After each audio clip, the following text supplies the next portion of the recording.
Hey, my name is King, or as some of you might know me better, Israel. I've gotten around, but hopefully you recognize me from my own channel, King Tannic.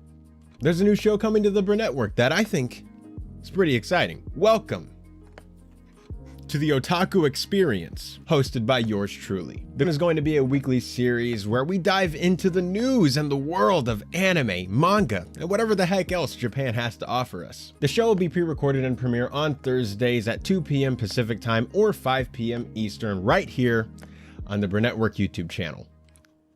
Greetings, imagination connoisseurs. Once again, it is I, your Duke of Dope Discourse, Robert Meyer Burnett. I invite you to watch and listen to the Designing Hollywood podcast, brought to you by Martika Ibarra and the great, legendary Hollywood costume designer, Marilyn Vance.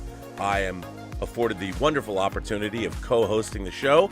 If you are interested in the magic of Hollywood, the design of Hollywood, the clothes of Hollywood, watch the Designing Hollywood podcast, available wherever you get your podcasts from, or find the video version on the John Campea YouTube channel. That's right, the Designing Hollywood podcast. Why would you ever want to miss it? Especially if you love the movies. There's a company called Hot Toys, and they make these insanely realistic, renderings of characters. They do them for all the Marvel characters or whatever, and they look so much like you. It's disturbing, actually. Like, scary. They look so much like you, but they're tiny. They're like 18 inches or something like that. They actually that's what's crazy about that company is they hand make they carve the mold of That's crazy. It's wild. Robservations with Robert Meyer Burnett.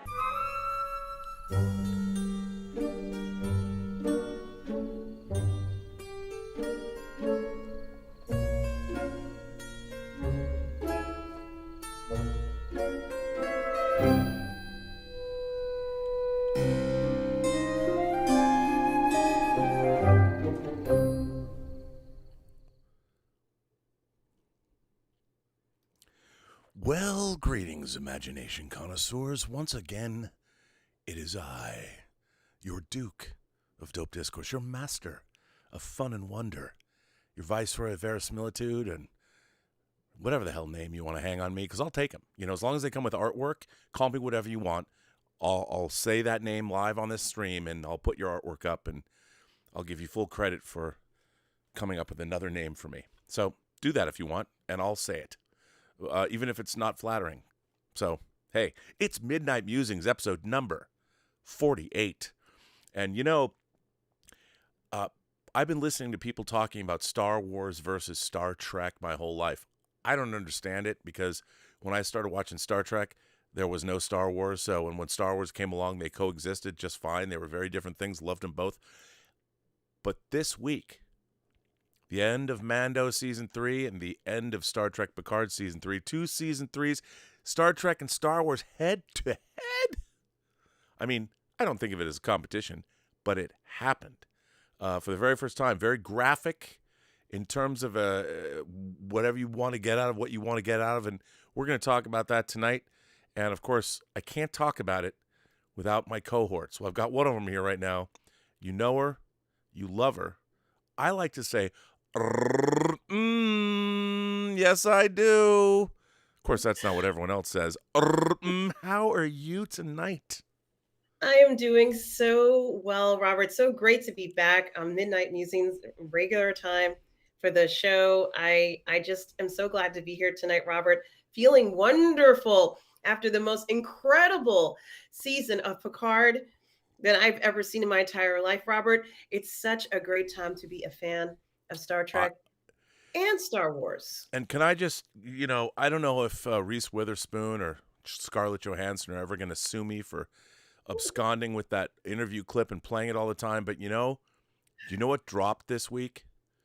The Justice League Cyborg hot toy.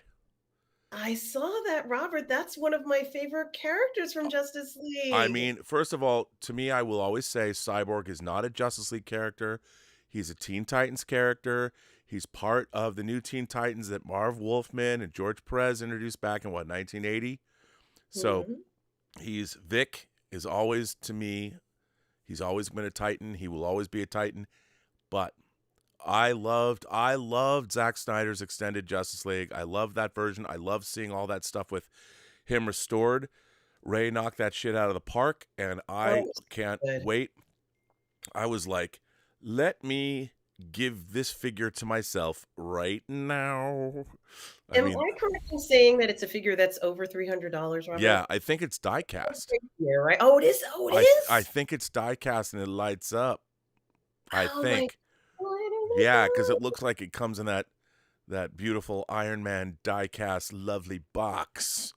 So I was like, yeah, I gotta get me some of that. He is one of the most phenomenal characters in the movie, maybe one of the most important characters in the film. And the Terminator connection was just extraordinary. So much about him is stunning. And there was so much more for that story to be told, Robert. I really wish gotten those movies with him. He was just a wonderful actor. He made that role come alive. What a fantastic memory I have of it. And what a great figure, Robert. I never thought they would make that in die-cast. Well, I didn't either. And, I was watching another stream, and they were talking about that figure being canceled. I'm like, what? The hell you say? You can't cancel that figure. I want it. No, look, when I want something, it's important that I get it. And I'm like, give me my cyborg figure. What? How many years have we waited for this figure, Robert? How many years has it been? Well, it took years for them to even announce that they were going to do it. It wasn't until, I think, after Zack Snyder's Justice League came out a couple of years ago, and then they decided to do it. And then they dropped that, and they dropped Carnage today, or a couple of days ago. And I wasn't going to buy Carnage, but that figure is dope. So, I'm not a big Venom Carnage fan, but those figures are great. I got 7 of 9 and Chakotay, the X06 figures, and they're going to drop Archer and the captain's chair, the First Contact captain's chair, so I can put those up, because I've been doing a lot of renovating, because we're going to do a panel show.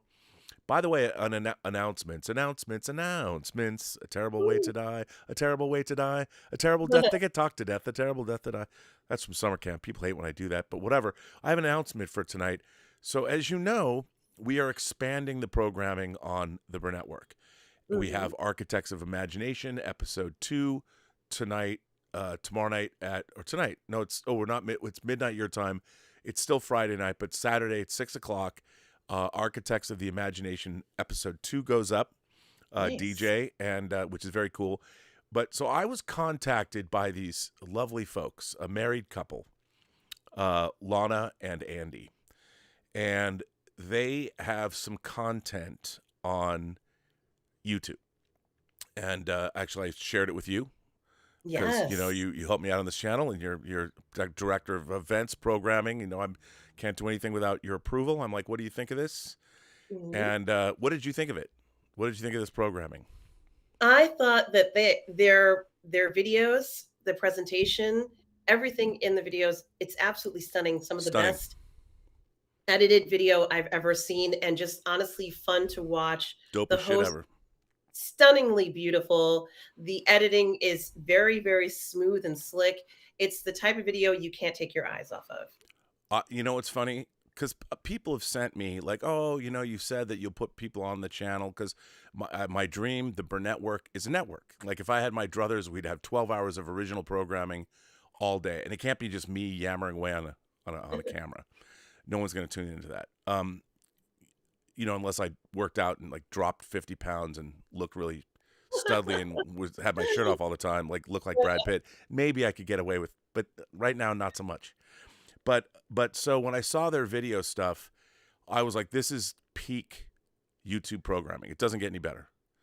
And Lana, the hostess, she is one of the most, she's absolutely stunningly gorgeous, but she's such a great presenter. She's so good at what she does. And Andy, her husband, is a cinematographer and shoots it, and they actually get it edited elsewhere. But it's so, the editing is very witty. To me, it was peak YouTube content. And they're like, Yeah. we would love to do something for your channel. I'm like, would you now? Fuck yeah, you should. I mean, I'm like, oh my God. It was really, it was one of those things where like if someone brings you a diamond, you take it, you know? Yeah, And I was saying that Lana reminds me of, and aside from how beautiful she is, she's incredibly talented. She reminds me of Olivia Munn, and I really think that she's going to go very far. I think she has this talent that's going to propel her very far in the entertainment industry. That's my prediction, and it's just wonderful to watch her on film. yeah, yeah. I mean, she's like the dreamiest of the dreamies, and no, she was fantastic. And it's interesting because like I've always talked about, I honestly believe that in the social media space, the currency of the 21st century is going to be authenticity. Yes. And with our AI drenched culture, people are going to be watching AI avatars, reading AI scripts. And the reason that we watch programming is because this is my theory, the Burnett axiom about why human beings watch other human beings. Well, they watch other human beings because they're other human beings. And when we watch human beings present us TV shows or movies, or whatever we watch people for on camera, if you know what I'm saying, Yes. we want it to be authentic.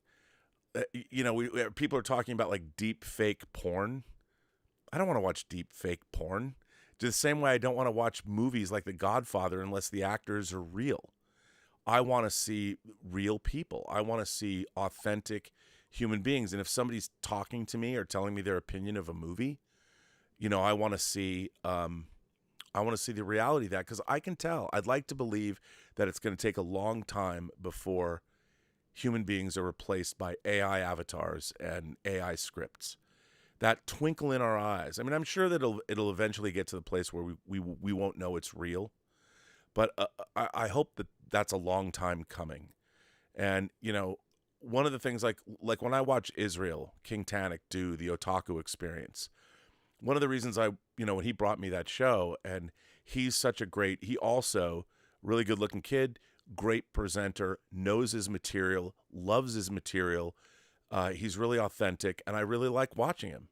And I watch that show, and like when you and Miss Creole do something together, again, you bring an authenticity, the two of you. I know that what you're saying is you guys, and that's what YouTube is.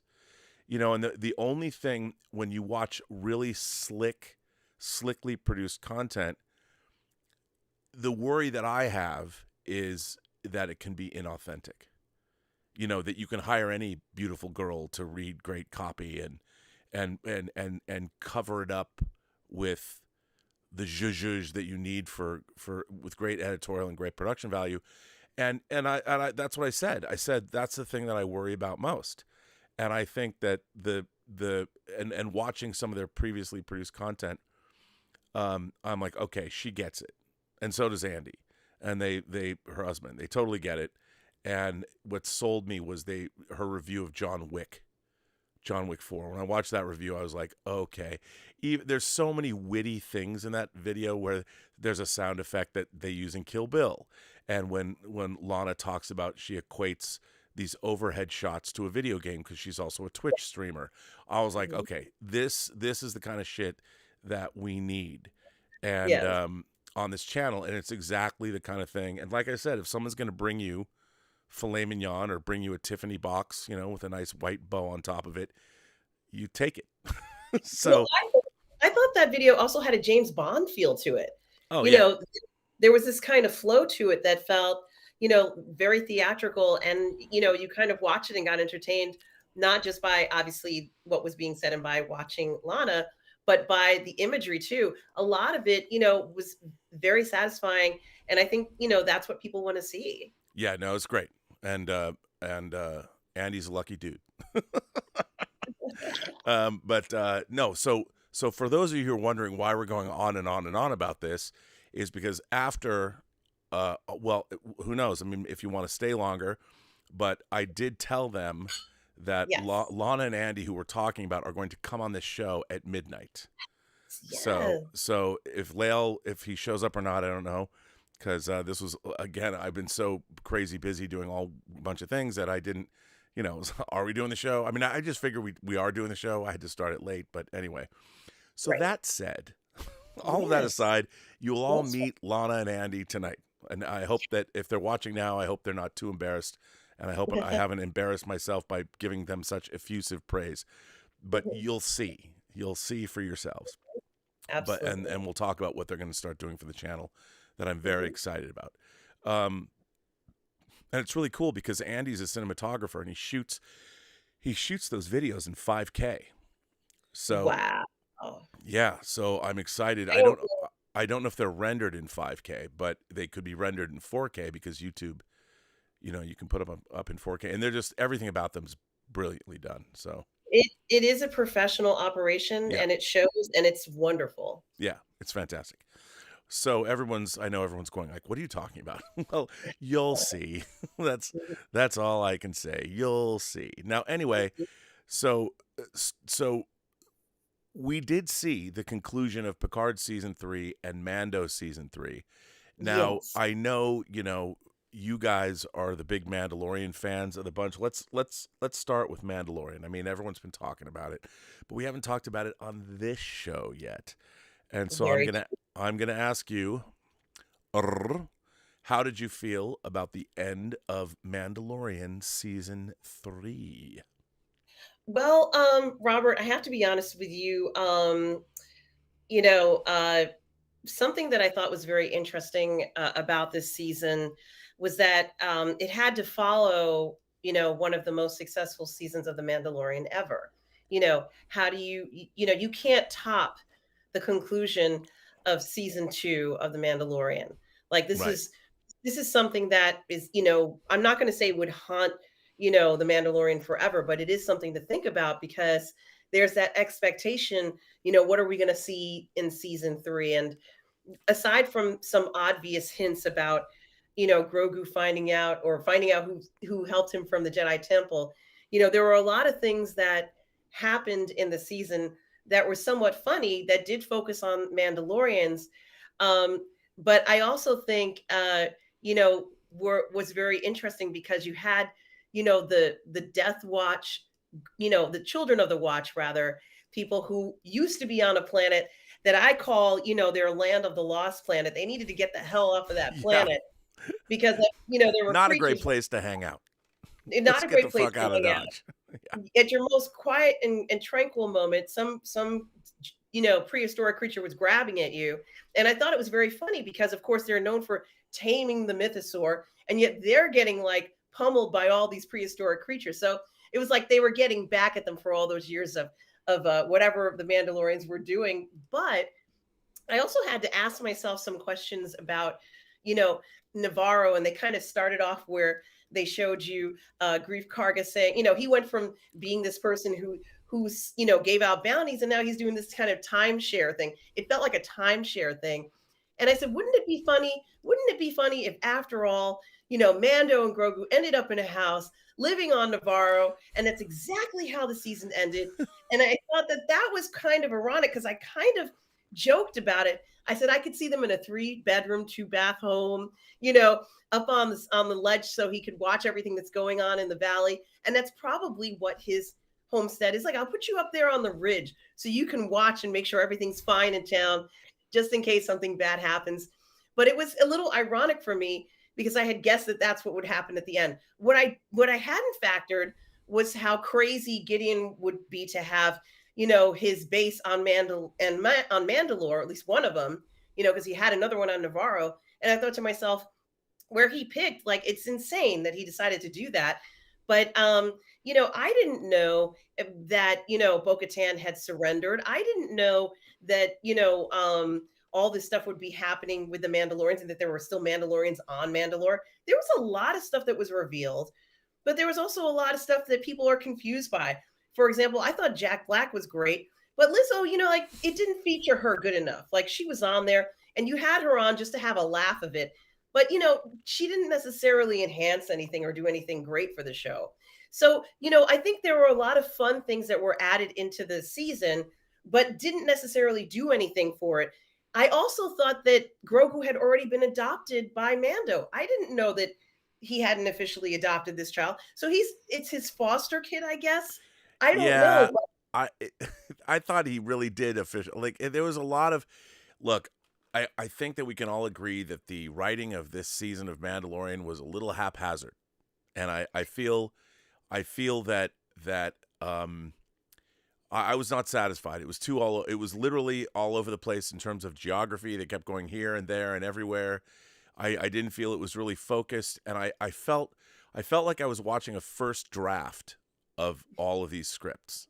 I mean, I don't mean to bag on The Mandalorian, but look, whether it's The Expanse, whether it's House of the Dragon, take your pick. Yeah. The Night Agent, which I thought was a very satisfying Yeah, I love The Night Agent series. I mean, it was great. It had some great twists in it. I mean, it's not going to set the world on fire. It was very much of a certain kind of a show, but I thought it was very satisfying for what it was. You know, it was a mid-level conspiracy thriller, political, techno thriller, whatever. I liked it. I liked the characters. I liked the revelation. I enjoyed it. And I would hope that The Night Agent I would love to see a Mandalorian season written like The Night Agent. Not the best thing in the world, but it all hung together. And The Night Agent had a much faster pace than The Mandalorian. yeah, And I think that that's what The Mandalorian needed. And also, to be honest with you, we saw the Shadow Collective. It was great to see that. And we learned more about Mandalore, the Forge. I had no idea that the Forge was the heart of Mandalore. However, I noticed that slowly but surely, as the episodes went on, the focus went away from the Darksaber, even to a point at the end where it gets crushed. And then it's like not the most important thing anymore. But I also liked R5, who finally came into his own. He's an astromech who can do everything probably that R2 can do. And we finally get to see him function and do something badass like hold shields and find where this is R5. Can you do this for me, R5? And he wasn't so frightened. They made him sound like he was this frightened astromech. But, he kind of was able to do that. But the last thing I was going to say was that episode with Lizzo focused on a world where people I'm sorry. It just cracks me up that you're talking about The Mandalorian and you go, well, that episode with Lizzo, like that was not on my 2023 sci-fi TV show bingo card. No, it's not. However, remember, the people there live in opulence because they have these droids, and they don't care what kind of droids they were. They don't care if there were droids that killed 1 million people 20 years ago or, do other types of work. They just want to live in an opulent lifestyle. So they don't even want to acknowledge that the droids exist, but the droids are allowing them to live in opulence. And I thought it was very interesting how they could care less what happened. She doesn't care that she fell in love with a guy from the Empire. Nobody cares. Everybody on Coruscant doesn't care because after all, Coruscant, although it's not located in the middle of the universe, it might as well be the center of the galaxy, Robert. Coruscant is. It is. They're so important on Coruscant. There was a lot of this kind of funniness about that. And then you have Mandalorians where the creed is the most important thing. And they're fighting for their planet. And, they believe in this. They have this code that they live on. So it's very funny to see this incredible opulence. And they're like, yeah, we could use these Mandalorians, but just as long as you guys stay on the side and away from us so we can have our champagne cocktails and everything flows. And, the world is so beautiful. We don't care what goes on in your republic or whatever you want to call it. It was totally Logan's Run. It was like the perfect Yes. world of total pleasure. There's just one Yes. catch. And so I kind of loved that element of it. However, let's just be honest, Robert. This is not Team Gilroy and Gilroy. No, it's not the brothers, the bros Gill. I don't want to go ahead Yeah. and be. I feel like if I were to honestly compare this, it would be mean. I know that The Mandalorian is not the greatest written show in the world. It's supposed to be entertainment, and it was, but it's not going to be that team of Gilroy and whomever else is on there.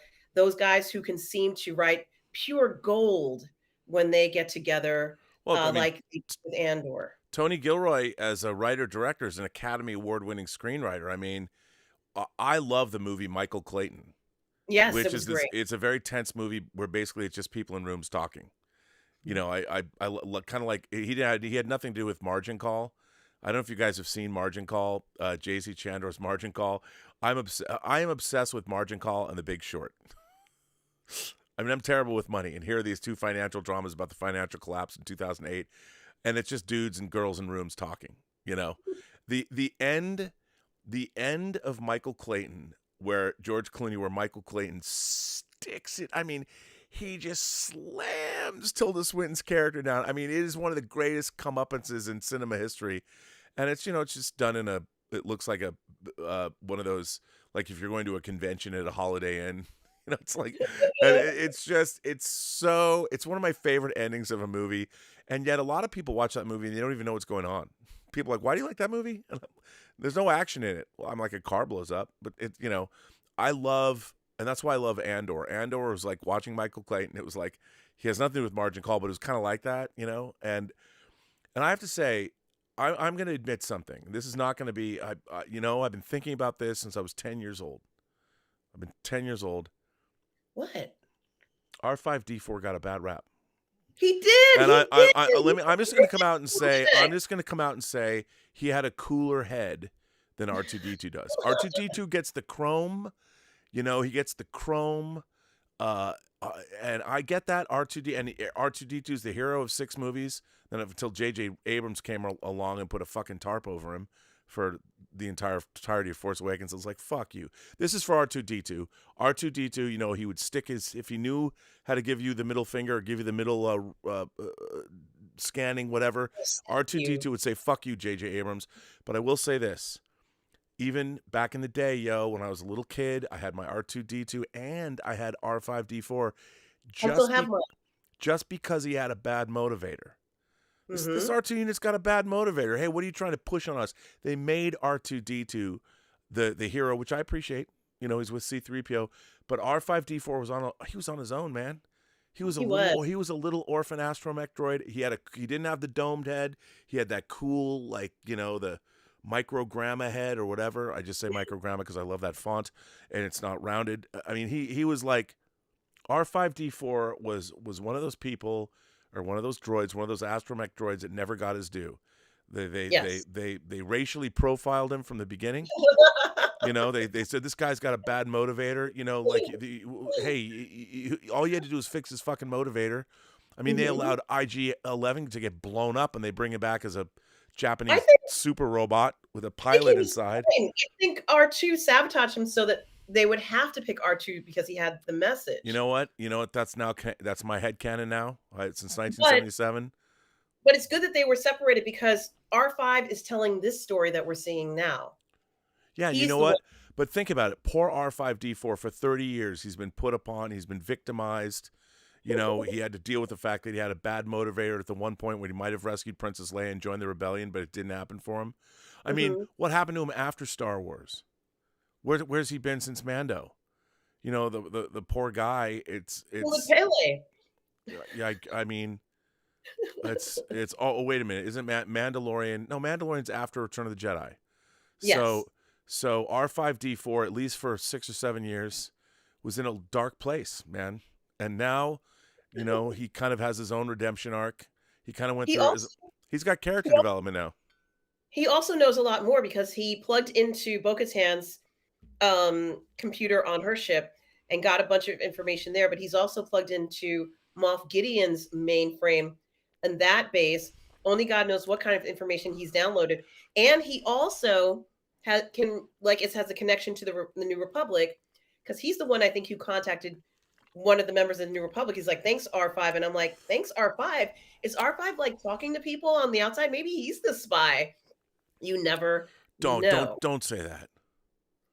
I want to believe that R5D4 finally got the justice he deserved. I'm not saying he's a bad guy. I'm saying that he is someone who keeps more people informed than we know. By the way, I just said R5D4 just got the justice he deserved.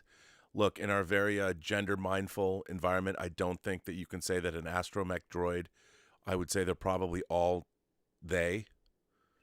I mean, I'm just thinking. I don't speak analog, so I don't know how this droid identifies. So who knows, Robert? Yeah, so I'm not going to say he. I don't want to diss R5D4 like that. Until I hear otherwise, I'm just going to call R5D4 they them. You know, I'm gonna give him See, I just did it. I just misgendered him. As I'm talking about not misgendering him, I misgendered him. I'm a terrible person. But So we got a lot of droid action this particular. There was probably not the droid action you wanted to see, but we got the droid action. You know what I'm saying? You never know, Robert. You know, a lot of these droids are fully functional. Well, and they do have those things that come out, and you know, they have those things. That, you know, I know they're supposed to tie into the Imperial network, but come on, who of us hasn't thought, well, if you got no one else around? Well, you know something, Robert. I am going to say that for entertainment value, I think The Mandalorian was pretty good entertainment-wise. So I'm not going to say it was a complete flop in regards to interesting and new things in Mandalorian culture. Was it a tightly run kind of show? Maybe not exactly what we were hoping for. However, it was fun to watch, but it's hard to compare it to something like Picard season 3, which was perfect. It was perfect. Robert, I don't know how you watched all those episodes in one sitting. I think my brain would have exploded because I'm already like trying to absorb what's happened to me over the past 10 weeks. So, yeah. So here's how it happened. The first time I saw Picard season 3 times all the way through. The first time, though, I only saw the first 5 episodes in one sitting, and the next week I saw the last 5 episodes in one sitting. Okay. And I, you know, watching it all together was a really satisfying experience. And the thing is, people look, and I keep saying this, I try to explain to people why I like Picard season 3 so much, it was the emotional journey of the characters. I think if you look at the Star Trek of it all, they took all these big swings in terms of canon and details, and they did gloss over a lot of details. Like, wait a minute, how did this all happen? And there's definitely a school of thought where you could nitpick the show if you wanted to. But to me, the journey of the characters and the overarching themes of people, like, what is the legacy of what we do to each other, to our children, our lovers, our friends, and what happens over the course of years after we don't see people and they fall out of our lives, and all of that stuff that goes around and comes around. This was not so much a canonical Star Trek adventure as it was a journey into the hearts of all of these characters that we've known for a very long time. And I thought the show, when I first watched it, I mean, there's a reason why I teared up multiple times watching these 10 episodes. This worked on me on an emotional level that I'm not used to with Star Trek. You know, there are moments of Star Trek, like the first time I ever cried in a movie was in Star Trek II, The Wrath of Khan. When it wasn't when Spock died, it was when Kirk got choked up. You know, and it was one of those, for me, I don't cry a lot, but when I do cry, it's involuntary. Like, I don't even know that something emotionally has crept up on me and grabbed something in my soul and just starts squeezing tears from my eyes. And I don't even know I'm gonna cry. In Star Trek II, that's what happened. The second time I cried in a movie was in Color Purple, when Celie's sister comes back from Africa to get her at the end of the movie, and you see them getting out of the car in the distance, and they have these banners and you see Whoopi Goldberg come out onto the deck of the house, and she's looking out across her land, and she sees, you know, her sister. I lost it. That was the second time I lost it. I did that multiple times in this season of Picard. And I did it when I first saw it, and every other time I watched it. And it was because, you know, the show made me feel something about these characters. And because of the writing, people keep talking about bad writing. I'm like, there's no bad writing amongst the characters and the relationships. I mean, when you see Picard and Beverly talk about Jack, that is a banger of a scene. Where Picard talks to Ro Laren, where Riker tells Picard lowering his dead son into the grave and how he sees no future and all that. There is so many great earned emotional moments in this, and I think a lot of people aren't seeing that. You know, I really do. There's a lot of valid criticisms of the show, but the reason that I found it so astonishing was because I really had an emotional reaction to the show, to the series.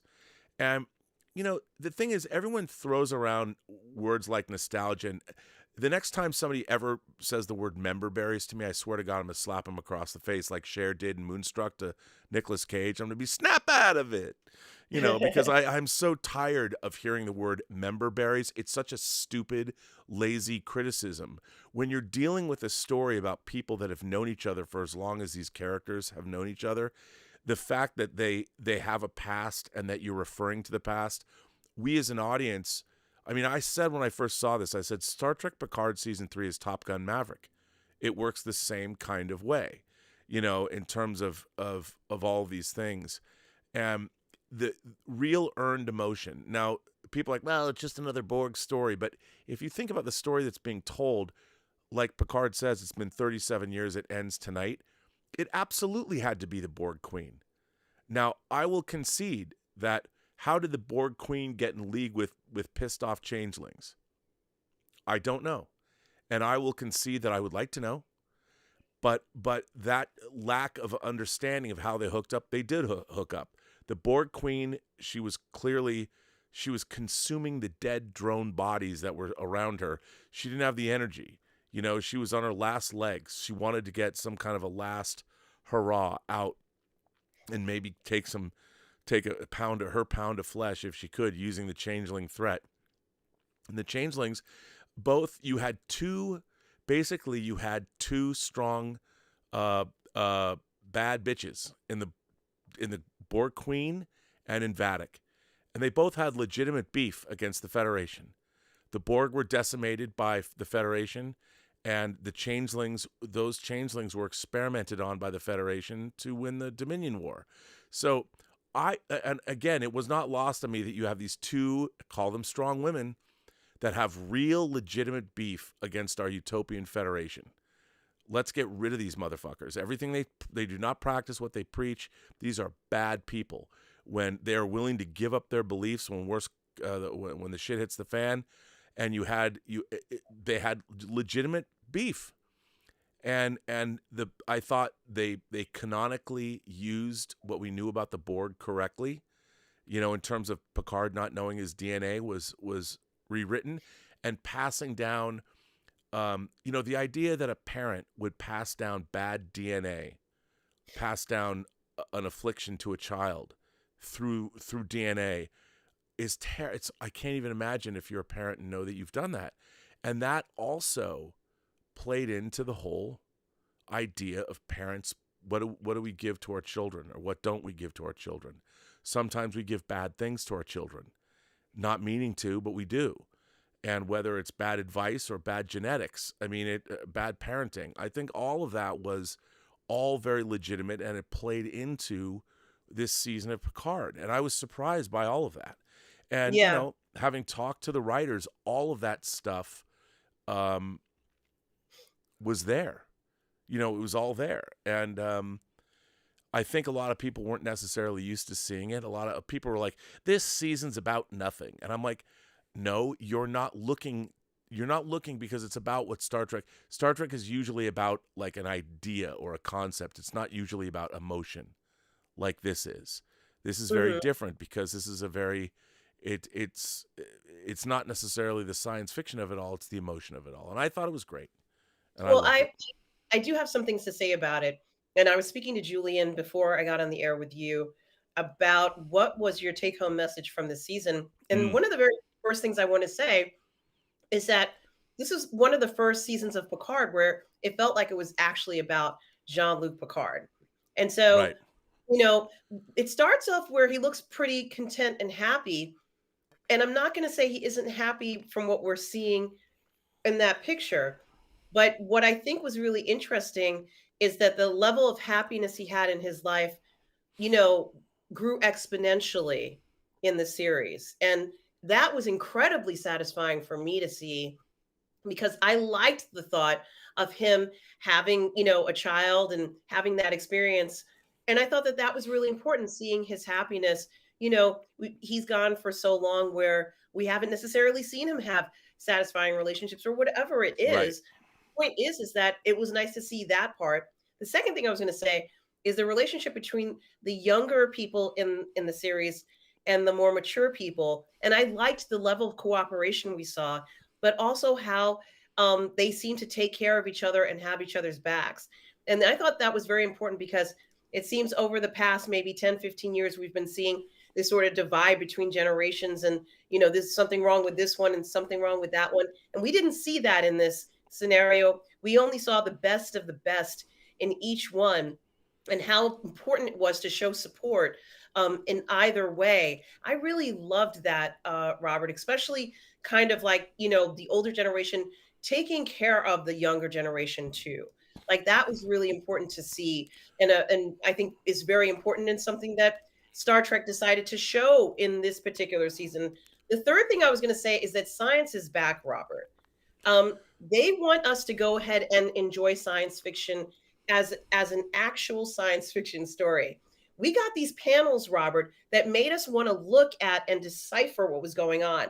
Not every show does that because not every show has people who think, I want to look at science, enjoy science fiction, want to go ahead and try to decipher puzzles. This is out of the ordinary. I don't know another show that did that for the season. It's legitimately DNA. Those are codons. Those are base pairs. This was the real thing. It really was something that I think they had respect for the viewers and said, look, this is a strong science-based show. And, we have to kind of, bring it up a notch and make people realize that we understand some basic concepts and that we're not just making up shit, which is what we have been seeing over the past few years. After all, Robert, Star Trek is the series that made us get the iPhone and the iPad and all this sort of stuff and other types of inventions, more or less, that we have today. It inspires inventors to make these incredible things. And there's no reason why, we couldn't see that level of technicality there. And the final thing I was going to say is the Borg Queen going from sexy to she actually, you see, the funny thing about it was that when we first saw her in First Contact, it's true. She wasn't even fully formed, but she had this sexiness about her. Oh, I'd hit that. This level of seduction about her that was satisfying. It was drippy. It was wet. It was like this slick kind of. I mean, she's giving Data skin and blowing on it. It was just absolutely, amazing. And I know Data turned it down, but he still enjoyed it. Okay. That's all I'm going to say. Well, now, I mean, but she made him like she was seducing him. She was basically, making him feel things that he'd never felt before. Now, I think that's very interesting because in this particular case, there's another seduction for Jack. And Jack, it looks like he's being manipulated, but when you go into wherever he was, it looked like a very peaceful place. Yeah, well, see, I don't think it wasn't so much seduction. The Borg Queen, in a sense, is his mother too. It was a motherly, it was as opposed to like seducing him. Because he literally is her offspring, in a way. I mean, part of that DNA that created him, that was in his brain, was. I mean, it's interesting because Jack was a chimera. I mean, he was basically the product of a threesome.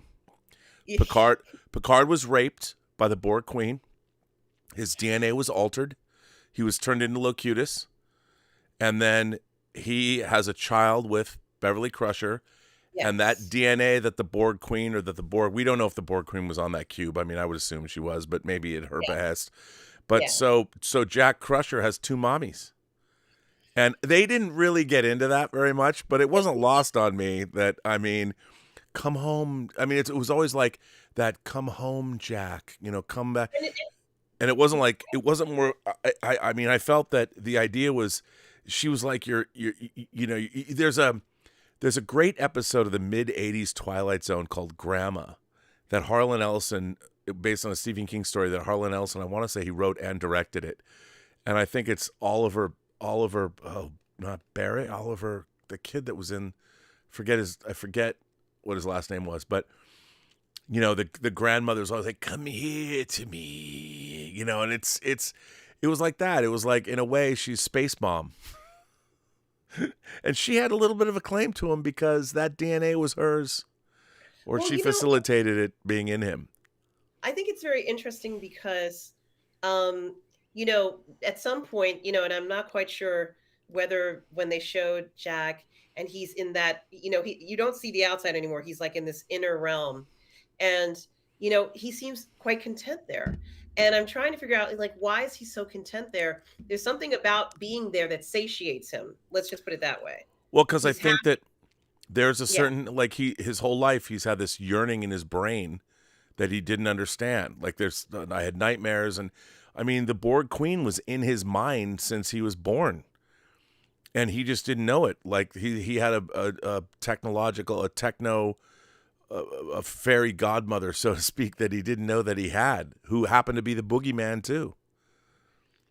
Yeah, so he was manipulated, unbeknownst to him. Yeah. And it is very interesting that he, at some point, I guess or if he feels that he needs to stay there, he feels that that's the place he needs to be. And Jean-Luc is like, well, I'll stay here with you.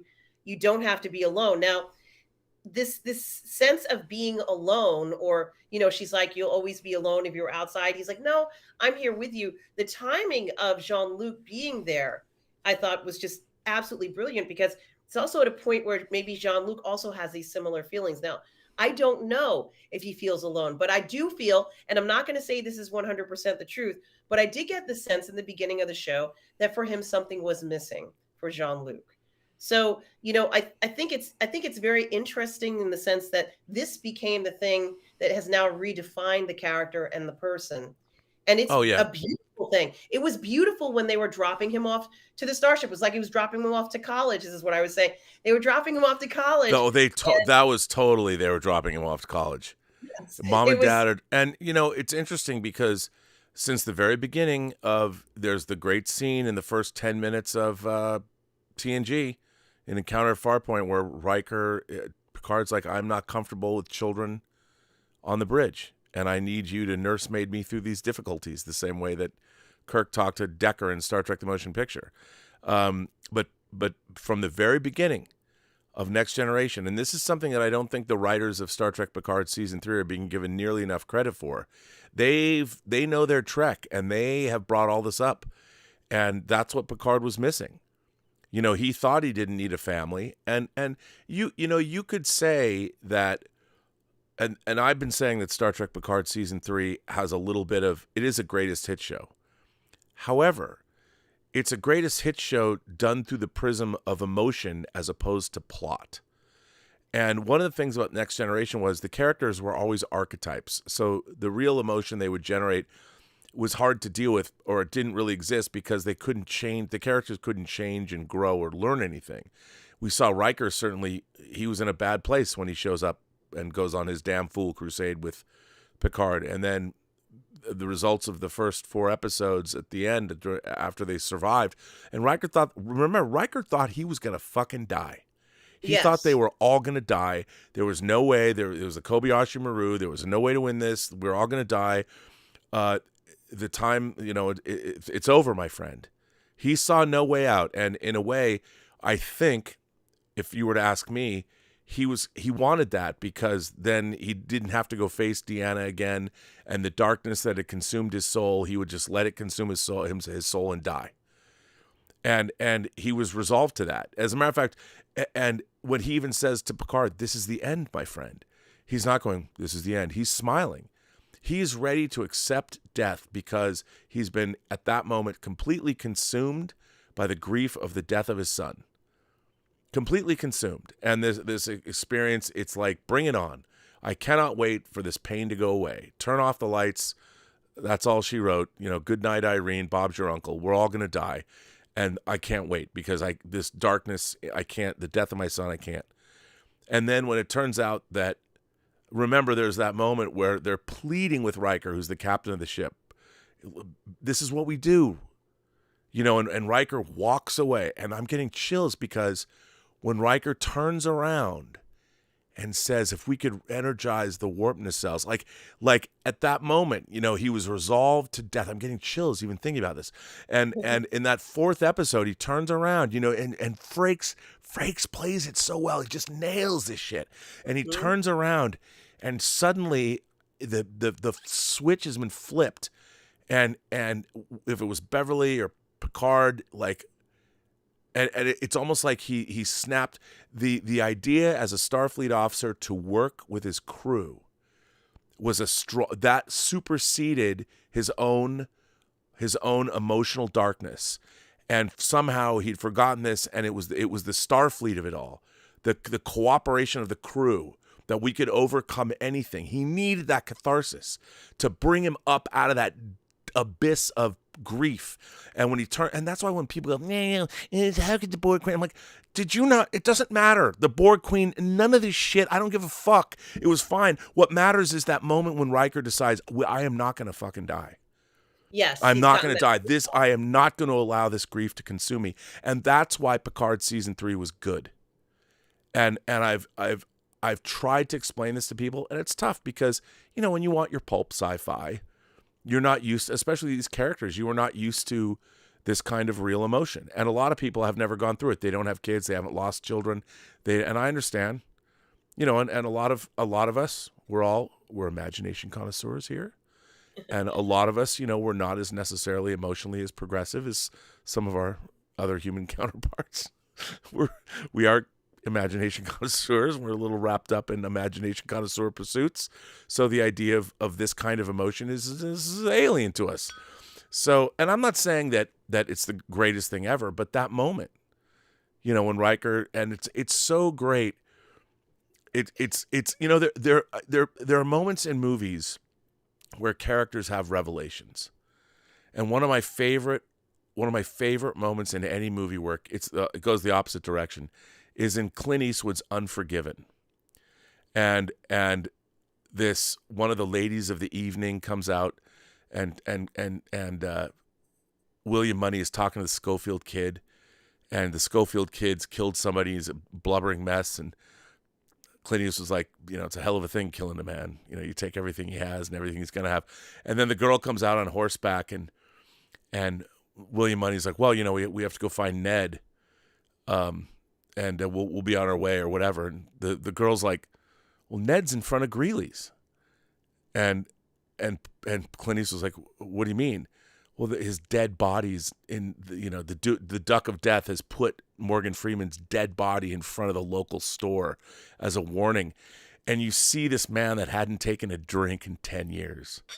Clint Eastwood he's thinking about this, like his best friend in the world has been killed and put on display in front of, and you just see him, he just absentmindedly takes his first drink in 10 years, and you see that's it, man. That's hell consuming William Money again. The wickedness that he had been fighting so hard against for 10 years, it's all coming back because his best friend is dead, and all hell is going to come down on Big Whiskey. And I fucking love that. I'm getting chills. It was kind of the same thing, with Riker realizing that. And that was such a great moment. And you realize, and then as a team, and then Shaw, they go get Shaw. And they get Shaw, and it's like, you're a grease monkey. You know how to open up these nacelles, And it's the most Star Trek shit we've seen in a long time. There has been nothing in Strange New Worlds or Discovery or any of the bad robot Star Trek movies that came anything close to that episode. Well, Robert, I also want to add to what you were saying about that, because, obviously you're talking about feelings of helplessness and hopelessness that Riker had. And of course, those are feelings that a lot of people feel and have when they've experienced loss, but also when they feel like they want to commit suicide. And during the show the other night, with Julian, myself, and you, one of the we got a super chat where someone talked about how they felt like they had just gotten hope back from the show itself. Also helped them personally, not just the character line, but something like this has actually impacted their lives. And we watch entertainment for reasons like this, to be inspired, to get to feel like there is life is worth living, and to have positive emotions. I think that this show did show, despite everything that he'd been through, that there is hope, even when the odds were not in their favor, or at least the odds didn't appear to be in their favor. Did it, Robert? I didn't think they were going to be able to beat this. This seemed impossible to beat. I always assumed that the changelings were impossible to defeat. Even with the disease they had, it still feels like they can do incredible things that we can't, right? Yeah. So, I can see how they could easily infiltrate Starfleet, or anywhere for that matter. and take over and no one would know. So I think it's quite miraculous that the crew's idea is that no, we're not going to give up on any of this stuff. We're going to keep going no matter what. And I think that was also very important to show. There's a point that I had made, I wanted to point out, where Seven of Nine has her evaluation in front of Tuvok. And it's not that she has a bad attitude. She is thinking that the evaluation is saying that she's not worthy of service in Starfleet. She's a terrible commander. She's thinking it's a good possibility that there might be a lot of negative things on there from Shaw, only to find out that it's an incredibly candid and honest evaluation where he praises her and says that she's brave and she takes chances and would be, great for Starfleet. And I think it's very funny because considering everything that Seven has been through, Robert, everything this woman has been through, for her to even have a doubt, I'm thinking to myself, well, you're one of the greatest Starfleet persons out there. How could she even have a doubt? But she was having doubts. Even from the beginning of the show, we saw where in her service, she thought this was a big mistake. I shouldn't have listened to you and Janeway. You guys kind of screwed me over by making me take this post, and I can't stand it. So I thought it was very interesting, her journey, and also finally getting that place where she belonged. She talks so fondly about Voyager, and then of course having her own place where she would make it a home and it would become a home for others too. So there's so many themes in this season, Robert. Honestly, Robert, I don't even know how they wrote this. How did they do this, Robert? It's like a miracle. Well, they had a lot of great writers. We talked to a lot of them on the Kurlan Nuskos, our after show. We got to, and it's interesting because the character of Seven of Nine, if you really think about it, I mean, the violation, literally having your body violated. And they've never really leaned into this, but I mean, she's an abuse survivor. Like the most horrible, it happened when she was a little girl. She was Annika Hansen, and she was worse than raped, but her body was penetrated. Her DNA was rewritten. She had implants put inside of her, and she was turned into a Borg, and her humanity was stripped from her, and she was turned into a drone by a civilization that all they wanted to do is use her. So the allegory that's being drawn there, they're never going to come out and say what, but it's as bad, it's as awful as it could have possibly been. And, and then she was continually abused for her entire life. I mean, whether she was trafficked by the Borg into servitude. Call it what you want, but that's what happened. And then when she was reclaimed, she had to find her humanity. And I didn't like the way she was portrayed in Picard seasons 1 and 2 because it seemed out of character. Yeah. But what I really liked about her, this arc she was on, I thought they did a great job writing her in season 3. But at the end, she still believes it's her fault. As many abuse survivors that have been through horrible abuse, they still believe that it was their fault that it happened. And that's why she's like, I don't belong here. And when you see Shaw in his posthumous video, it's so great that they gave him that moment. And, and he got to come out and not dead name her anymore and call her Seven of Nine. And it was such a great vindication. And Jerry Ryan, by the way, fucking knocked that performance out of the park. She was so good. She was stunning. And I think it was good that Shaw, that character did exist, because there needed to be the other side, Robert, to understand how would it feel? How would you feel if you saw this happening and you didn't want to be assimilated by the Borg and it killed everybody that you knew or all your family or whatever it is? You're not going to have feelings of, friendliness. It's natural for you to feel indifferent towards somebody who was in that position. And I think that was very important for us to see that it's a real emotion. It's a justifiable emotion. And there are people who feel this way. He's probably not the only one on the ship that feels that way. Well, we needed to see that other side, because it can't always be one side. That's something that Star Trek is known for, showing both sides, sometimes three sides. Oh, 100%.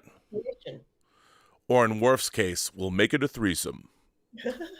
which was hilarious. It was a hilarious Worf And line. the snoring at the end was like, that was the icing on the cake. He's like, I'm bored. It's like, I'm just going to zonk out. You guys, I've had enough for right now. He just really was so slick. He knows how to push Riker's buttons just ever so slightly. It was so, I mean, he didn't have to come out and go, yeah, we banged her. We shared her. I dated her, but he would never come out and say it, but he knows that Riker knows, and Riker knows that he knows. And it was so, the fact that they even went there was so good. It was so good. It was so great. It was so funny, like the relationship, the fact that they made that back and forth between Riker and Worf a thing, like they had that runner, that joke, when they're beaming out, I am now a pacifist. We're all gonna die, and it was all so funny. It was, but also, they when I was working on the Blu-rays for TNG. And I got to spend a lot of time with the cast, sit down for hours at a time and interview them. I mean, Michael Dorn is the nicest, sweetest dude. He's also a classic film fan. He's also the only member of the cast that watched all the episodes of TNG. So he really knew what was up. And he at first, he didn't understand why he was getting these one-liners, like, good tea, nice house, It's like, he didn't understand that. But when he did understand it, he relished those lines because he's so earnest in his portrayal of, he wants to be like Spock had to be the uber Vulcan because he was Worf and Spock. To me, they always talk about the characters who are men of two worlds, like Data was the Spock of Next Generation. And I always thought that was wrong. Worf was the Spock of Next Generation because Worf had to be the uber Klingon.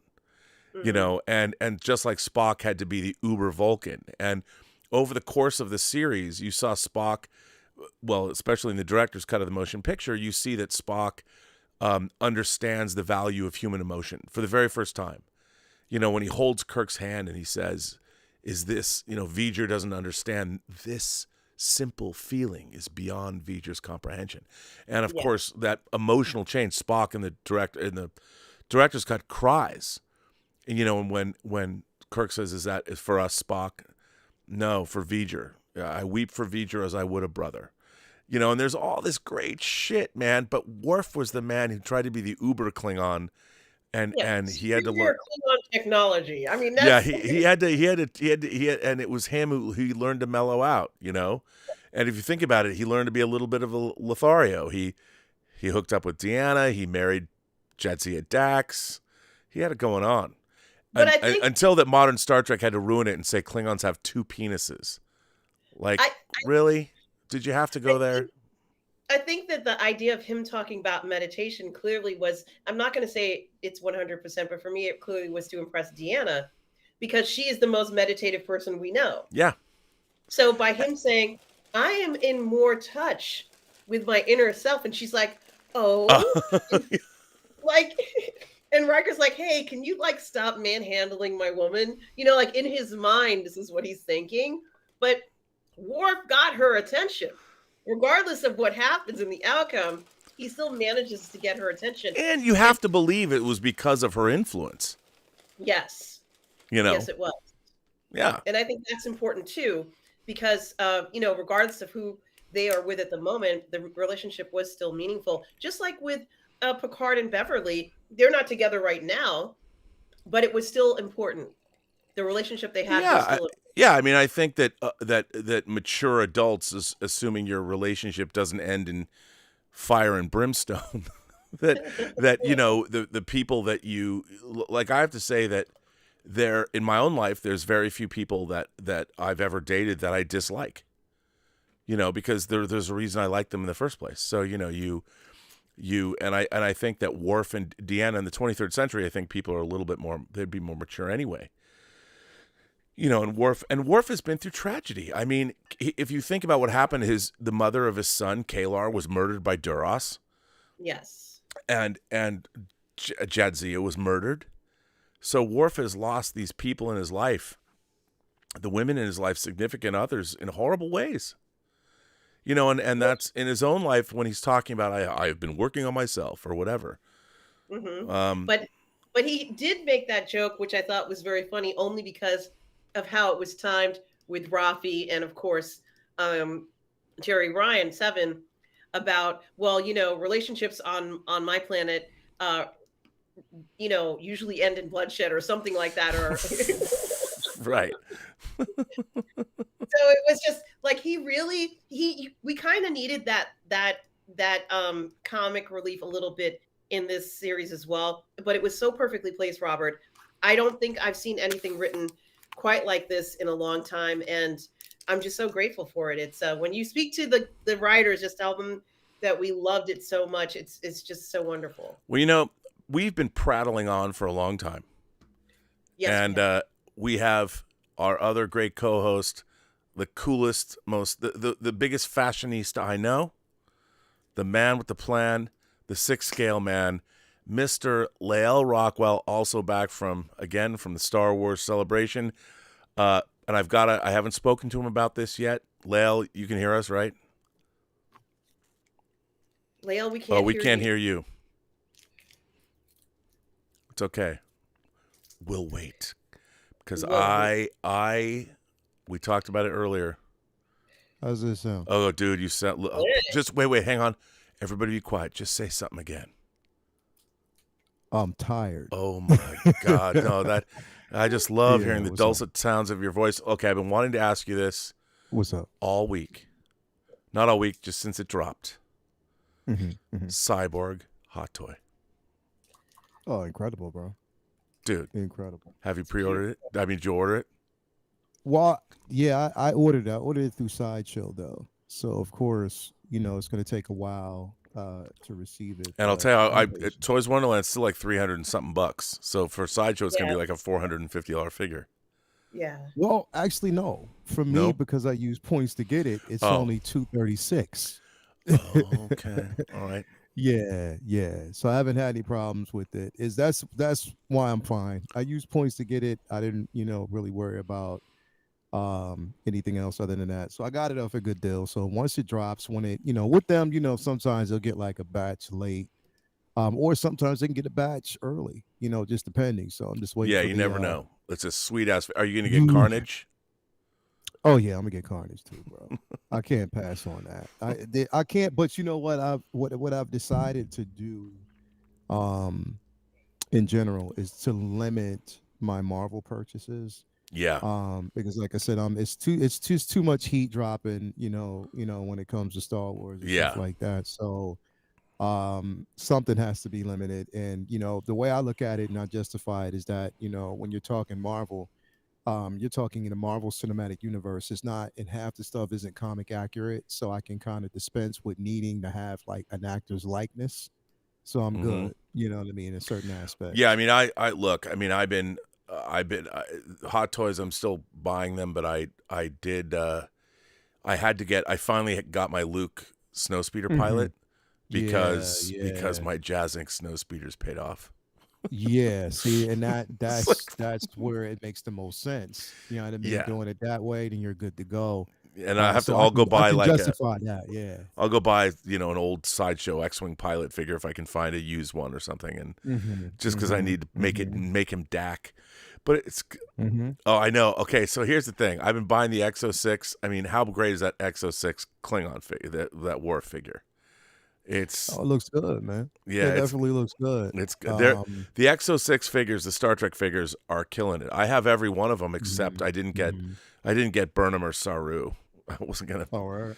Yeah, I mean, come on. The tailoring of the uniforms of the X06 figures. Oh, we can't hear you. We can't hear you. You can't hear me? I'm getting all of those leather jackets from season 3 of Picard. Yeah, I mean, the thing is, they have a limited time. From what I understand, that they've only got like a license for 5 years. I mean, that Vatic figure is incredible, incredible. Now, see, here's the thing. I'm binge watching the show tomorrow, so that's going to be my determinant. I mean, here's the thing, bro. Like, I put everything in a certain category for this. I haven't seen it. I've seen like the first a couple of episodes, but I haven't finished anything yet because I wanted to wait till everything was out since it dropped. I would have watched it today, but of course, well, now it is today. But I watched it yesterday, but it was the Eid. We've been celebrating pretty much all day. Because Ramadan's over. So, yeah, Ramadan's over. We had to eat yesterday. Eid Mubarak to everybody out there who did celebrate. If it's in, certain areas, time difference behind it might be something totally different. But so we celebrated pretty much all day today, which was a beautiful experience. So I didn't really get a chance to sit down and watch anything. Okay, I have to tell you. So, I watched Star Trek Picard as a binge, and I watched it the first time in 2 chunks, and the other 2, the second time and the third time, I watched all 10 episodes all the way through. Dude, watching Picard all the way through is the way to do it. Yeah. It's so good.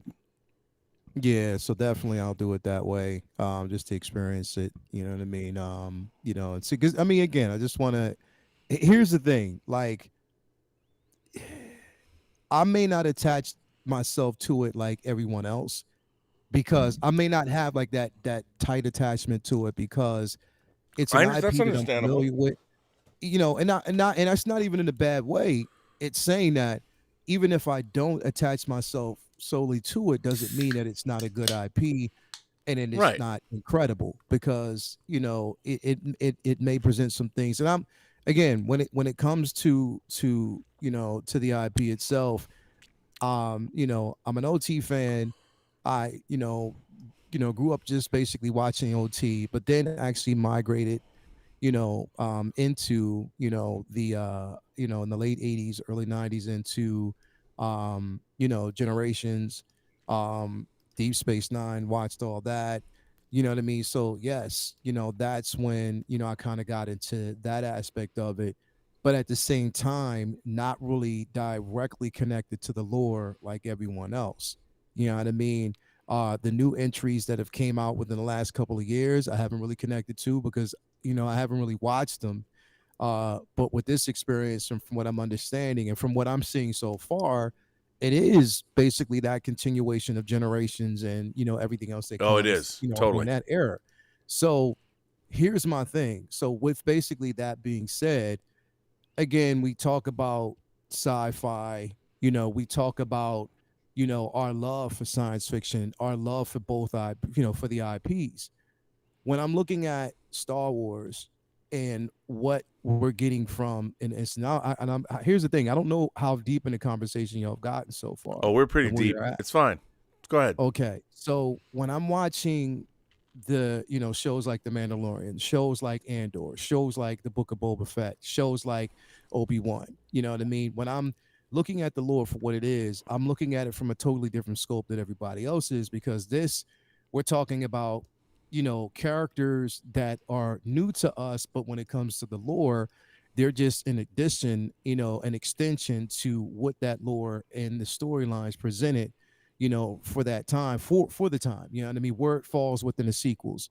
I mean, the prequels, where it falls with the OT, where it falls with the sequels, and how they're trying to tie these things together. So we're experiencing from an eye view of like new characters mixed with references of the old. Whereas with Star Trek, we're seeing that it's an extension from what we got from Generations. So you're getting all that. So it is basically nostalgia, and not it's not, I don't even want to call it fan service. I'm just saying that it's an extension to that story. So you're looking at characters that you're familiar with, and you're following that journey with them. Whereas now with for instance, The Mandalorian, we're following a journey that we've never really experienced before, and learning the lore of clans that we've always wanted to know about. We always wanted to know about certain things when it comes to that version of the universe.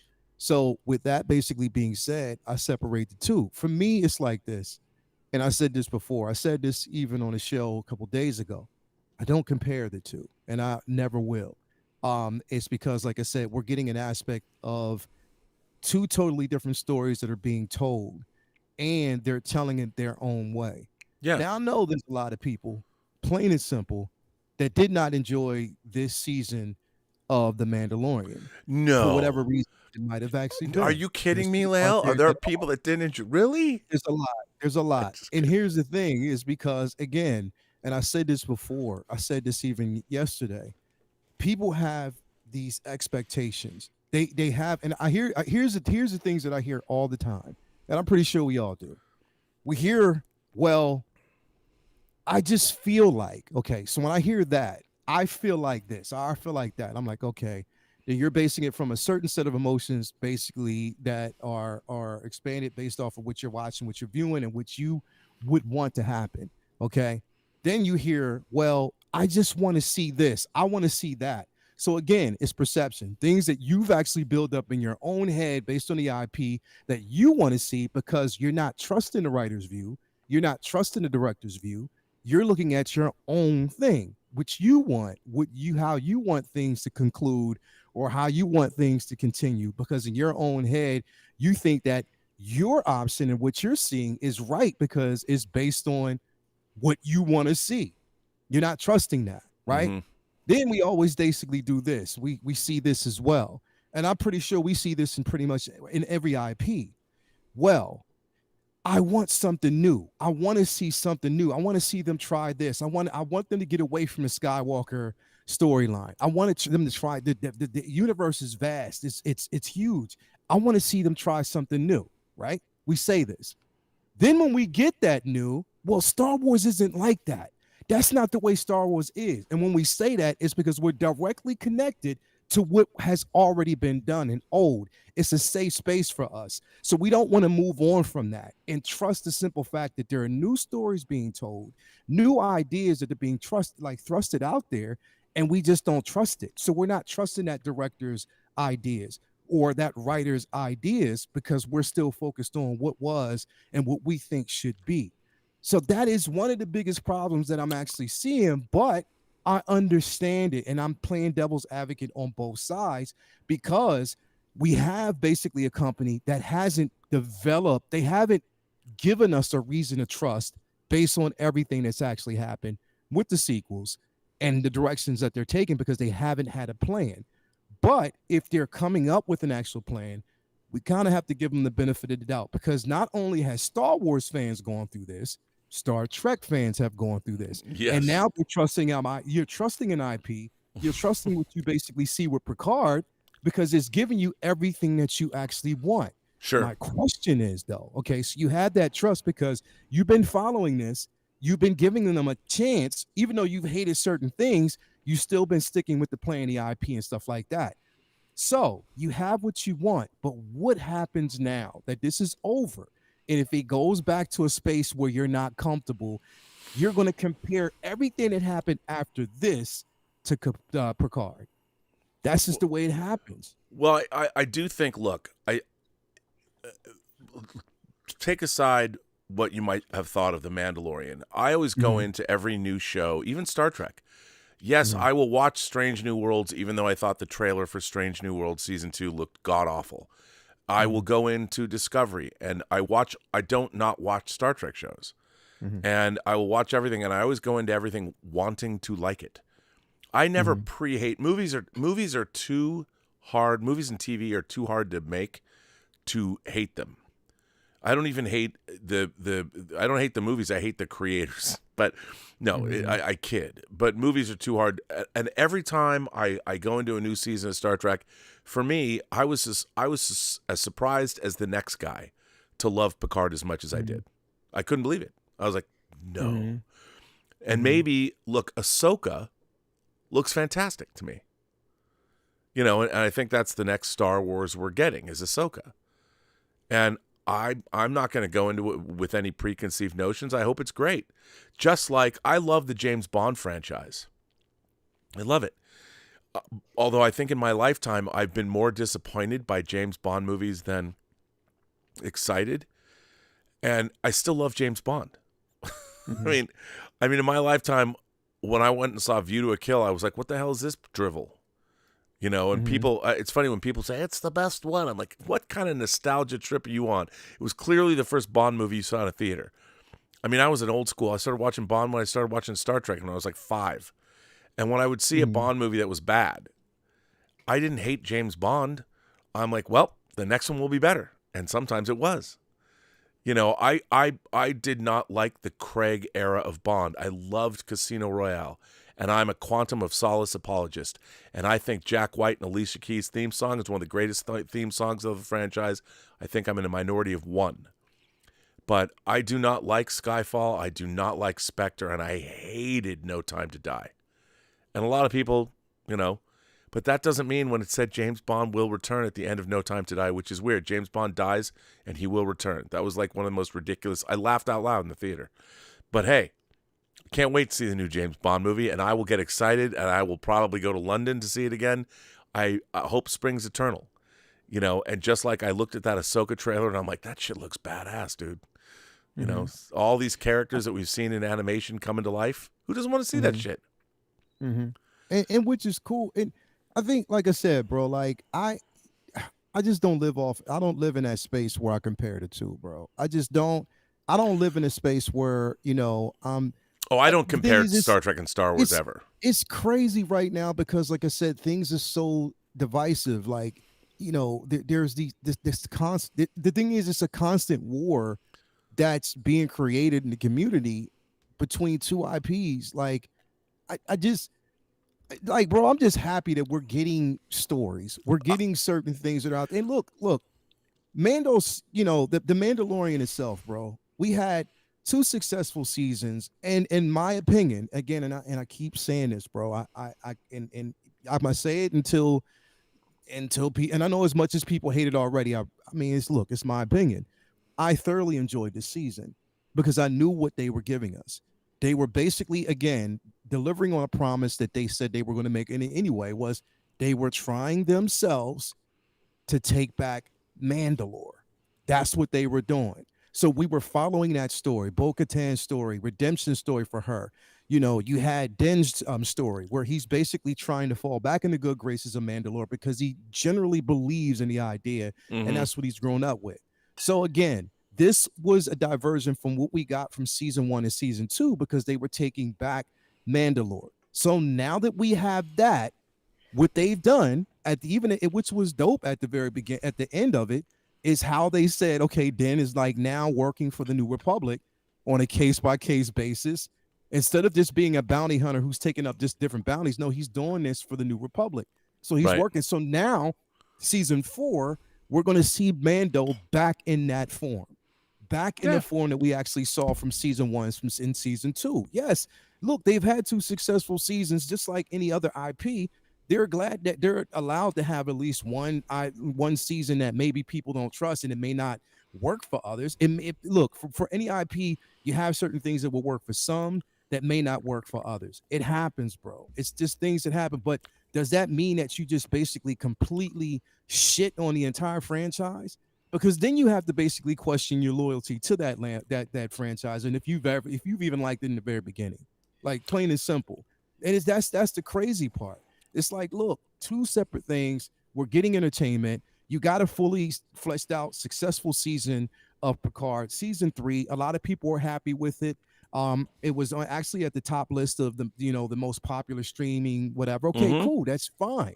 So again, you're enjoying it for what it is. But my point is, what happens next? Now, if you get something else, is there going to be another complaint about what you don't like about the IP? You know what I mean? I can guarantee I will complain about what I don't like about the IP. You know what I mean? And that's what I'm saying. This is what we're going to get from a lot of people. It happens.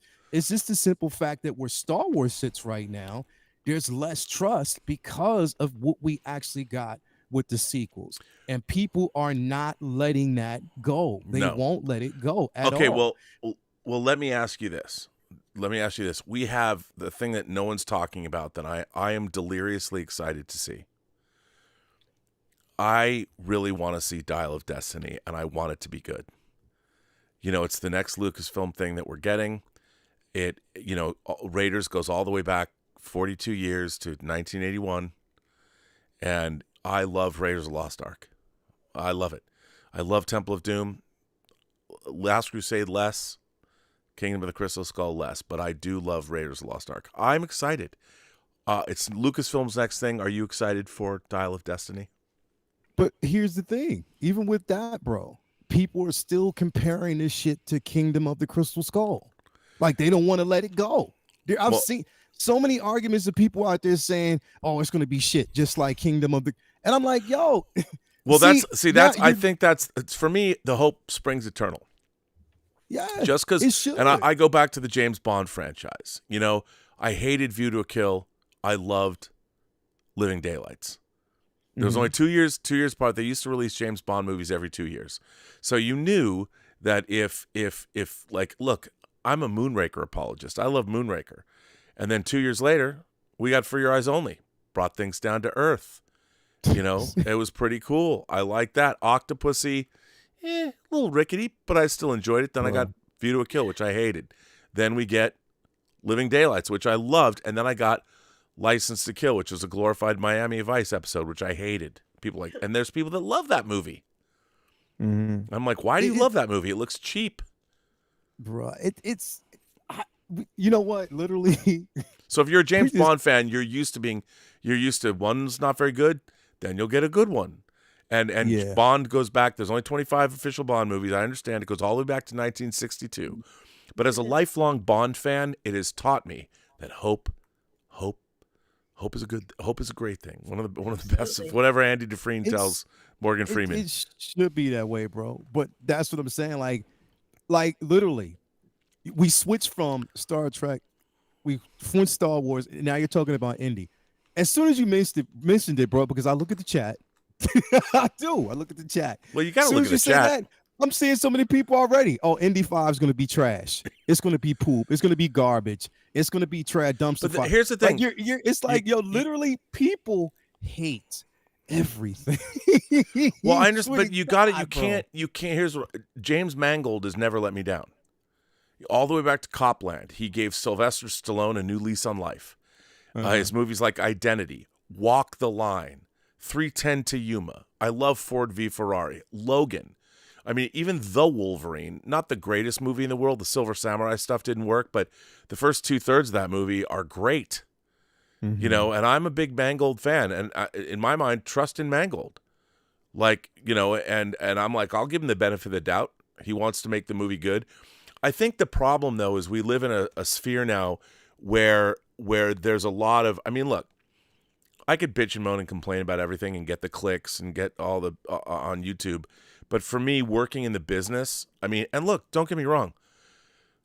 I've spewed a lot of hatred about modern Star Trek. You can see a lot of it on my channel. And by the way, deservedly so, because it's garbage. But I'll say that, but I have well-reasoned arguments why I think it's garbage. And I only call it garbage after I've watched it. That's it. And here's the thing, bro. Like, check this out, because I'm seeing this again. I'm not telling you that you can't have an opinion, and I'm not saying that your opinion is wrong or right. You can think I'm negative if you want to. I really don't care, to be quite honest. I don't. I'm just basically voicing my opinion of what I'm seeing.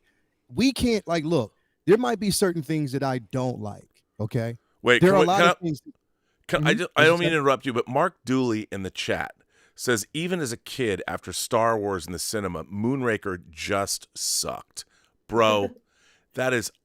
look, I saw Moonraker in the cinema after Star Wars. Moonraker fucking rules. Come on now. Is it the space shuttle one? Yeah. And it's when she asked him to go around the orbit one more time. That's right. I mean, come on. Holly Goodhead. Dr. Holly Goodhead.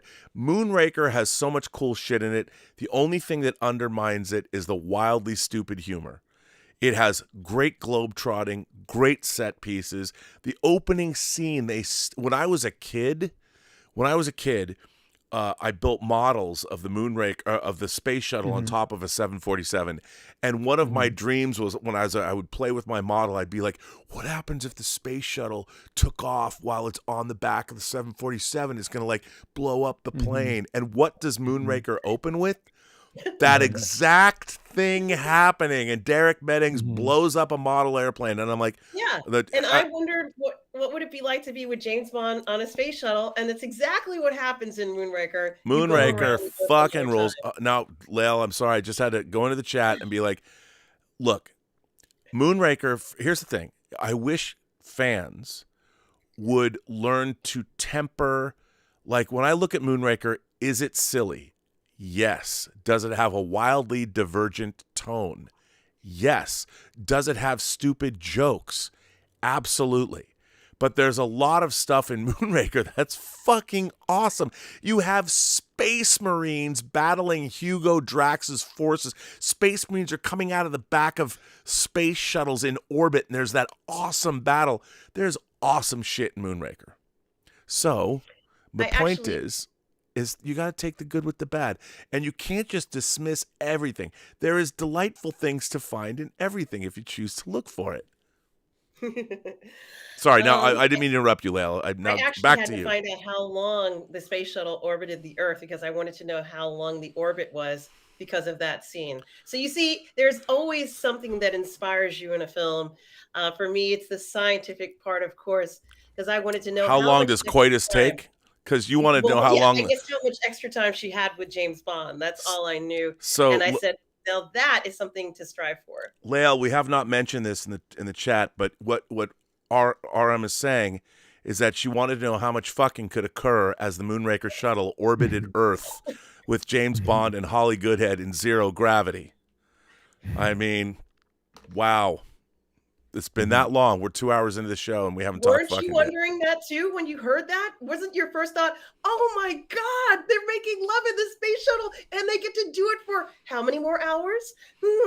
Yeah, well, and the great thing about that is you could spin her around in zero G. Weightless motion. Yeah.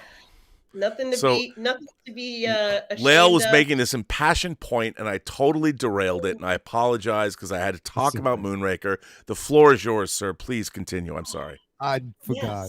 Yes. I seriously forgot. But you were totally being passionate. Look, here's the thing. I think your point is well taken in the sense that fandom needs to find – look, I think fandom needs to find its joy in the sense that for all the things that we bitch and moan and complain about, there's an equal amount of really cool shit being made.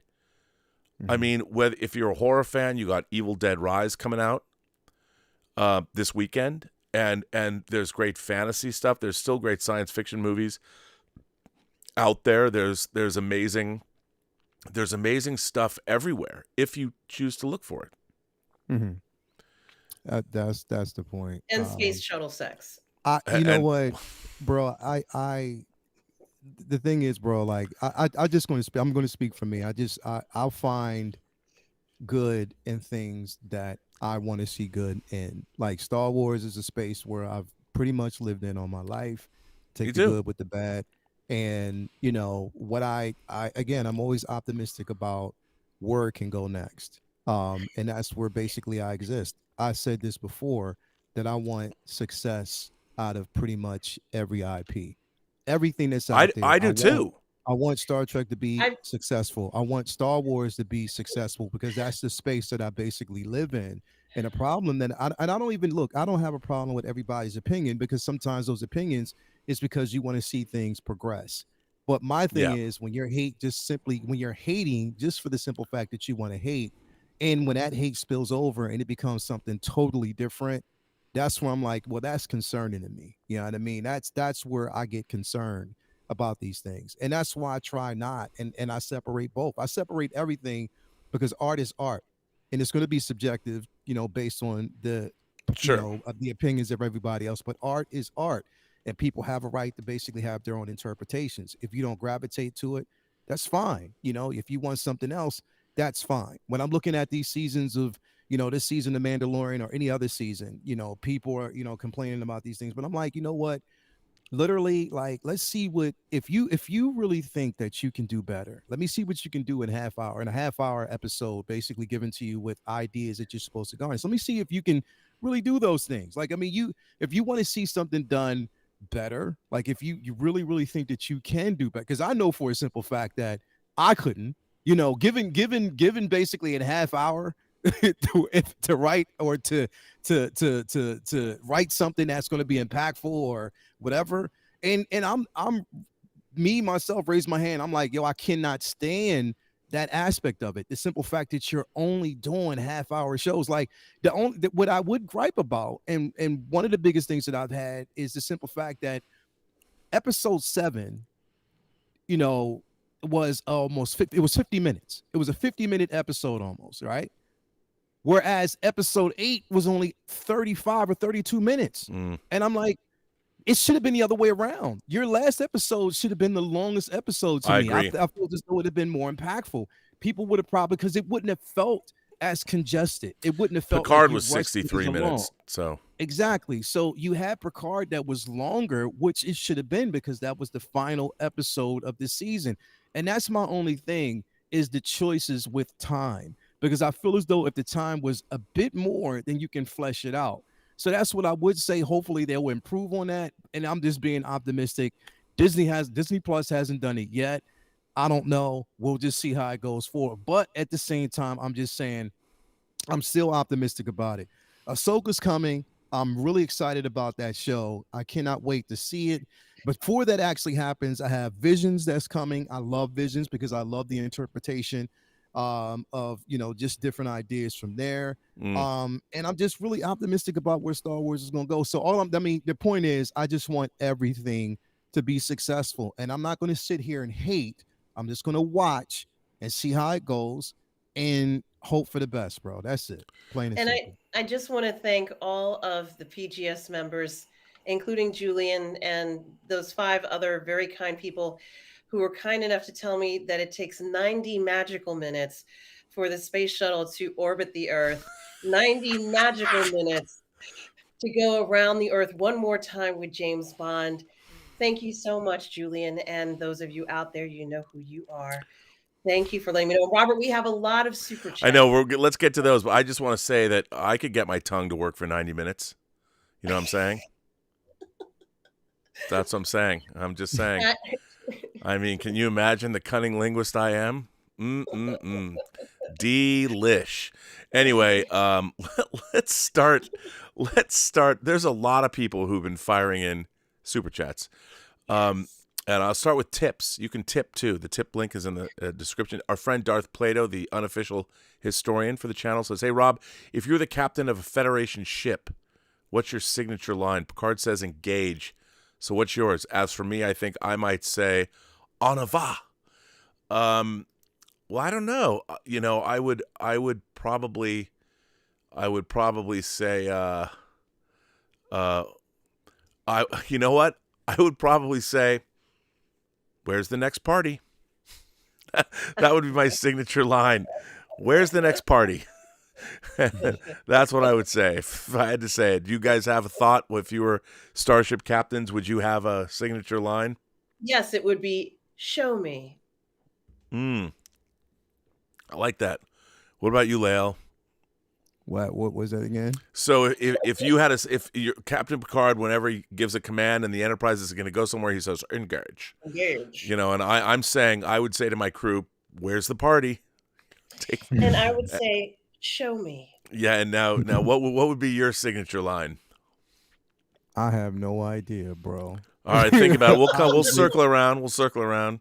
I have zero idea. Like, I don't know. Just, I guess, probably, I don't know. I have no idea, bro. I would have to think about it. Think about it. We'll let you think. I had to think about it. Yeah. Here's one for you, Lael. Stubble McShave, all the way from Sweden, says, "I was confounded by the writing in Mandalorian. In bringing back Grogu and IG-11, they unmade climactic moments from seasons 1 and 2. The shields in the last episode didn't make sense, and apparently the setup of jetpacks having limited range didn't matter." Any thoughts? Well, the thing is like, I'm here, in my opinion, like, even because I looked at the final episode. We talked about this, I think, yesterday on Uncivilized. Final episode, Axe Woves, you know, has the ability for real to make it To suborbital space. Yeah, you know, but, you know, again, I'm looking at the simple fact that you have one clan that's working with limited resources, another one who has resources. You know what I mean? The Night Owls had resources based on the simple fact that, again, you're dealing with a faction that became, you know, not, I don't want to say bounty hunters, but like guns for hire. type of situation. And because of that, they had access to more resources. They had access to fuel. They had access to more than what was basically provided when you're basically a clan who's surviving on a planet that is out to destroy you. So basically that planet that they were on was Australia. But literally where everything is genetically designed to I love kill that. you They at were any on given Australia. chance. Like literally. Australia. Yeah, so that's just the way it was. Everything is genetically designed to kill you, from spiders, lizards, snakes, Well, I call everything. it the land of the lost. Yeah. So I mean, when Australia. you're, Pterodactyl I creatures, mean, though. so Well, when you're general. looking at, yeah. So when you're looking at that, bro, it's like, come on, man. Like, let's think about it. Like, it's, bro, it's Star Wars, bro. Like, it's Star Wars, and they've written this to be a certain way. So I look, you can't really explain the writing choices that they made. Like, look, I will honestly say, it wasn't those choices. The writing was, you can see that there were holes in the writing this entire episode. I mean, this entire season. I see that and I understand that. But like I said, with any and everything, I take certain things that I enjoy, from it. You know what I mean? Even though it was like, yo, like you're just, certain things didn't really add up. I would have liked to see them spend a little bit more time on Navarro, and they didn't. You know what I mean? They were on Navarro one, just mainly for a few hours and like a half a day, and then all of a sudden they're off and they're heading to Mandalore. You know what I mean? Which again, we know that that's what they were leading up to. Right. But at the same time, like, man, look, I thoroughly enjoyed, if I'm looking at it from a story standpoint when it comes to certain characters and the character development, I knew, and they told us that they're delivering on what they promised. Was the siege of Mandalore. They wanted to take Mandalore back. Yep. And that's what they did. However, how they did it might not have been executed the way people wanted to see it. And even on top of that, I was happy that some of the theories that people had out there just never came true and never came to fruition. I'm glad that we didn't see Luke again. I'm glad that we didn't actually get any type of fan service in the very beginning. I mean, at the very end of this season. I'm glad that it took whoever they basically had in this show to get themselves out of predicament that they were in at that point, and we were following that story. Bo-Katan Kryze, it was a redemption story for her family name, that crest. And, we're also seeing evolution in her to where it wasn't about ruling Mandalore, but making it that Mandalore was for all people, all clans and stuff like that. I'm glad even at the very end that the Darksaber was destroyed, because the dark saber was it was symbolic of power that they basically wanted, and whoever held that held the power. Now it's not, it's taken away that level of symbolism where people can now live, without, following that, and everybody just fighting for, leadership and rule and stuff like that. Again, I take the good with the bad, and I think in every IP you're supposed to, bro. That's just how it is. Yeah, it was a fun watch. Honestly, The Mandalorian was a fun watch. Yeah. That's the thing. It's a fun watch. And I'm not, even when if I'm going into Picard with my own, I'm not going into Picard with everybody else is telling me, because everybody else is saying it's good. What if I watch it and I'm just like, eh? You know what I mean? What if I watch that and I'm just like, okay, it was fun, it was entertaining. I'm taking away something that I'm getting from it and not what everybody else is telling me I should experience. You have to experience things for yourselves. And I think that's just the way it's supposed to be with every IP. You know what I mean? I like that you said that. All right. I think it's good. That brings us to Sonny Dominguez. Our friend Sonny, who's been a longtime fan of the channel, who also came to watch Tango Shalom. Sonny's a good man. Sonny says, saw Evil Dead Rise while on an edible. I enjoyed it. When watching horror films, ever rate if you would survive? That's interesting. Do you ever rate horror films? Pro tip for the Post-Geek Singularity. Demons hate and flee when God is being worshipped. So play Christian church music and learn the song, Jesus Loves Me. All right, Sonny, I hope that's not a spoiler, damn it. But I like that. Ricky B sends in a $22 tip. Says, as I was watching Picard Season 3, Vadic spinning in her chair reminded me of General Chang from The Undiscovered Country. His banter with Kirk and Vadic's banter with Picard Was it done on purpose by the writer? Daughter like father, both great actors. Well, those of you, Amanda Plummer is Christopher Plummer's daughter, so I'd like to think that both, it was a combination of writing, and Terry told me a lot of choices were made by Amanda Plummer as an actress, and she was, I thought, delightful. She was great. I really love that. Darth Plato goes on to say, concerning Captain Shaw, consider if Shaw bombs Seven's review, then Seven stays on the Titan. But if Shaw gives a positive review, then Seven is more likely to get promoted to somewhere else. This really does happen, promoting someone to get rid of them. Oh, come on, man. Why you got to harsh my mellow with that? I just wanted to say that I have some skepticism on Lael's take on Mando 3, but to be clear, I have nothing but respect for Lael, and I'm grateful for Lael as a guest on this show. It's fine to take exception with each, but be constructive about it. Lael is. I love that. That's the only way you can be, bro. This is the way. The thing is like, bro, and this is why I'm doing this show on Monday, and I welcome everybody to basically join in a discussion, because we're going to try to keep it as, constructive as ever. Monday I'm doing a show is basically called Star Wars, the Fandom Menace. And the reason why I say that is because it's not, and I don't want people to think this is solely negative. It's just that, okay, from a fan's perspective, are we expanding the universe? Are we basically expanding the IP, or are we shrinking the IP? Like, what is the take on it? You know what I mean? So I just want to have that. Might I offer a suggestion about that title? Yeah. There's a collective group of YouTube channels, many of which I enjoy, that is called the Fandom Menace. And you might get a lot of people that mistake what you're doing as a commentary on those other channels. Okay. So I'm glad you mentioned that. I'm glad you mentioned that. And look, there's a lot of people that make up the Fandom Menace that I'm always criticized by being friends with them. I think a lot of them get a bad rap, and like I get a bad rap. I got a bad rap by making jokes on Twitter that I thought were damn funny. And suddenly I get piled on. That's why I don't even do Twitter. That's why I definitely don't do Twitter, bro. I would just say don't call it the Fandom Menace, because it'll be misconstrued as something it's not. So then you'll get more hate. I think what you could do is flip that around and call it the Menacing Fandom. You know what? The thing is, and I might even change the title because I don't want to get in the space where it's attacking anyone's opinion. Yeah, that's why I'm saying call it the Fandom Menace. All opinions are going to basically be welcome, because that's what it's all about. And the thing is, it's like, it's not going to look.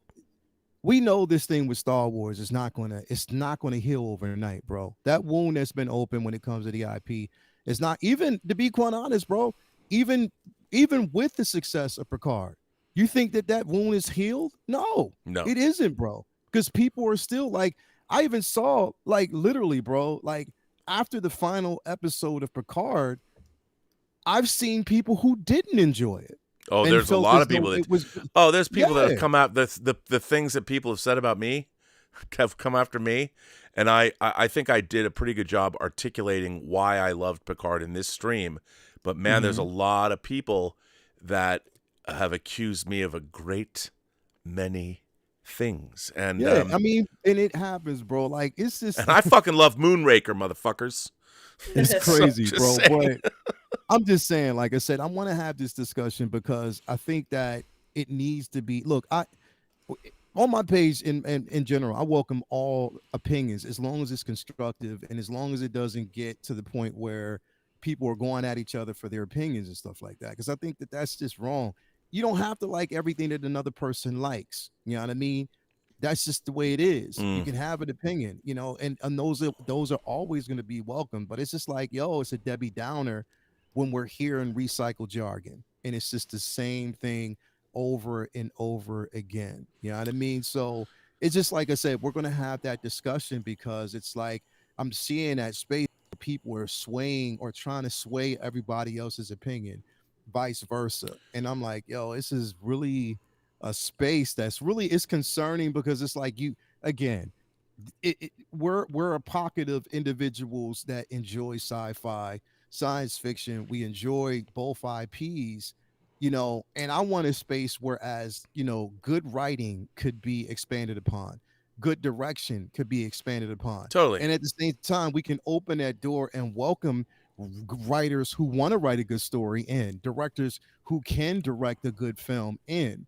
But how do we do that is if we're creating such a negative space that none of these people want to come on board because they're like, I don't trust it. Nah, I'm not putting my name on that because this, that, and the third. Like, how can we kind of marry the two, whereas people are allowed to have opinions, but at the same time welcome people in that want to make those changes, that not changes necessarily that we're looking for or that we want, but will be willing to write a story and commit to writing a very good story, because that's where it starts. I agree.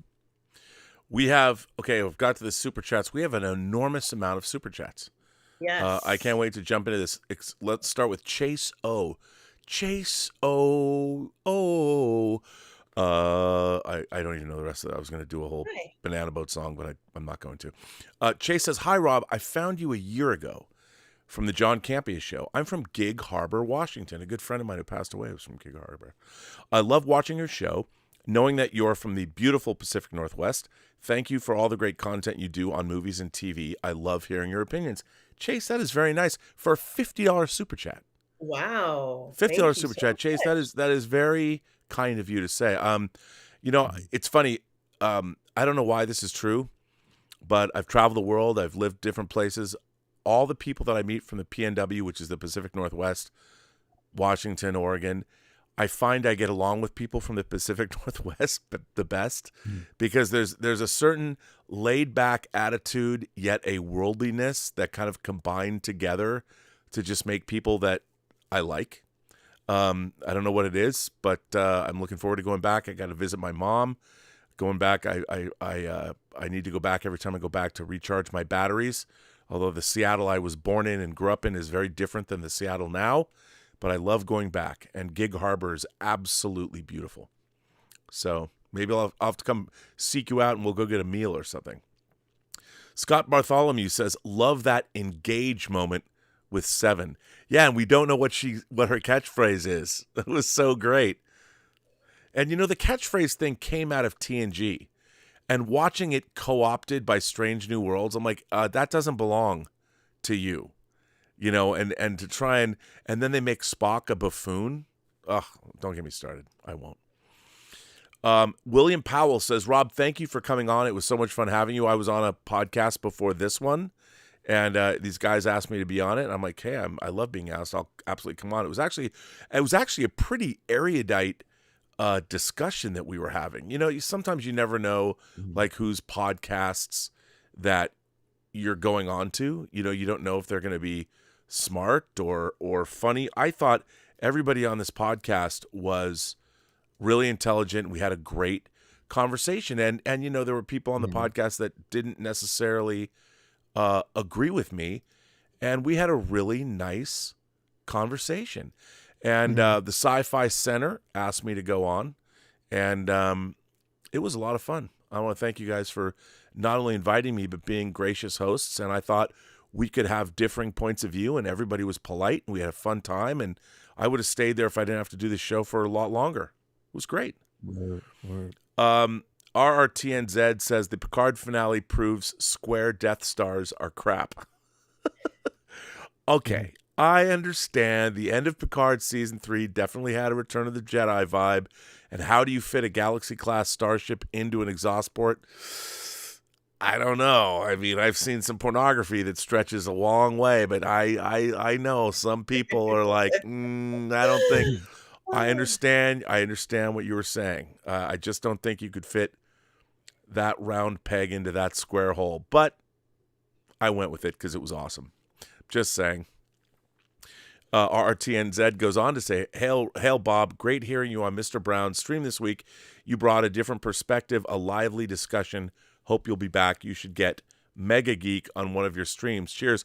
You know, it's funny. I went on, Mr. Brown has asked me to go on. I've streamed with one of them before. And I went on this podcast and somebody like joined Twitter just to tell me that they were like alt-right jackbooted Nazis. And I was like, again, we had a really great discussion. Everybody was very polite. Everybody had really great points of view. They were funny as fuck. I really liked going on that stream. And I'm like, when you listen to that stream, I felt being on that stream, I learned something. I felt that my personal experience being on a stream with people, and I've streamed with a lot of people that I get a bunch of guff for.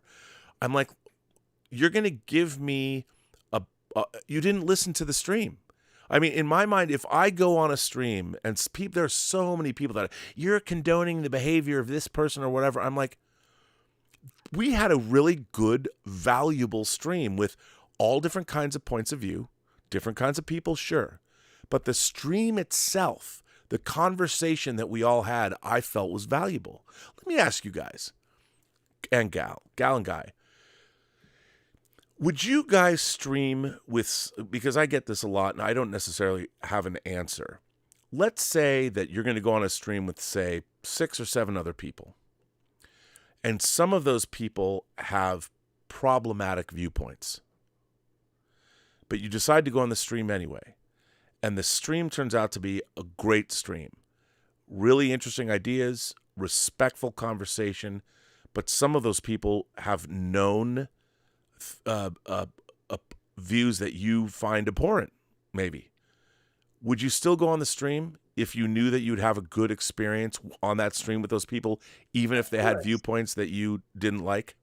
Yes, because I assume nobody has the same viewpoints I have, like in the galaxy. So everybody has opposing views to what I think. So yes, I would. But what if they had really problematic views? Like, as a Jew, something that happened this week is my family foundation on my mom's side built a chapel at a synagogue in Seattle. This week, that synagogue was hit with anti-Semitic graffiti. If I found out, the guy who wrote the anti-Semitic graffiti, if I was asked to go on a stream with him, my first inclination would be to go on the stream with him and have a conversation and find out, this affected me personally. You basically were espousing a view in the 20th century. There are a lot of people on Twitter and YouTube have more followers than there are Jews on earth. And you went on and espoused a genocidal philosophy on a place where my family built something. Now, I would go on a stream with that person, and I would want to have a conversation with that person and find out, 1, why he did it, and 2, I would hope that I could show, by being willing to have a conversation with him, that maybe he might remember that I was an okay guy. That even though my Jewish family built maybe I could get through to that person in a little small way. Now, I go on this stream and 10,000 people jump down my throat on Twitter. How could you give that person a platform? Because that's what people do. They jump all down my throat on Twitter. So I asked the two of you, how far would you go? And is there a line you draw for people you won't stream with? I just think it's impossible to predict what everybody's opinion is going to be on every single topic. So it's impossible to 100% avoid every single viewpoint. The world, it's impossible to do that accomplishment. So, and the way that I was, let's say in school and at home, we were trained to take the opposing view. So yeah, that's exactly what in debate class, in high school debate class. You take the opposing view. And you need to defend both equally. So if you have the contrary or the whatever it is, pro or con, let's say in either case, you have to be able to defend it equally. So it's completely, oftentimes the side, it doesn't matter. Someone's going to contest you. So I don't know. I feel like that's natural discourse. What do you think, Lael? Would you do it? Bro, look. Where I sit right now, bro, I'm a 49-year-old going on 50-year-old Muslim. You know what I mean? Have been pretty much all my life. You know what I mean? And you've been a 49-year-old Muslim your entire life? What about, you were never 18? You were never 16? You No. never So sip beers, and basically, you know, I believe that. I want to believe that you came out of the womb with that magnificent beard. but the thing is, I say that because, I've been scrutinized pretty much, since 9/11. I've been scrutinized basically for so many things, like, so many terroristic threats, so many this, that, and the third. I've seen it all, bro. I've experienced it all. You know what I mean? And it's all up for, debate and interpretation because of what's happened before, what's come before.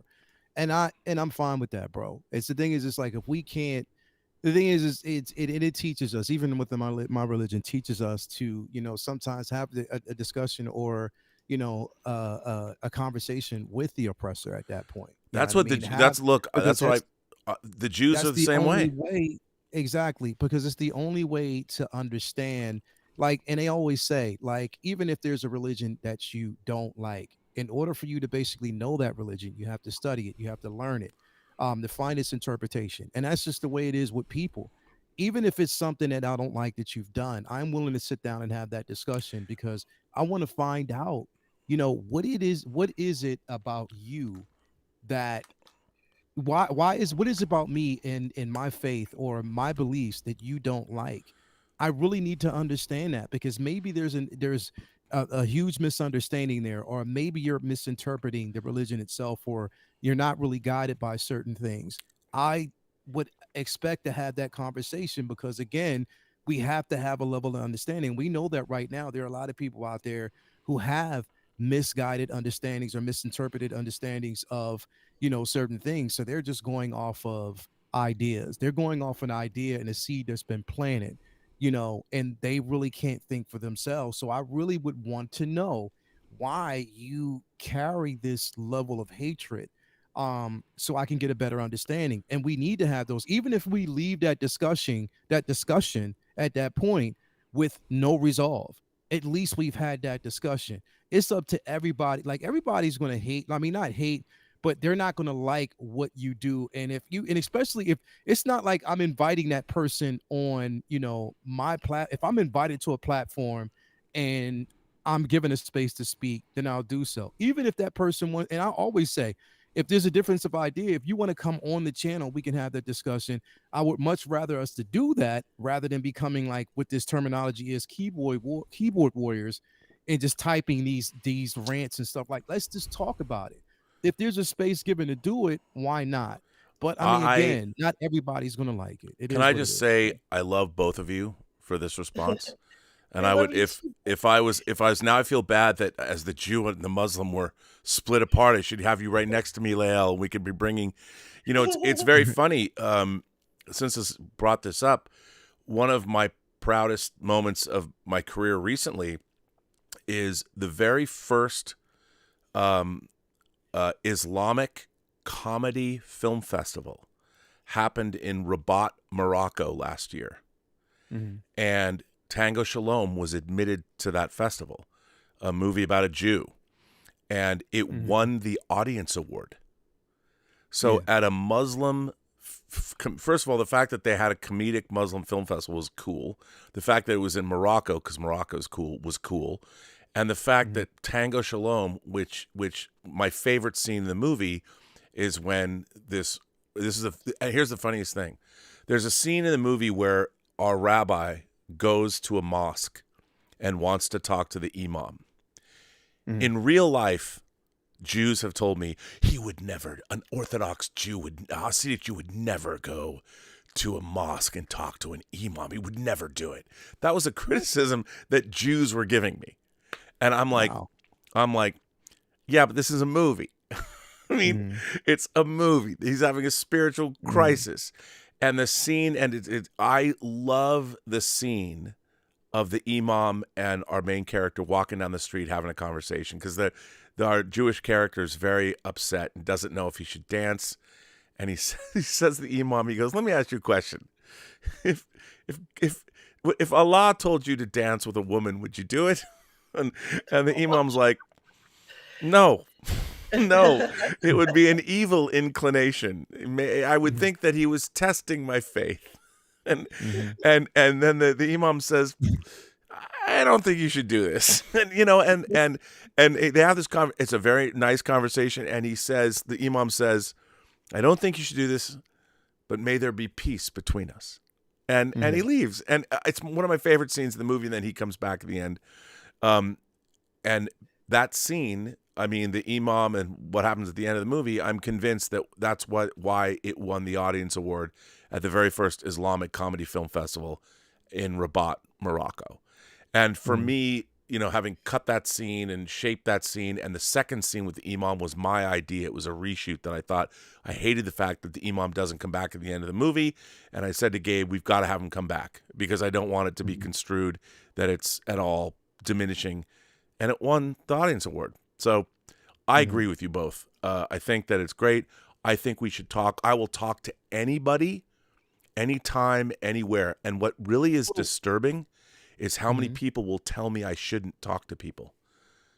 And I guess that's my biggest problem is like, that is what's, to me, is why the world, it does sometimes become so shallow, is because we don't have discussions. Like, we don't 100%. talk about these things, bro. It's the only 100%. way to get to the source and get down to the problem is to actually have these discussions. Like, we have to, man. Like, you know what I mean? And there's going to be differences, and just like we've been talking about pretty much today, like there's differences of opinions. If we're looking at like Star Wars or Star Trek as a religion, there's differences of opinions. But at the same time, at the end of the day, we're enjoying certain things that we can come together and enjoy. You know, just so we can come together in fellowship about these discussions. At the end of the day, we can walk away and be like, hey, we're still friends. At the end of the day, we just disagree, but it is what it is. It's enjoyment. It's whatever. But we have to have these discussions. That's the only way to push the needle forward, bro. I agree. If you just basically decided that you didn't want to go, then you would have another set of discussions. Oh, Rob shied away from it, or Rob, you had an opportunity to speak and you just didn't. Like this, you know, there would be those type of things as well. I'm just like, you know what, man. And I just, you know what, just listening about this shit, I just came up with my catchphrase, bro. What my catchphrase would be. All right. What is it? Billow ahead. There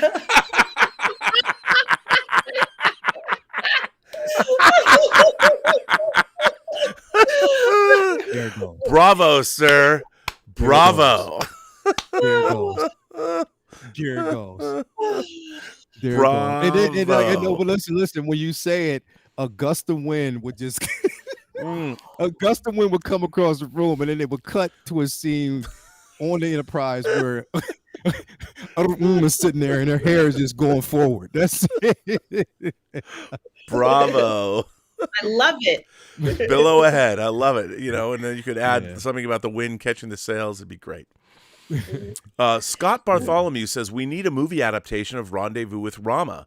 Rendezvous with Rama is an Arthur C. Clarke book. They've been trying to make that movie for 40 years. It's a really great book. I first read it. I got it from the Science Fiction Book Club. Basically, what is the name? The Hawaiian name? I should probably ask our guest coming up.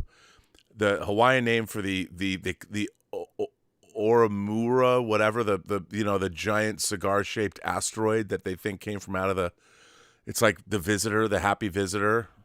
I'll ask Lana if she knows what that word is.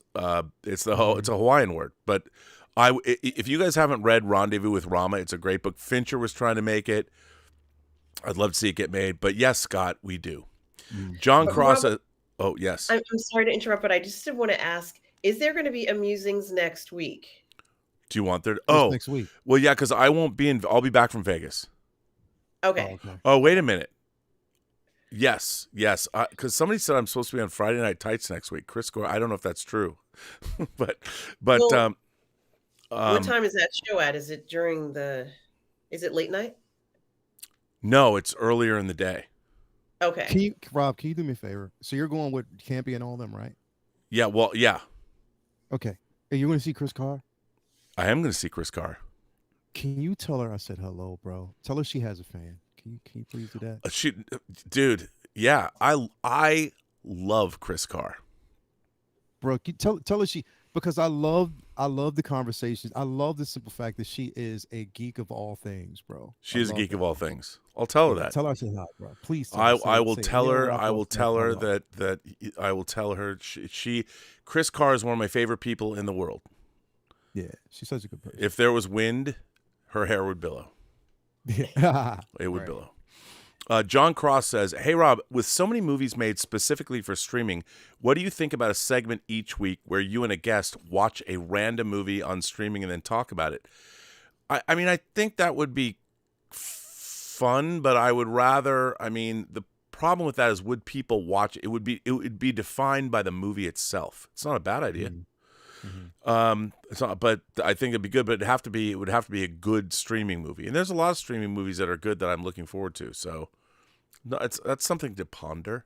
Scott Bartholomew says we need an updated adaptation of the Martian Chronicles. Look, I would love that. Again, they've been talking about it. Ray Bradbury's The Martian Chronicles. If you go back and you watch that first miniseries with Rock Hudson, boy, you can see the wires on the special effects. Literally, it needs an update. Definitely needs an update.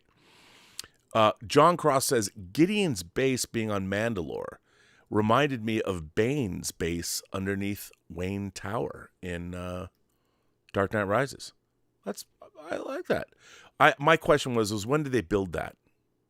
Come on. Very quickly. Yeah, Robert, they very built it. I guess they had droids building it very fast, which is that's okay. My question is really quick, and I thought about this the other day. Where is Paz Vizsla's body? Right? And I'm just wondering why. I'm like, yo, I wanted, and I'm, if this one thing I had to ask is like, yo, y'all didn't give him the proper burial. Y'all didn't, like, literally his body was still there. Was it destroyed, or, where's his armor and everything? I don't know. I was thinking about that the other day. I was thinking about that yesterday, as a matter of fact. I think it's a very good question. I We've want to never know. seen a Mandalorian funeral, have we? No. No. And maybe they gave it to some droid that stripped his body and took all of his armor and recycled it into something else, which I don't know. By the way, I've been drinking both Zevia, and by the way, John did get me years ago hooked on Zevia. It's quite good. I'm drinking Zevia cream soda, which he doesn't drink, but I like it. And it's a plant-based sweetener, so it's good. Rampage Predacon has been a member of the channel for 6 months. By the way, there is no member call this week, but tomorrow, Que Pasa BGS, brought to you by Alex Montano and Roberto Suarez, is on this channel. It's in 97% Spanish, which I think it's a great channel. I love it. Slarf is a new member. Thanks for becoming a new member, Slarf. I love that. My man Kaz Graphics, who is the official cheesemonger of this channel. It's been a while, but you might ask yourself, why is he the cheesemonger of this channel? First of all, Kaz Graphics is an incredibly talented graphic designer, and it's funny because I usually drink out of the glass he sent me, but it's upstairs in the dishwasher. But he's a great graphic designer. But he does give me things from Beecher's handmade cheese from Seattle, which is the greatest stuff in the world. Just saying. Kaz Graphics says, sending love, and yes, I'm going to the Empire Strips Back. So the Star Wars burlesque show, and if it comes to your channel, you can speak to this. What do you think of the Empire Strips Back? I thought it was fantastic the night we went. It was so much fun. I even met the dancers from the Empire Strips Back. Did you know that, Robert? I did not know, but it doesn't surprise me. Did you ask them how long it takes a space shuttle to go around the moon or the Earth? I told them. I actually asked them about the guy who played Han in the stripping thing. But I'll bet you did. I did. I was like, "Oh, who's the guy who plays Han?" And they're like, "Oh, you want to meet him?" And I'm like, "Yeah, but not right now." But they were a great bunch of dancers. Very friendly, very talented. I think it's a fun night for adult entertainment and Star Wars, and I think anyone would enjoy it. Well, Kaz Graphics is going there. You heard it, Kaz. You're gonna love it. You're gonna have a good time. Mm-hmm. Alex Detman sends me a very generous super chat. Alex, Rob, can you do me a favor and check her email for Marcel's new batch of toys he wants to send you? Because I swear to God, if I hear Did he say anything yet, or did he email you back? I'm going to Wile E. Coyote myself. Marcel is a 9-year-old boy who does action figure modification for, he takes 3 3/4-inch figures. He made this for me. I love this figure. He did this, he modified a 3 3/4-inch figure and made a figure from Prey. He made that. Yeah, I remember that. Yep, Yeah. he's 9 years old, and I keep his figures here because I play with them all the time. So, okay, tell Marcel that I will look and that I will email him back. He's 9 years old and he's doing that. He has a bright future, bro. I know, right? That's what I thought too. You tell him on midnight, when the adults are talking on Midnight Musings, we're talking about Marcel's bright future. So Marcel, you keep doing what you're doing. And you know what I would really like? I'll tell you, Marcel, I'll tell you what I want. You know what I want? I want you to make me, here's the thing. There's a movie that came out in 1976, which you'll probably think dinosaurs were still walking the earth then. But there's a movie that came out in 1976 called Logan's Run. Mm-hmm. And I've always wanted Logan's Run action figures. I want Logan, Francis, Jessica, and Box the robot. And if you can make those for me, I'd be a very happy man. Just saying. 200 Watt Studio for a $20 super chat says, Gene Roddenberry's story rule for Star Trek: be about something. This season of Picard was all about that, with themes of anti-collectivism, anti-authoritarianism, family, generations, etc. Characters went through a lot and earned everything. I couldn't have said it better myself. Fantastic. Cardinal Sin has been a member for 30 months. Gil, thank you for that. I appreciate that. Ricky B, member for 27 months. Cardinal Sin goes on to say, hail Robert Meyer Burnett and I know you when you sent this in, Lael was not here, so I'll give you a Lael Rockwell as well. Alex Detman goes on to say, with a $50 super chat, Alex, you are too generous. Wow, thank you. I admire how you've handled the John Campea show situation, because to me, I felt you brought in a great number of his viewers because of how genuine, honest, and intelligent how you talk about and know film. You're going to revolutionize the Post-Geek singularity and change the game. 10 for 2. Actually, that's going to be 10 for 20. That's coming out soon. Alex, that's very kind of you to say. And to that end, in minutes, if they show up, I think they're going to come. After and Lael go to bed, you're going to meet some people that are going to help me revolutionize the Post-Geek singularity. And I'm looking forward to that. So, which is great. Darth Plato's been a member for 28 months, our official historian. Son of John says, I can identify with Riker. 200 Watt Studio says, in Unforgiven, William Money was keeping the devil out by not drinking. He let the devil back in by taking that drink and hearing about Ned. That's exactly right. Alcohol is the devil, and he needed the devil. And that's the sad thing about Unforgiven is one of my favorite movies of all time. And when he does do that, he had to do that. Yeah. Oh man. Shellcrow says, from what has been reported, season 3 was filmed back to back with season 2. How did Metalis' team have time to write and prep the season? Oh, that's absolutely. Oh, look at that picture. Those are the dancers. Wow. The Empire strips back. Look at that. Nice. That's them. I like those girls. Yeah. Well, they had to write the season while Picard season 2 was being filmed. It was rough. They had to do it all concurrently, and it was not easy to do. And if I may, if you go back and watch my Picard season after shows, the Kurlan Neskos, you can see we interviewed Sean Tretta, we interviewed Christopher Monfett, we interviewed Terry Metalis himself, we interviewed Matt Okamoto, who also all the writers of the show, all the main writers came on the Kurlan Neskos, which is good. Alex Detman goes on to say, the two of two, in my opinion, I feel the way he handled the situation was wrong. You're talking about John Campea, and handled poorly because of what you bring us as fans. I guarantee he will miss in the long term, and I'm excited to see your creative vision become reality. Well, Alex, here's the thing. I have to say, I streamed with John Campea for 8 years, and I have nothing but good things to say about John. I mean, we had so much fun together, and look, I understand, to be honest, I was expensive. I mean, we were working full time.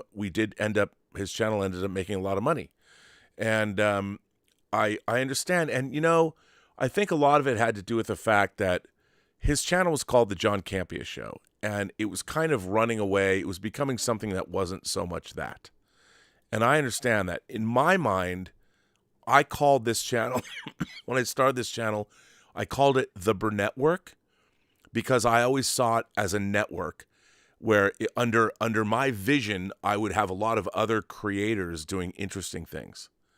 Mm-hmm. And that's like I've said, if I had my druthers, I'd have 12 hours of original programming on this channel. I mean, I would still do my own shows, but I would like to do, I love seeing, I'm so proud of King Tannic, Israel, who does, he put up episode 12 of the Otaku Experience this week.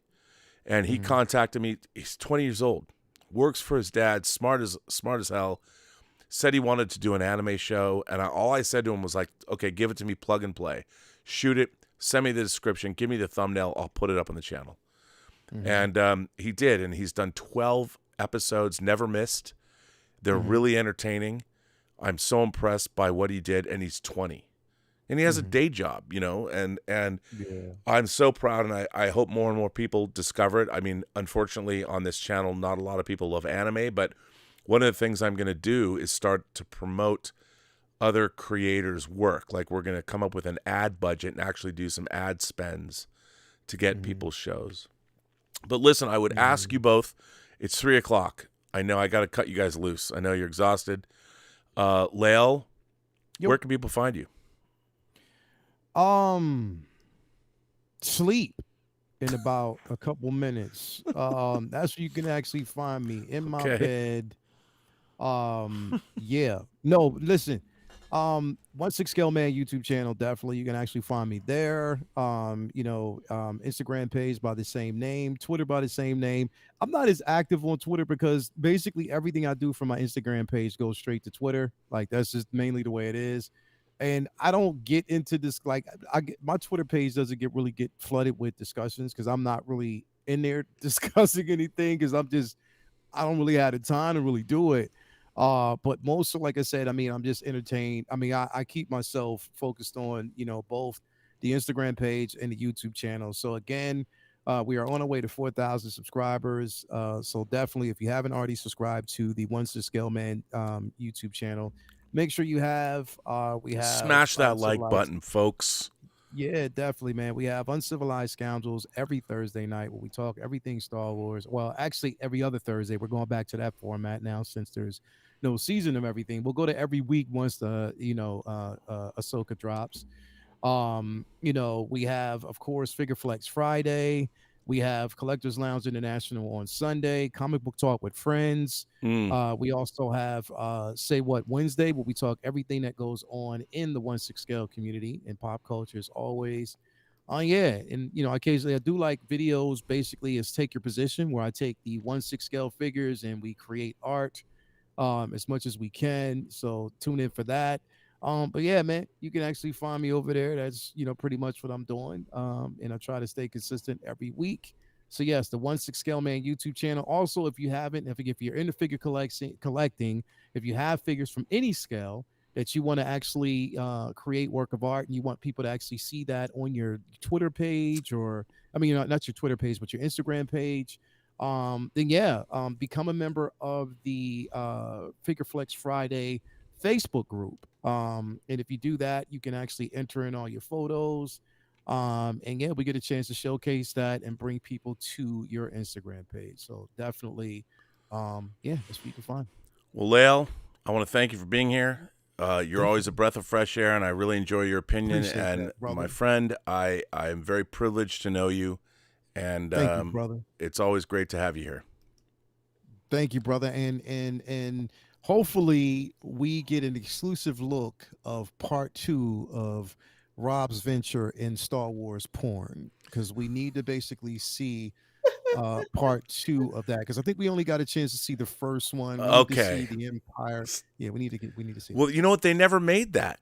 And okay, for those of you, I'll flat out, I don't tend to like delve into this part of my career, but it is true. I did play a character in Star Wars XXX. I wish I had a cock that was good for porn. I just don't. That's why I'm a cunning linguist. But still, I played Biggs Darklighter, which is kind of funny if you think about it. And I did participate in Kylie Ireland, the great porn star, was Red Leader. And as Biggs Darklighter, I did get to interact, and I actually acted in this movie. So if you've never seen Star Wars XXX, yeah, I had a porn stash, and I think I look good, man. I think I look good. I dyed my hair black, and for those of you who are wondering if this is true or not, it's true. And as a matter of fact, if you do a cursory, hang on, before you leave, Lael, since you brought this up, hang on, let me just let me just see if I can find real quick when I don't have to. Oh, see the let me go porn. Let me see if that's different.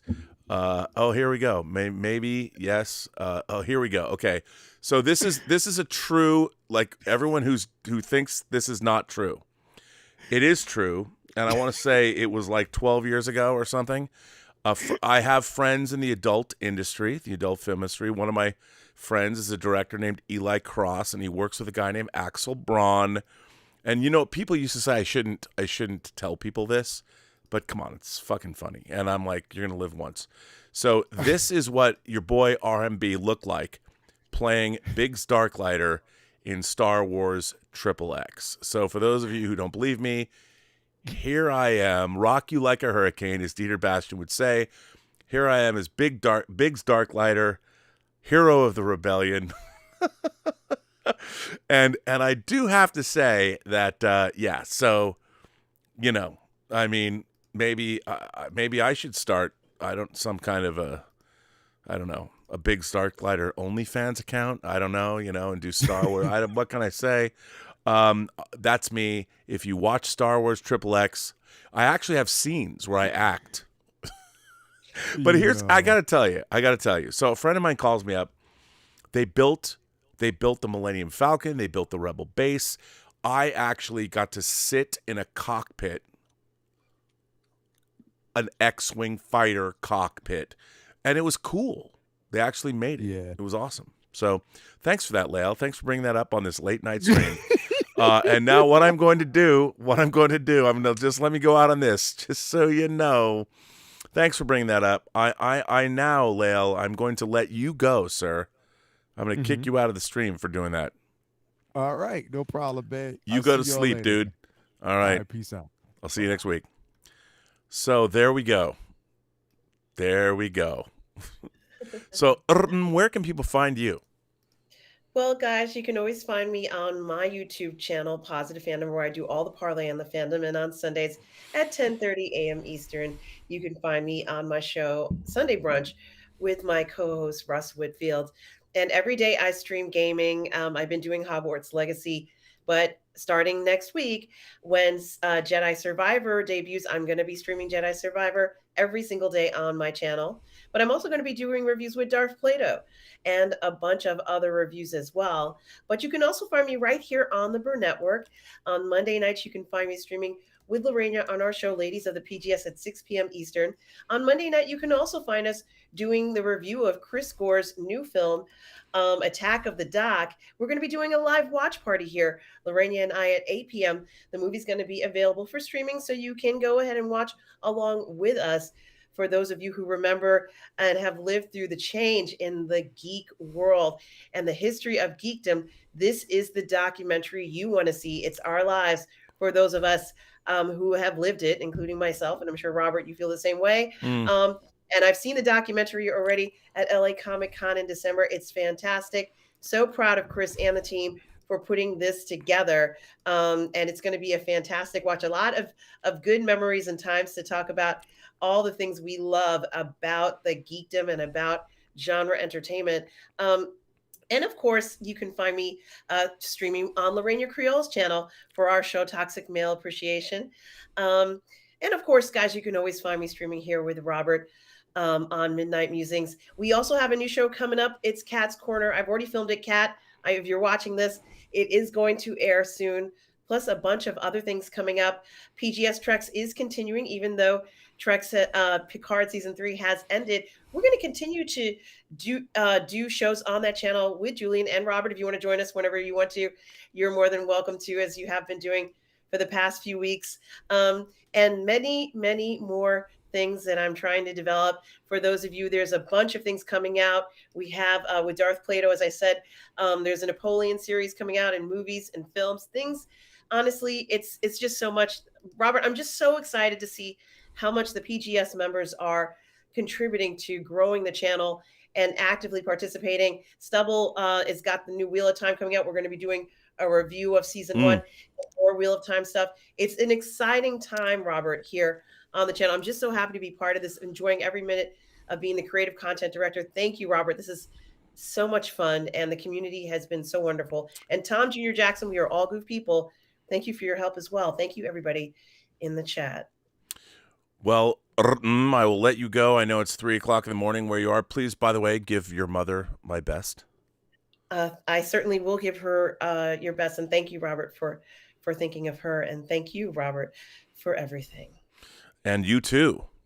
I mean, if you're not billowing, what can I say? If I'm not billowing, I'm traveling around the world in a space shuttle, Robert. That you can think of me like that. Well, that's good. I appreciate that you're traveling around the world in a space shuttle. That's all good. 90 minutes, though, you know? Well, you know, that's why she wanted to go around another time. And James Bond could provide that. Yes. 90 minutes. All right. Well, take care. I will see you. Well, I'll see you sooner, but I'll see you next week for another episode of Midnight Musings. Night. Good night. Oh, well, everyone, I know I'm not done with Super Chats yet, and this show is not done because so one of the things that I've dreamt of creating a network, and I've kind of put the call out for people about collaborating or doing shows here, and I have to say thank you to the community. Over the last couple weeks, we've gained 10,000 subscribers. We're going to get over 60,000 subscribers, which is terrific. And a lot of YouTubers will tell you it's suicide to commingle your channel. Like the brand, people want to hear me pontificate. Robservations is not going away. And I will tell you right now, I've said it before, there is a panel show in the works. It's going to be different than the John Campea show. It's going to be called The Imagination Connoisseurs. And it is going to focus on the industry, but everybody who's on the panel show has experience in the industry. They're not just pundits.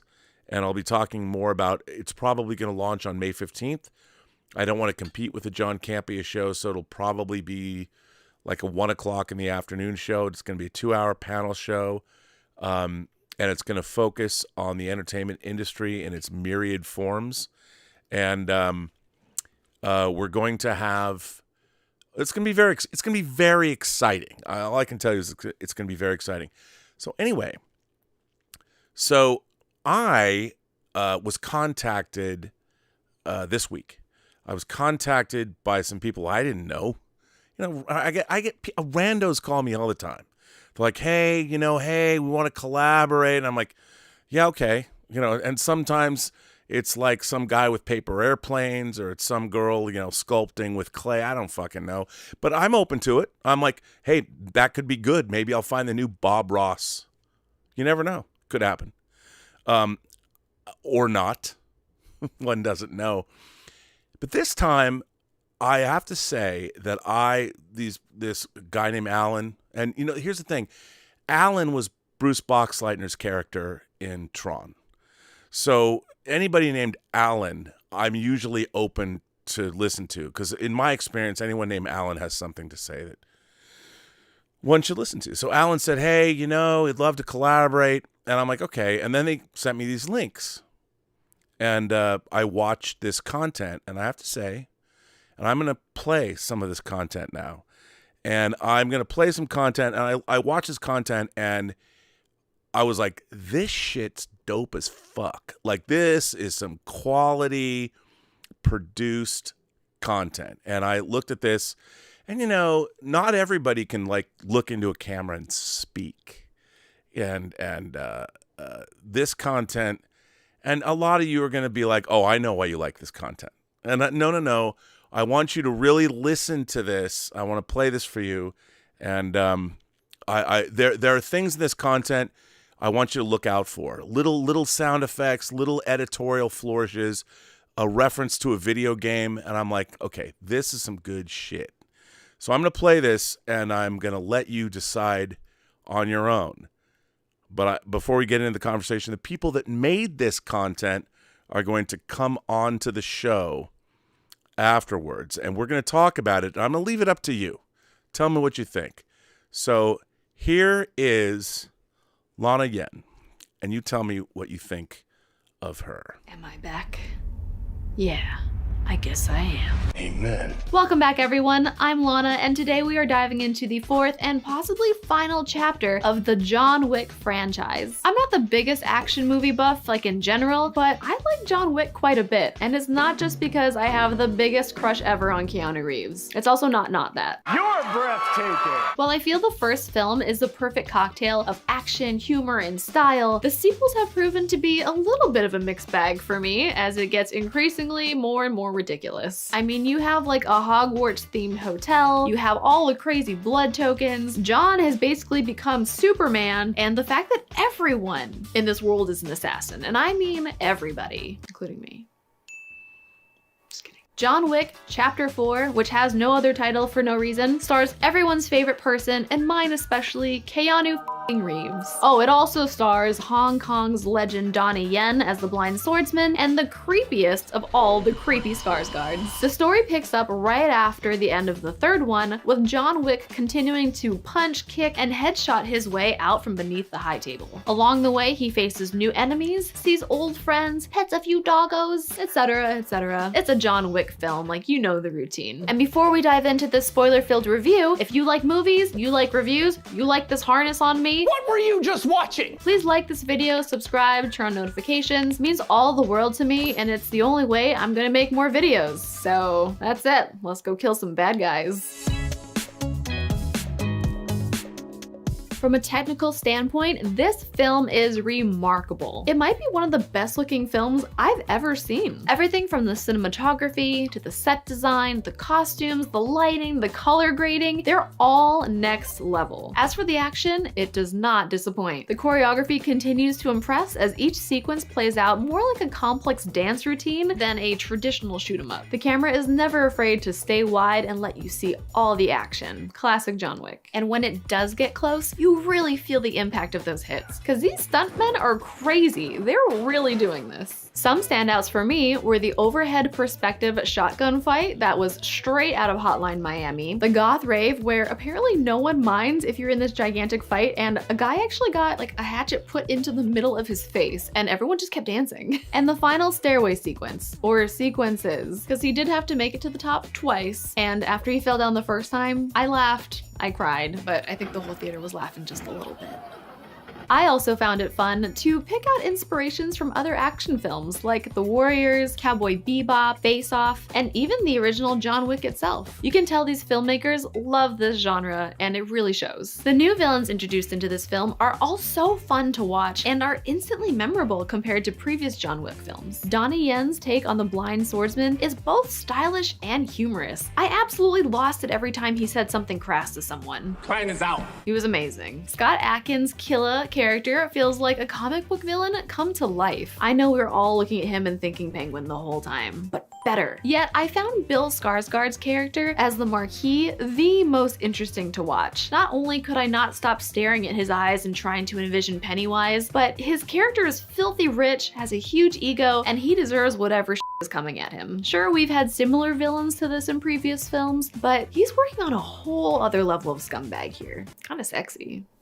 Story-wise, this feels like a fantastic send-off to the John Wick franchise, if this is indeed the end. While there were moments I felt like we were going from location to location just to check a list off of a video game, the main story arc was surprisingly satisfying. Even little moments like John telling the Bowery King what he wants on his tombstone, which apparently he's been thinking about for 15 years and decide on loving husband, or when John decides to save the tracker's dog instead of killing the tracker himself. Don't get me wrong, this isn't Shakespeare, but what's here serves the story so well that it kept me invested the whole time. And hey, special shout out to Clancy Brown. Love seeing you and stuff. Was very excited when you were on screen. Love that guy. While the action is fantastic, I do feel like it got a little bit repetitive. At times, I felt like I was watching someone playing a video game who only knows one set of fighting moves and just uses them constantly.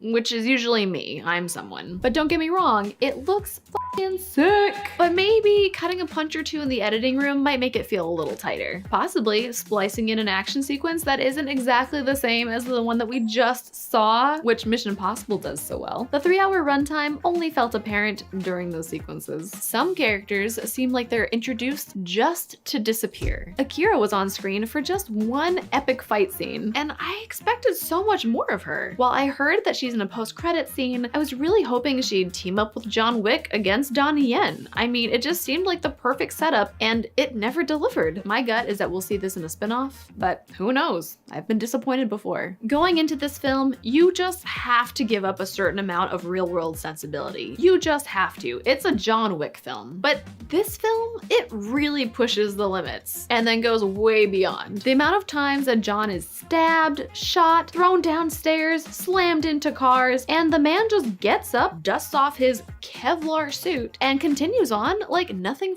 happened. Even other characters in this film are given this magical power of invincibility. When the dog got slammed into that moving car and just woofed away, that's when I knew there was no coming back from this. Okay, I love Keanu Reeves as a person. I actually think he's a fantastic action star, but there isn't a whole lot of acting going on in this film at all. Sure, he looks great in his suit and he can actually pull off these awesome stunts, but the writers give him almost nothing to say. Compared to the first film, I mean, he's pretty much mute. And for this possibly being his final outing as John Wick, I wanted a bit more than, yeah. I was really hoping we'd get a little bit more time with Lance Reddick's character, Sharon. Having him killed off in the first 15 minutes was especially hard, having just lost him so recently in real life. So this might be a nitpick, but where is all the gun reloading at? One thing that did bring a sense of realism to John Wick 3 Antebellum was the constant reloading of ammo during the fight scenes. It made me feel like, oh wow, this is something a real person could actually do. All of that was completely thrown out the window for John Wick 4, but it did free up a lot of extra time for killing more bad guys, I guess. I know a lot of people were all, wow, the breakout role of the guy who plays the tracker character. Am I the only one? I just did not find him that impressive. I think that he could have been very interesting, and he has these moments like when he flips his little backpack forward, I'm like, oh, yeah, let's go. This guy's gonna just turn up the heat. And then we had like one more minute of action with him, and that was kind of it. His whole purpose was obviously just for the moment where John Wick saves the dog. Although I did really like him messing with the Marquis, so I mean, it's not like I didn't enjoy him, but you could have had the whole movie without him and it would not have changed anything for me. Oh, and there are a bunch of little characters that I loved, and I don't really mean the manager. I actually really don't care for the manager, and I am shocked that he survived this whole ordeal. But I really enjoyed Klaus, obviously. I am Klaus.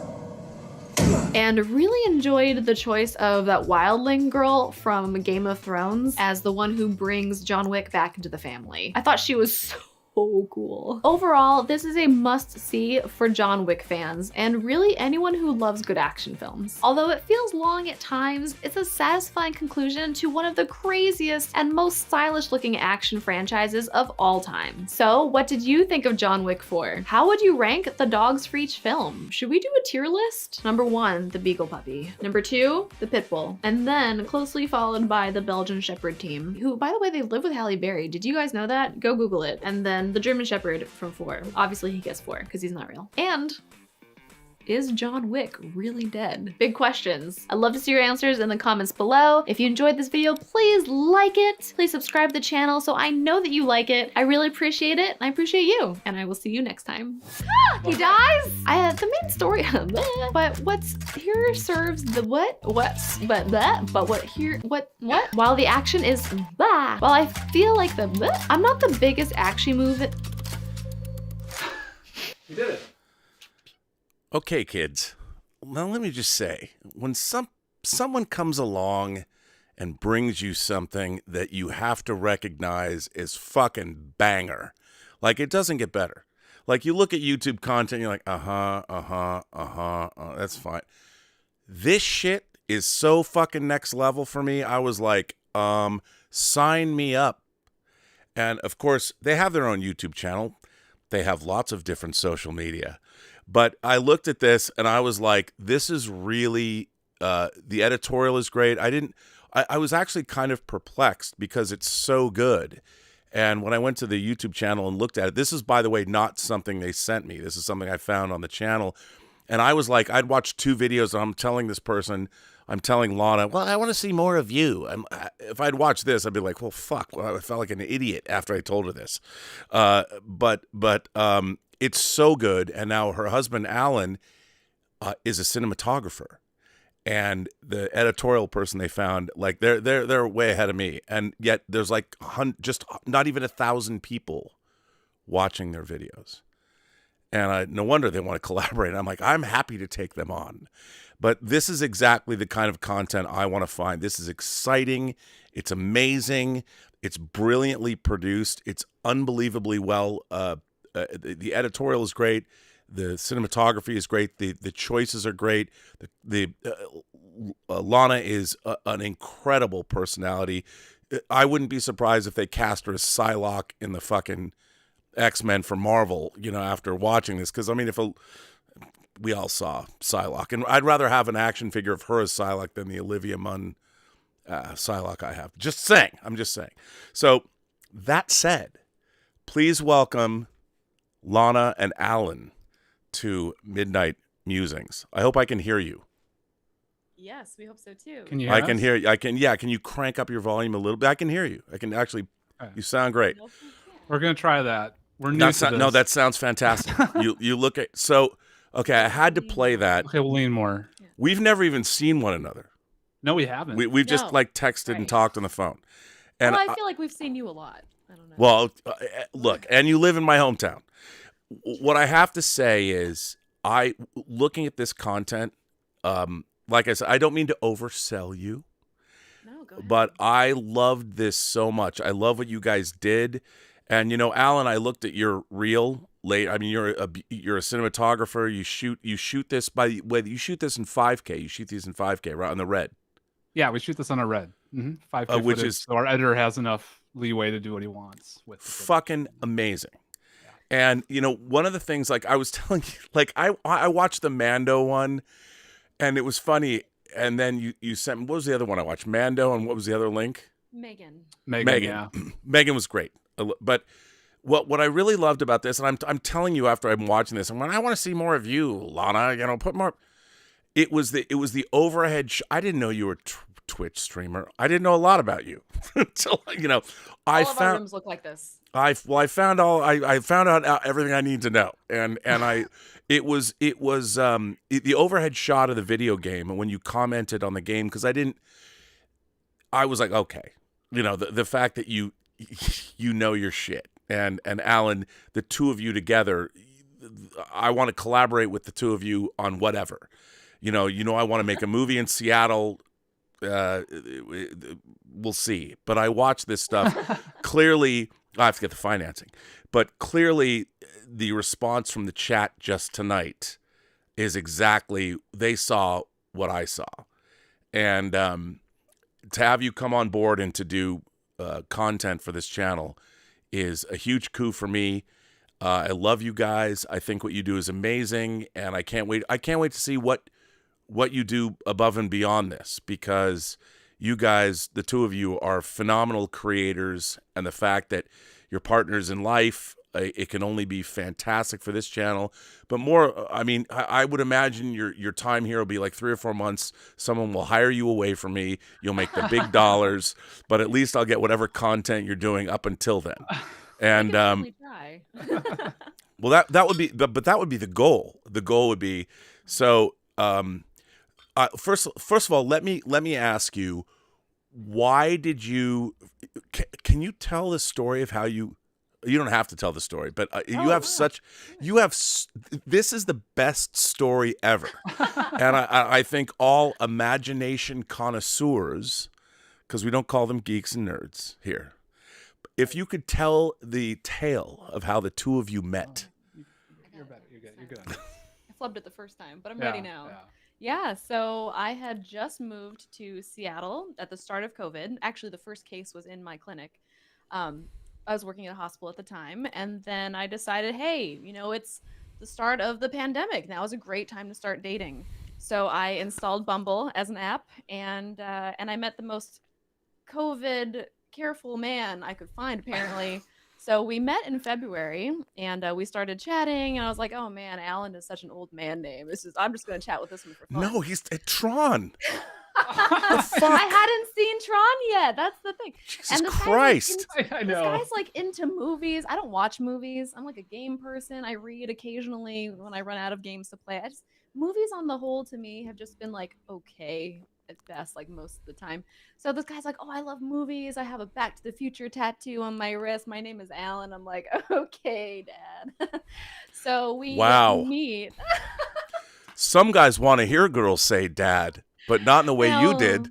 I know. Daddy came later. So we met in February online. We dated online. We would watch a movie every other day. I would do my best not to fall asleep for 2.5 hours. What was the first movie you guys watched? Did you find out?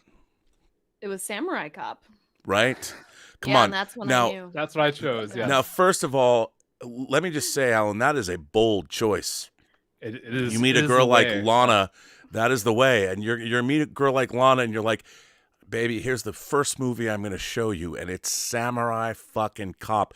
That, my friend, that is all in. That is me looking for the perfect one, right? Oh. Yeah. Well, you're coming out the type of person guns I want to blazing. be with, right?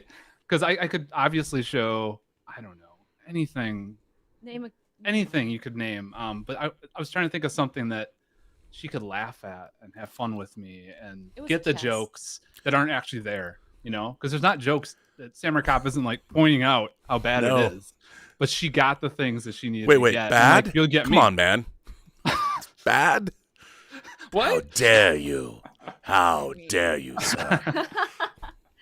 The only person who liked it more than I did was my mom later. So you two actually match up. That was really interesting. well. Yeah. That was an interesting. Wow, you watch. bonded over Lana's mom? You bonded with her Samurai over Cop. Samurai Cop? Wow. Over Samurai Cop. Quite amazing, Yeah. actually. The wig came off. My mother lost it. Samurai Cop brings families together. I think. It does. That should be their slogan. Wow. That's what it is. Yeah. So we met in February online. We watched movies for a month before he agreed to see me in person. So we met online. In Wait. February. It took you a month to agree to see her in person? Absolutely. What do you say absolutely like that for? Okay, what could I? Let me just. I need a judge's ruling on this. Please, bring it to Why would you possibly want to wait a month to see her? Well, Yeah, why? Well, the whole COVID thing was a little scary at the time. I won't lie. I think all of us took it different ways. Okay, I understand that, but I would think that all disease would take a back seat. You're so sweet. Look at that. He is way too sweet. Rob and I would have met right away. I know you would have. Yeah, but you would have hated me by then. At least I think the month was good. I think the waiting was good. He would was good, and when you would say "daddy," you would actually mean I'm that old. So it's probably best. No, and I think it was awesome as movies is a really important part of my life. and what was really fun about her is that she hadn't seen a lot of the big ones. You know, she didn't see Back to the Future. She hadn't seen everything. I feel like that was. I'd bring up every title to be like, I don't know that. But she had like an enthusiasm, like I want to see that. No one's ever like said, hey, sit me down, show me this movie, and I'm like, gosh, this is amazing. So we just kept watching these movies online, and with my fear of COVID, blah blah blah, but. The fact that we could bond over these films and we'd watch, I don't know, until like 2 in the morning. It was fun for you because you got to experience that like first time view. Oh yeah, it was amazing. Just watching her eyes, you know, when I'm showing her these movies. Well, that's you know, that's the fun. One of my favorite things. When you find somebody who's open to cinema, you know, and you can. I think that's one of the great things to bond with people is to show somebody, and you know that it will elicit awe and wonder in them. Now, Alan, if you could give us a little bit of background as to, but when you met Lana, what have you done? Who are you? I mean, I've seen your work, and you're a very talented both photographer, and I've seen a lot of that work too. Shh. You're a great photographer and also a great cinematographer. Yeah, I do research. I do research. Wow, you do when research. Follow me back on Twitter. I was like, that's over. She went through there. She's like, which photos are on there? Shut it down. And I didn't delete anything. But yeah, my background's video games. I mean, I came to Seattle to make games. I was going to be a cop in Wisconsin. I'm going to do a real quick thing. Yeah. I was 18 years old. I was going to be a cop in Wisconsin. What, because you'd seen Fargo? Yeah, I've just saw Fargo probably. Yeah. I have now also seen Fargo. But because my dad was chief of police, and I was like, I got to do that, you know, the type of thing. But I made a website for him because he had a cell phone business on the side. He was selling cell phones right when they were picking up in the 90s. Actually did a movie review website for fun. Well, after I did the website for him, I did a fun for a movie review, and it was anime actually in the 90s, like towards the end of it, 98. 99. Wow, you got a guest on King Tanik show. I guess so. Yeah, I haven't watched it since then, but I did that website, and I had all these movie studios instantly contact me. And actually, my mom was my secretary. I was in my bedroom. I had her calls. This is from the offices of blah blah blah. It's just my mom calling. And I would get all these free. Smart. Faking it to make it. And I was like, oh god, I guess I have some sort of talent I didn't know I had. So I kind of just focused in on that, right? So I got into like graphic design. Went to a school in Wisconsin. Didn't learn much. Then they said, hey, you know, you should look into further schooling called DigiPen, which I'm sure you ever heard of that here in Seattle. Well, yeah, isn't that the premier gaming facility? It was, yeah, it still is. Yeah. A good friend of mine, my good friend Taylor White, one of my oldest friends in the world, his son is going to go there. Oh, awesome! And they were up there last week visiting. Yeah, it's an amazing school. I mean, it's really tough on you. I mean, they wouldn't even allow me to have a side job if they find out you have like a side thing.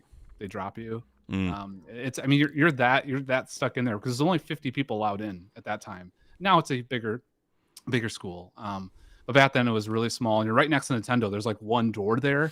Like if you open it, like an alarm will go off, and all security will jump on you because you can't get in there. It's like that close to Nintendo. But yeah, I went there. I sucked. I was terrible. I wasn't really that great at the beginning because there's some really good artists that came in because I got in off my website. I was the one graphic designer. Wow. At the time, I wasn't an illustrator. Everyone else was traditional illustrators. So I had to quickly get good at it because I'm getting failing, and then all of a sudden something just clicked. Started getting A's, and then they picked an intern on Nintendo, and I went over and worked on Nintendo. While I was in college, I worked on Metroid. It was my first game while I was there. The original Metroid? No, this is a DS version. Oh, okay, still Metroid. It's a Metroid. Come on, it's man. Still a Metroid, right? Yeah, fucking and I got to Metroid, make the opening intro. You can put that on your resume. This is. I just want to point out your street cred here with the Post-Geek Singularity. It's going up. Okay. Come on. And yeah, so I worked on that, and I was going to stay there, but I was like, oh, I'm a Nintendo. It's awesome, I'm a Nintendo. But everyone there was that they're all kind of like big fans of Nintendo, and there wasn't much creative energy at Nintendo. It was very like, you can't change anything. It's like you can't change Mario's hat. You know, if I want to put a different shade of color on it, I'm not allowed to do that. So I just felt there's a lack of creativity at that studio. So I was like, I'm done with this Nintendo. Sony was starting a new studio. They heard of me. I jumped over there. I was a graphic artist over there, and then I got into marketing, working on a kind of a James Bond MMO. Wow, it didn't come out. A lot of games don't come out. I work on, unfortunately. I left there I got offered an art director position with the guy who created Matrix Online. So I worked with him on a studio. We sold the company so fast. I didn't get any of the money, unfortunately. I was the fourth employee, I think. so I didn't get all that. But I learned a lot, and then I went to another studio and worked on a game called Scribblenauts, which is a fun DS game for kids that they do these puzzles. Adults can play and adults could play it too, obviously. Worked on that. Started getting more art director roles, and then I started becoming a concept artist. So my illustration side started coming in. So then I got another job working on a concept. God, my history is really crazy. And then I drew Year 4 now. Yeah, I drew an MMO, a whole MMO with Vikings, or a Viking MMO I did. Those. Yeah, it was a really cute stylized MMO. It took me 2 years, drew all that myself. Got burnt on a drawing, and then I went to a company called Undead Labs, which is where I'm at right now, which I've been there 9 years, which is crazy. Wow, that's amazing. That's long for the game industry, because a lot of us 2 years is kind of where it is, you know. You print, it's like, if it was a Facebook status, it's like, it's complicated, you know, right when you join, you know, so you're just expected to go. So. Well, what I love about the second episode of Architects of Imagination drops tonight. Yeah, now it's Saturday. Evan Cook from Naughty Dog was on the first episode, and it's interesting because I've been doing this show called Designing Hollywood with Martika Ibarra and Marilyn Vance, who's a costume designer. She was the costume designer on Die Hard and Pretty in Pink and so cool. Streets of Fire. And so I've been doing this thing. That's why we're going to Spain. But it was, you know, when you guys contacted me, first of all, the rest of your story about how you guys wound up married, we're going to get back to this. Yeah, okay, I put a pin there, good. don't worry. Good. But I just, like, when I saw what you sent, I was like, why don't you have like 300 million subscribers? And it was interesting because, you know, it doesn't, if people can't find your content, you know, it's a weird thing with algorithms and all this stuff. And when you wrote me, by the way, Alan, you wrote me I have to say, for those of you out there, Alan wrote me a very nice letter. Oh, it was very sweet. Was it worded very well? She helps edit me. This is how we work. We're a partner team. It was really nice, and it was funny because at the website, my business partner Mike Bodden reads the letters first, and and then he comments and he goes, "You should really read this." And I read it, and I was like, when I got it, I immediately watched your links, and I'm like, oh my God. And Mike's like, I think this would really fit in with what we want to do, expanding this channel. I'm like, I look at this and I'm like, yes, it is. Yes, it does. We were thinking the same. Yeah, and it was so funny because, like, as soon as I read it and watched, I think I emailed you. Yeah. And I said, here's my phone number, you know, whatever. And Lana, and by the way, can I just say, I'm going to say to everybody, like, I didn't realize your last name was pronounced Ewan. I thought it was Yen. So I'm like, oh, let's do a thing called a Yen for horror. And you're like, I didn't really understand that.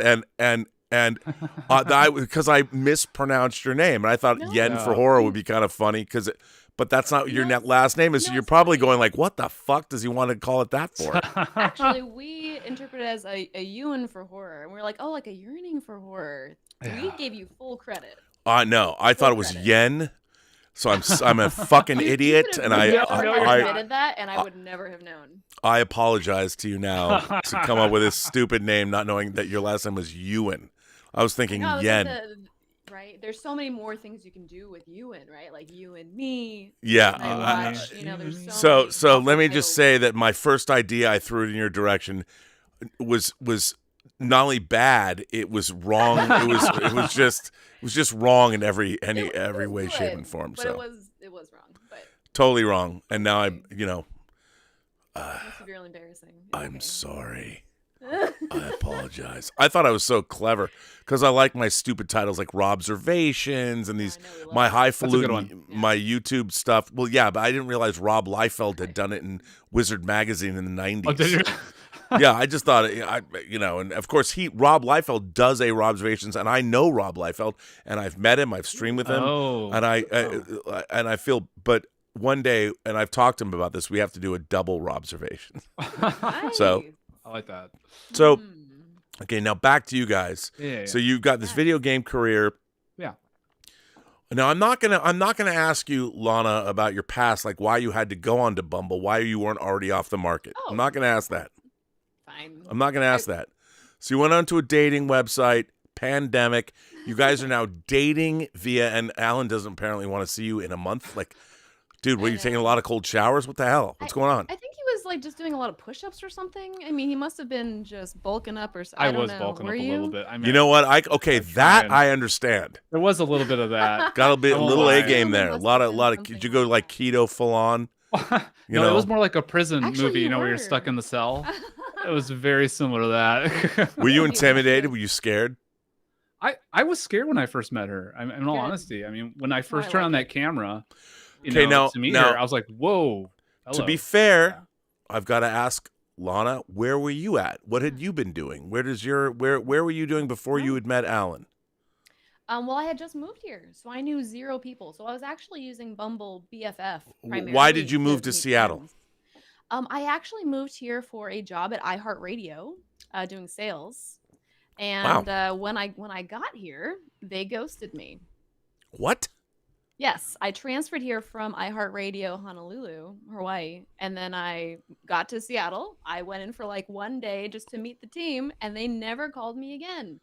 But I had always I know I should have flirted more. I kept it very professional. I think that's where I went wrong. So yeah, but you know what? I decided I really in the Me Too Seattle. era, that's where you went wrong. Come on. They were intimidated by you. Some leftist chicks are like, we're not going to let her in here. Yeah, well, I'm from Seattle. Anyway. I know what's up.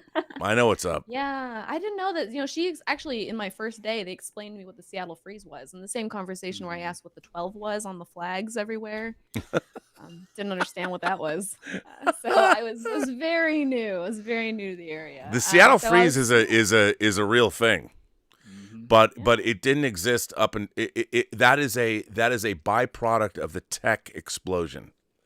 It didn't. The Seattle freeze did not exist when I was growing up there.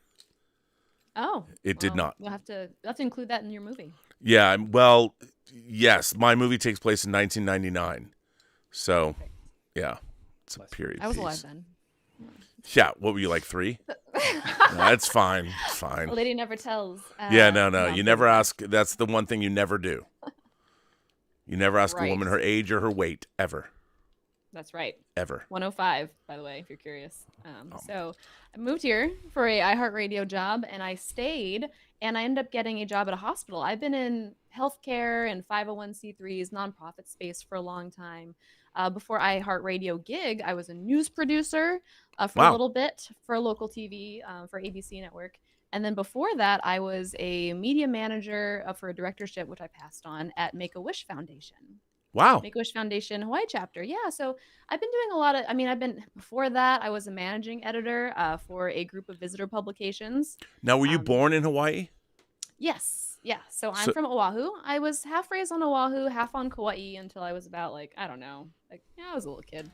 But yeah, and then, doing the visitor publications gave me the opportunity to go island to island. And then at Make-A-Wish, I was able to go island to island and visit Wish kids. So I am Hawaii all the way. Okay, I got to ask you a question. So in 1999, 98, 99, I got to go to the Hawaii Film Festival to show my film Free Enterprise, the only movie I've directed. Quentin Tarantino was there and sat in front of me. So we went to a place, this is on Oahu. It was a giant treehouse. It was a monstrously large where they had events, and it was off one of the freeways that goes there's two freeways that go over the top, in Oahu over the top. Yeah, in Oahu over the top, and it was off that, and it was like this event. It was this giant, I want to say it was banyan trees. It was huge. And they had the party there, and nobody knows what I'm talking about. When you say over, you must have gone across the Pully, and you had the big mountains on either side. Yeah, it's big. It's big. So you can drive around Oahu, but there's the one road where you can go over the top that comes down toward downtown. Yeah, through all the fields and stuff. Or... Yeah. Huh. But there was I'm not sure what space you were in. Because no one remembers this, and it was the Hawaii International Film Festival, and it was a big deal. We were there, and this is where the after party was. And it was awesome. And I'm like, where did this go? Because I've been back to Oahu many times, and I'm like, nobody knows what I'm talking about. And I don't know. I'm like, I remember in that year I'd seen like my first like goth like punk band, and I was like, where do I get clothes like that? I mean, I was 12. I was not involved in the scene quite yet. I So was yeah, older no, than I you. unfortunately don't. Yeah.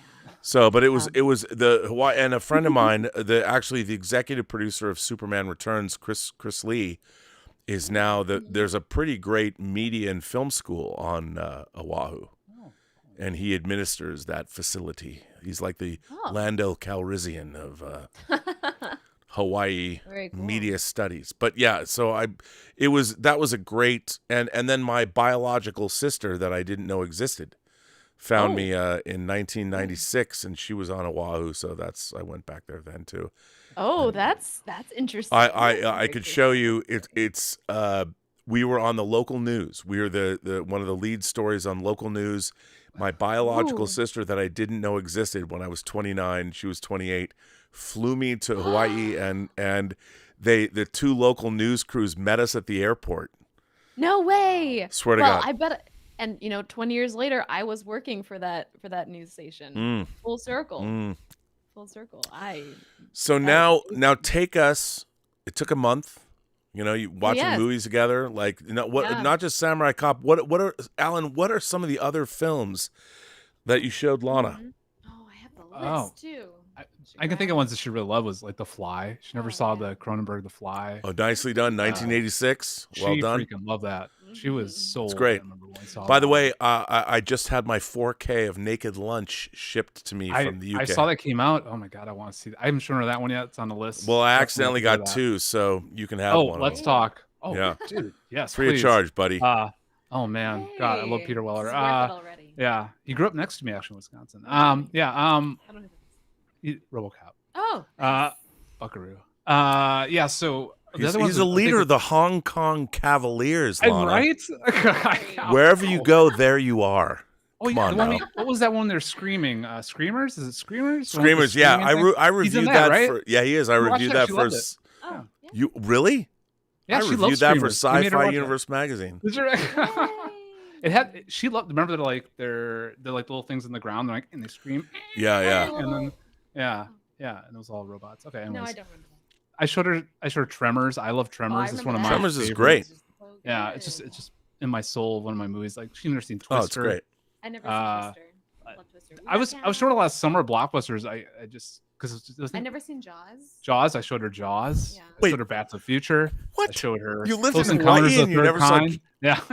Well, that's even more reason to not see it. Yeah. Well, that's what I mean. I mean, it's the ultimate Hawaii movie. I know. I did audition for Blue Crush as a kid. You did? They told me, yes, I did, and they said if not for the braces, we would have you. But So close. Wow. This close. Like, to I Blue know. Crush I know. fan. I met Orlando Bloom. Because everyone in remembers the Blue room. Crush. Yes. What a wonderful film. Because Orlando Bloom was dating Kate Bosworth for a long time. Not yet. Right? Yeah, not yet. They were dating when we made Superman Returns. That's when I met him. Came to set. Oh, really? That's awesome. Yeah. Yeah. Well, I mean, it was just pretty much a lot of the classics, that all of us nerds we know and we care about. Gremlins. You never saw Gremlins. Never heard of it. Like so many. Leprechaun. But Leprechaun. Don't put Gremlins and Leprechaun together in the same sentence. Don't do that. Don't. It's fine. It's Willow. Too, because I had to get her a little bit more in the category was surprises. I was surprised. Okay, that's good. But okay, so this is the best part that I got to get to. So you guys are falling in love. You guys finally meet. But here's the thing. Tell us, how long was it from the time you start watching movies to the time you got married? Tell us that tale. So I actually had to sort it out after I told you the first time because I wasn't sure. It was we met online in February. We met in person in March. I'd say we fell in love in April. Right, and then we met online in February. We dated all through March. We met in March, fell in love in April, got engaged in May. No, I got it wrong again. Anyways, we got engaged in June, and 2 weeks later, July 3rd, we got married. So end of February to March to April, May, June. Okay, a lot of people who are not from Seattle are not going to understand the next question I'm going to ask, but I'm going to ask it anyway.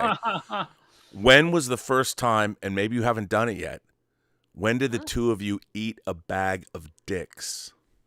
Oh, that was later. We got married, then we did that. What did he just ask me?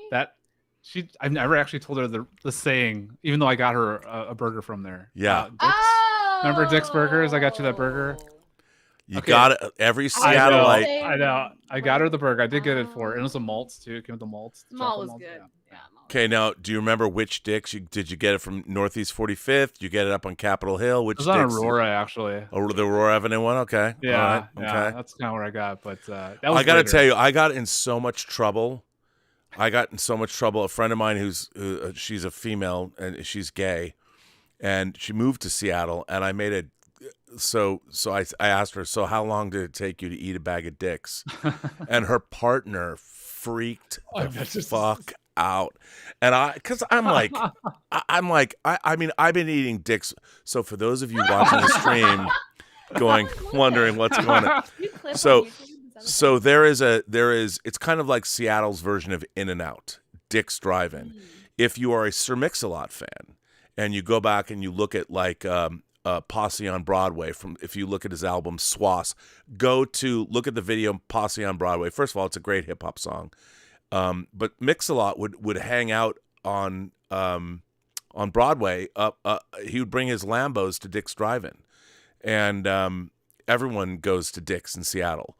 And I made the mistake of asking the same question, and man, did her partner freaked, like, who is this misogynistic, horrible man? And I'm like, okay, you know what?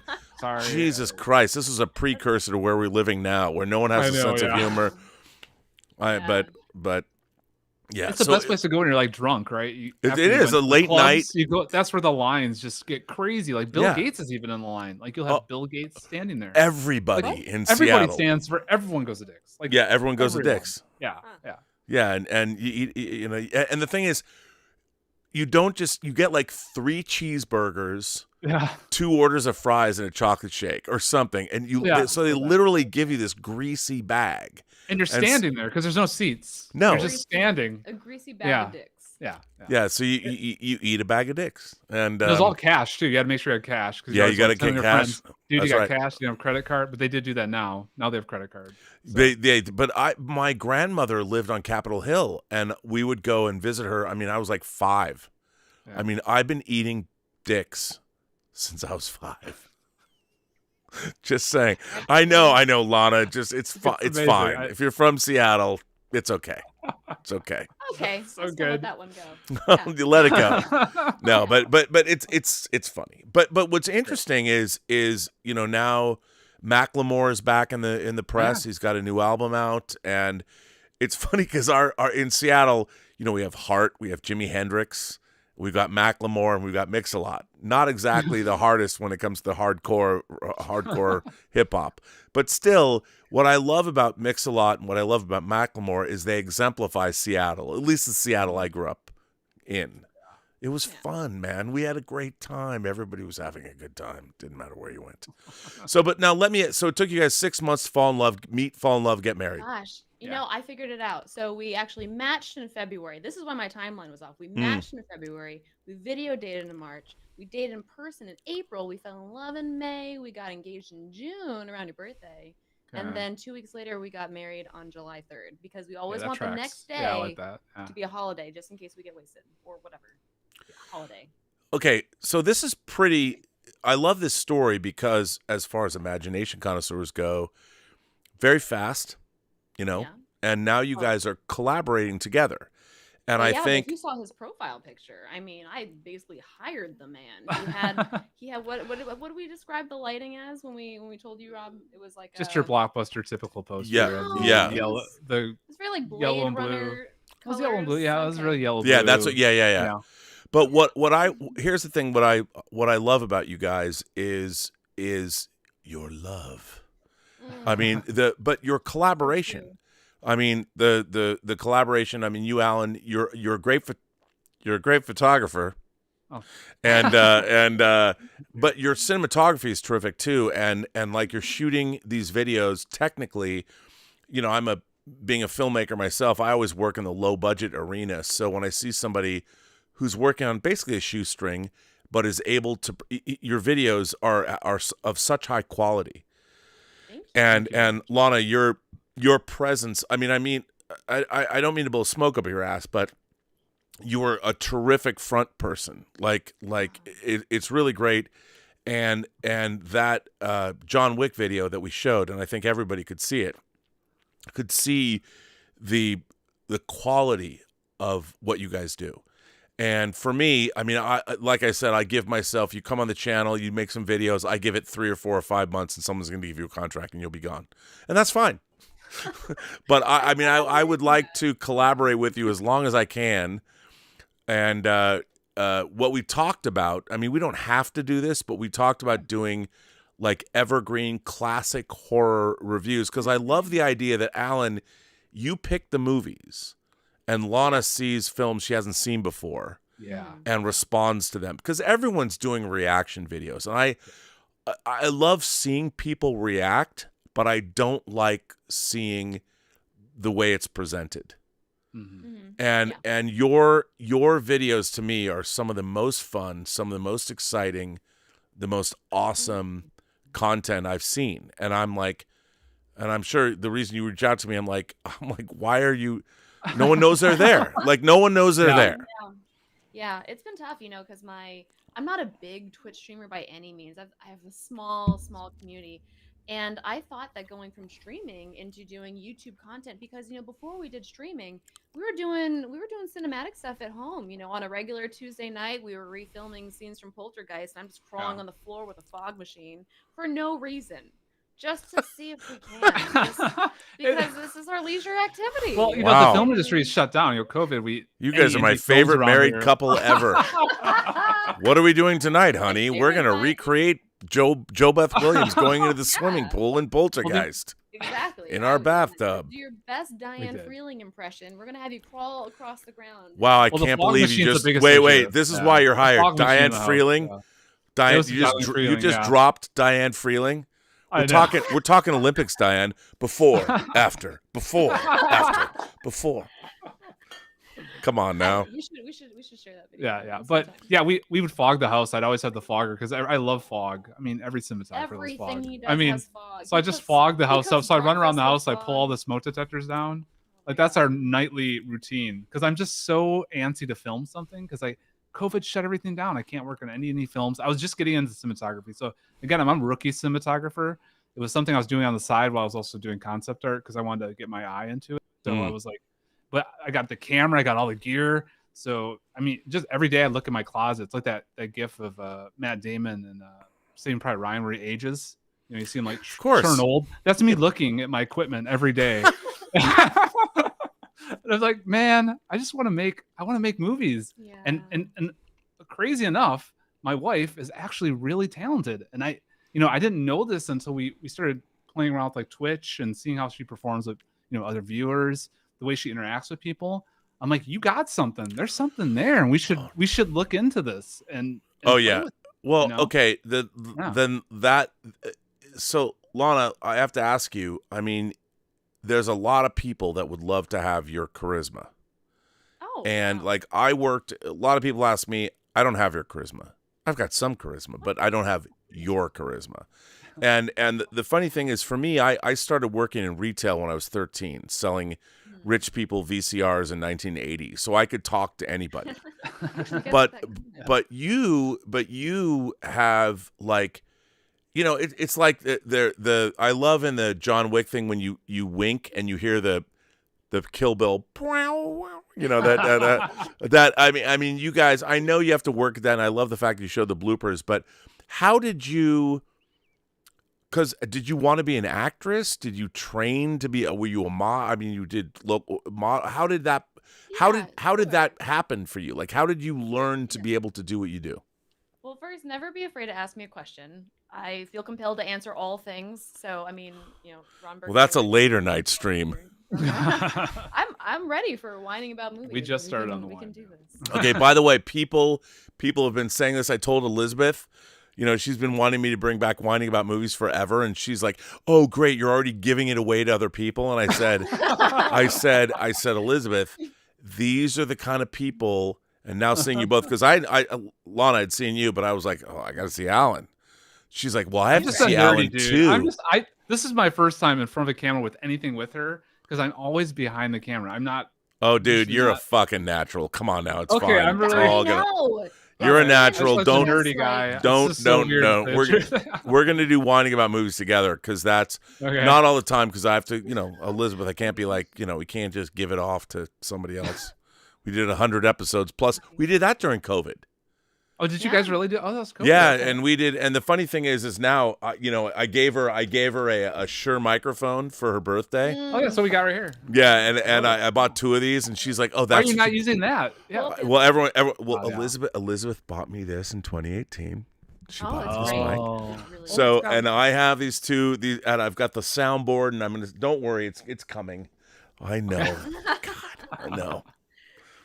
But I guess to answer your question, I was as a kid, my mom hoped that I would be a breakout star and get on stage and do a bunch of stuff. But I was very into theater. I was a theater kid, like a child. But okay.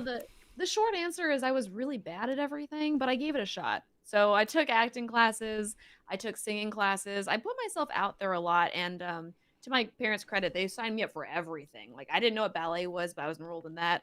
Did street dancing. I was in that. So I did a little bit of everything. But I was mostly in I did like some local commercials, like, oh yeah, 7-Eleven. I did that like a million times.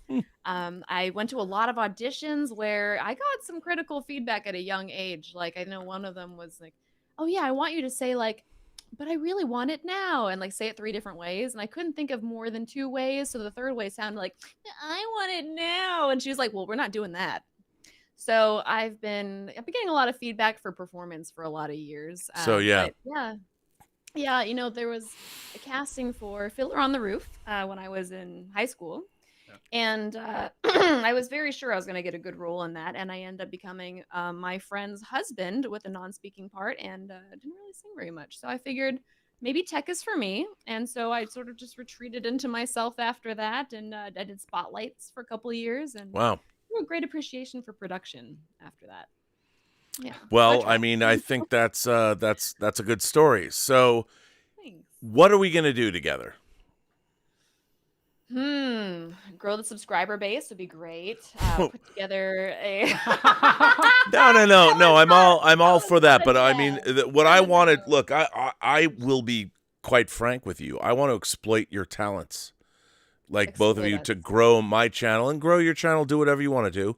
But what I want to do is we talked about doing classic horror reviews, and to bring your zhuzh, your unique, to make evergreen classic, but also with a bent to the extreme. Not like, and we came up with a pretty good list. I like that. Yeah, I'm excited about the ones that I recognize, and Yeah. more excited about the ones I don't recognize. No, there's a good list. Yeah, you guys are great. You have a lot of. I loved everything you recommended. I was like, oh yeah, is very like synchronous. I was like, oh yeah, I love all this stuff. I've seen this. It's great. Yeah. So when we were preparing to come on the show tonight, I was like, I'm so happy that I could find. I've been trying to get him on camera forever. At most, I get a mystery hand pouring tea from the side of the screen. That's as far as he goes. And no, I mean, come on, Alan. No. You like there's a reason Lana likes you. Okay, just saying. Not the talent. It's okay. I'll let it go. No, but I think that the and again, people think it's nuts. It goes against every YouTube analytic thing to want to build a network. And my whole thing is, I'm like, this is about imagination connoisseurs, people that are like-minded. Let's make a community where you can come here. You can have your own thing, which is great, but let's have a community where we can share and celebrate ultimately what we love. And again, here's the thing, and I've said this many times. I think as we move forward in the 21st century, authenticity is the key to YouTube success. If Alan, if you weren't who you are, it wouldn't work. And if you were, if Lana, if you were some I told you, booth babe, like if you didn't have, it wouldn't work. but there's an authenticity with the two of you, especially, your love. But all the work that you do, you can't create that. You can't make that. And so for me, when Alan, when you reach out to me and I saw the work you've done, I'm like, oh my God, these guys are doing amazing work. And I'm like, I want to celebrate the two of you and what you've done and make you a part of this channel and add you to the collective. Yeah, thank you so much, dude. It's weird because I've been watching you. Again, I discovered you about a year ago on John Campea, right? You were on there. And whenever you talked, I'd kind of zone in. I'd listen more because most of the time I'm listening to John Campea show is in the morning, making breakfast, coffee for her every morning. That's as you should. So, I make coffee for Elizabeth every morning. Same thing. This is how we do it. It's our job. Good ones. Yeah, it's part of the job. I was a barista for years, but this is better. Yeah, so I do that, making the breakfast. I turn on. She can hear it from the other room. I do. And she hears the voices. Yes, from I've far. heard you.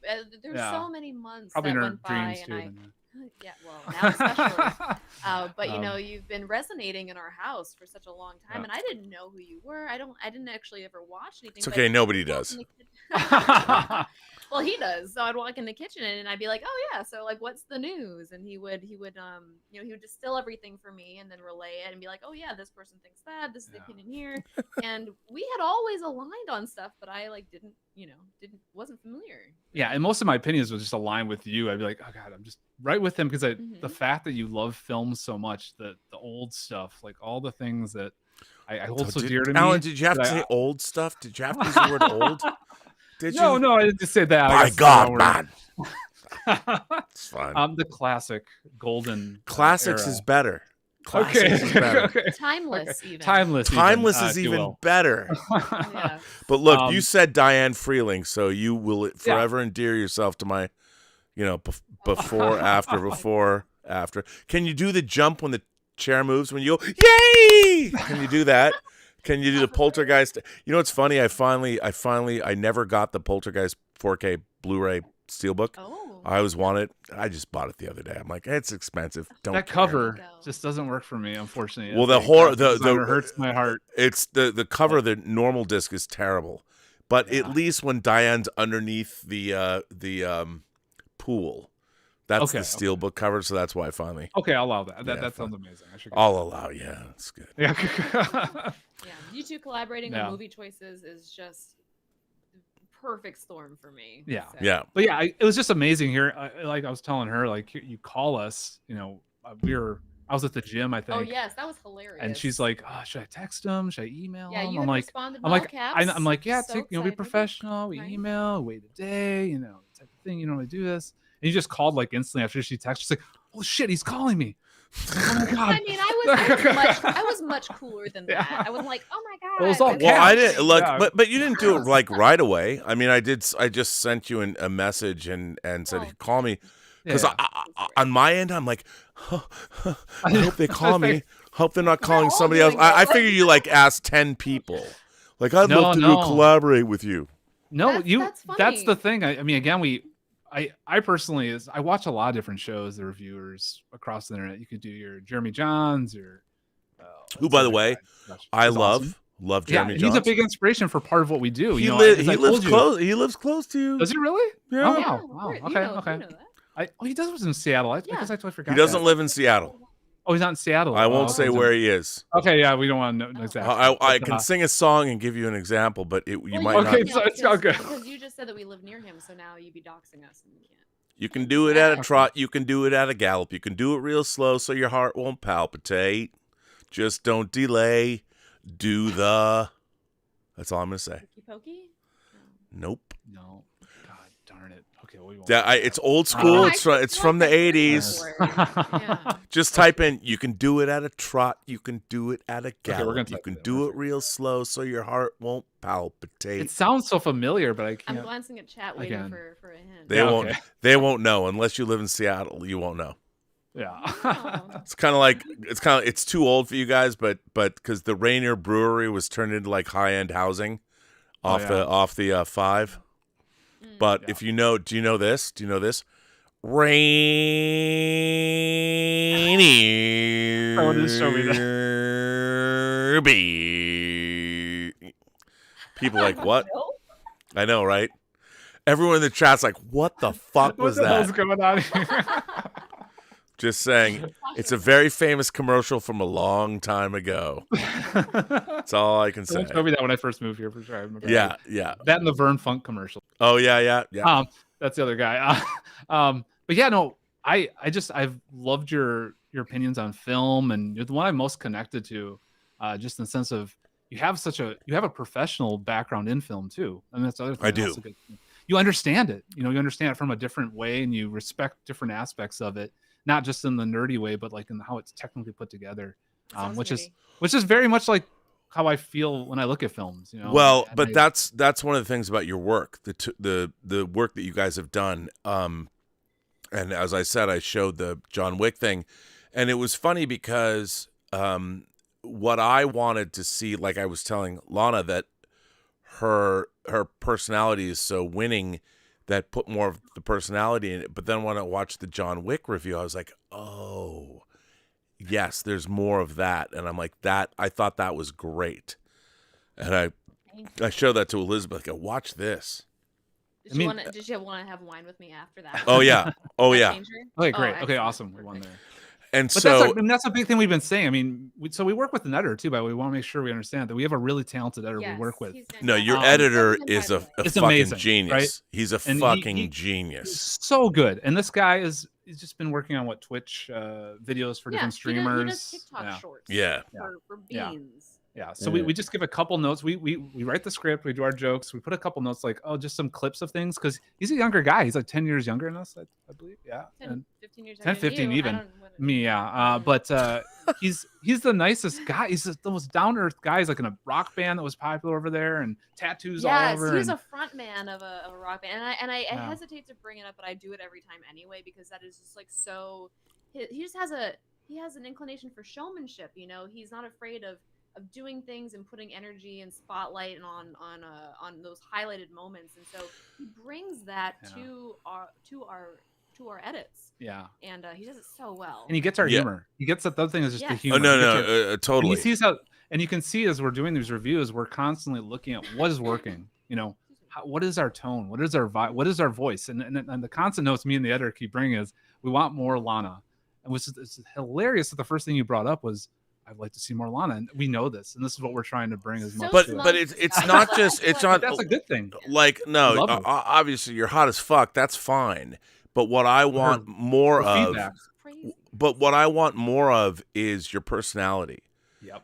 And your opinion, and again, it comes back to the authenticity on YouTube, because we imagination connoisseurs, we know inauthenticity. We know when we know when something's not authentic, and when you're dealing in the nerd space, like you can't just have a hot girl tell us how cool something is. We won't believe it. And that's why, like in the John Wick video, when you made the reference to that overhead video game, and I was like, that was pretty great. I had to actually look that up. I went and was like, oh, yeah. So, but because you're a Twitch streamer and a gamer, I was like, okay, this makes sense. And there's a lot of people that you can find on YouTube and put them up. And there's a lot of pretty girls in the world, but there's not a lot of pretty girls in the world that are winsome and winning and funny and effervescent and also know their shit and are willing to admit what they don't know. Which is everything. Yes. Yeah, our big struggle in the first couple of videos, which is what you probably see a lot of. We only have 10 videos. Like a dozen videos up there. First goal, yeah. And I really actually tried to sort of hide my own personality, because that is not my perception of myself at all. I feel like if you actually let me start talking, I would just start ranting about stuff, because again, I find most movies to be okay. So I will hone in on moments, and I'm afraid to really put that out there. But he's capturing it. He's like, no, that's the stuff. Yeah, well, no, that's, and I'll tell you, with the reason I honed in on the John Wick video is because, to to me, I love the John Wick franchise, but I think the first John Wick movie is great, literally a great movie. And then you pointed out as it moves along with all the with all the mythology, which I love, but it gets a little ridiculous. And I thought what I love the most is the reloading thing. Yes, there was no I did not get that when I watched it, and when you pointed that out, I was like, and then your editor, cuts in all the reloading from the previous movies. I'm like, you know what? I'm like, this kind of, because here's the thing. For me, you don't just want a review. Like, anybody can give a review. What you want is to also illuminate things as well. Whether you like something or you don't like something, when you're talking about something like John Wick is not, in John Wick 4, there's no reloading. That's actually a big deal. And it's why it diminishes the franchise as it goes along. I mean, we all love John Wick, but at the end of the day, how many times can you watch dudes get shot in the face? And I love when you pointed out, in this world, apparently everybody is an assassin. Everybody is an assassin. Everyone. And that's one of the things that I loved about what you're going to do. And for me, it's a joy to discover talent. I love it. John Campea is very good at discovering people who are good online as well. And what you guys are doing is next level. It's incredible. I love what you guys do. I love the two of you together, and everything you stand for and represent is exactly what I want to do on this channel, to grow it and build it, and to have you a part of it. And it is my honor. It really is. Yeah, no, Thank likewise. you. Wow, so likewise. much. Wow. Yeah, because you told us your vision for 12 hours of original content every day, and I was like, yeah, why the fuck not? Can I swear? You can Why swear. not? I Okay. I say all kinds of fucking terrible shit on the show. We're new to this. I mean, Well, you can't say fuck in the first 30 seconds. Oh, that I've heard. Oh that. yeah, Okay, that's okay. right, So Marcus don't say Souza. that. Yeah, our editor knows Told us all that stuff. Yeah. But Okay, we're good to know. 3 hours and 40 minutes into this stream, so it's all Okay, good. so it's like a do whatever one. Yeah. Now let me ask you Yeah. guys. We have super chats here. So would Yeah. you be What is willing that? to answer super chats? Do you know what super chats Sure. are? I Okay. kind of do. Okay, so here on live streams, which you don't do, people send money to ask questions, and then we answer them. So Excellent. now that I've got you, so this is let me come up. So Alex Arellano Luna says, "Hey Rob, I wanted to ask you, why don't you do night shows on news in the movie world, like giving your thoughts on opinions, and someone like the John Campea show?" Now, I know that was specifically for me, but how would you feel if we did something like the John Campea show at night? Would it work for you guys? Would you watch it? Alan, you're a watcher of the show, but in the morning, movie shows are good. You make coffee for your lady, but would you watch a news show at night? Absolutely. I mean, that's when I'm working on stuff the most. I'm editing or doing visual stuff. We tend to be on the computer. I would love to hear that stuff, but some mornings are so busy you can't get to it, because I see the little image come up and like, oh god, I gotta get on it quick, or else I'll start running and I don't feel like I'm like, well, wait, but it'd be nice at night. I also just like the idea of up all night, kind of like, remember the old USA days, Dude? Like I miss those days. I remember. If we could make fake ads or something to play on that. I mean, I remember the Gilbert Gottfried days. They were so fun. I grew up on dude, that. I'm not going to ask you how old you are, but you look too young to know this shit. No, I'm 40. I turned 40 last year.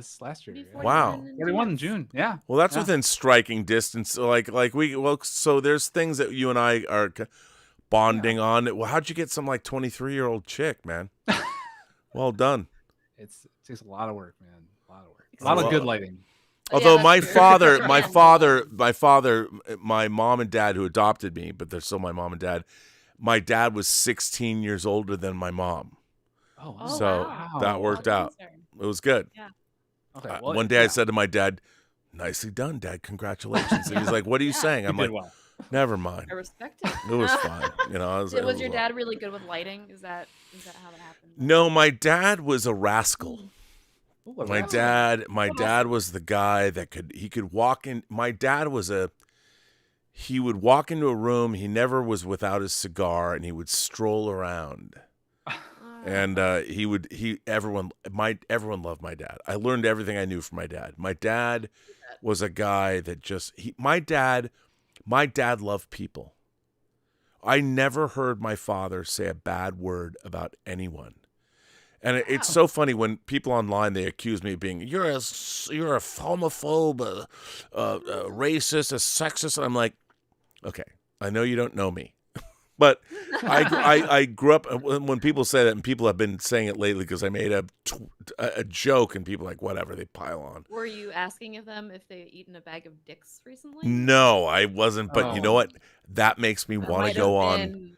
That makes me want to go on, and I want to be like, I'll say, here's what I'll do. Now that you brought it up, I'm going to go on Twitter and go, you know what?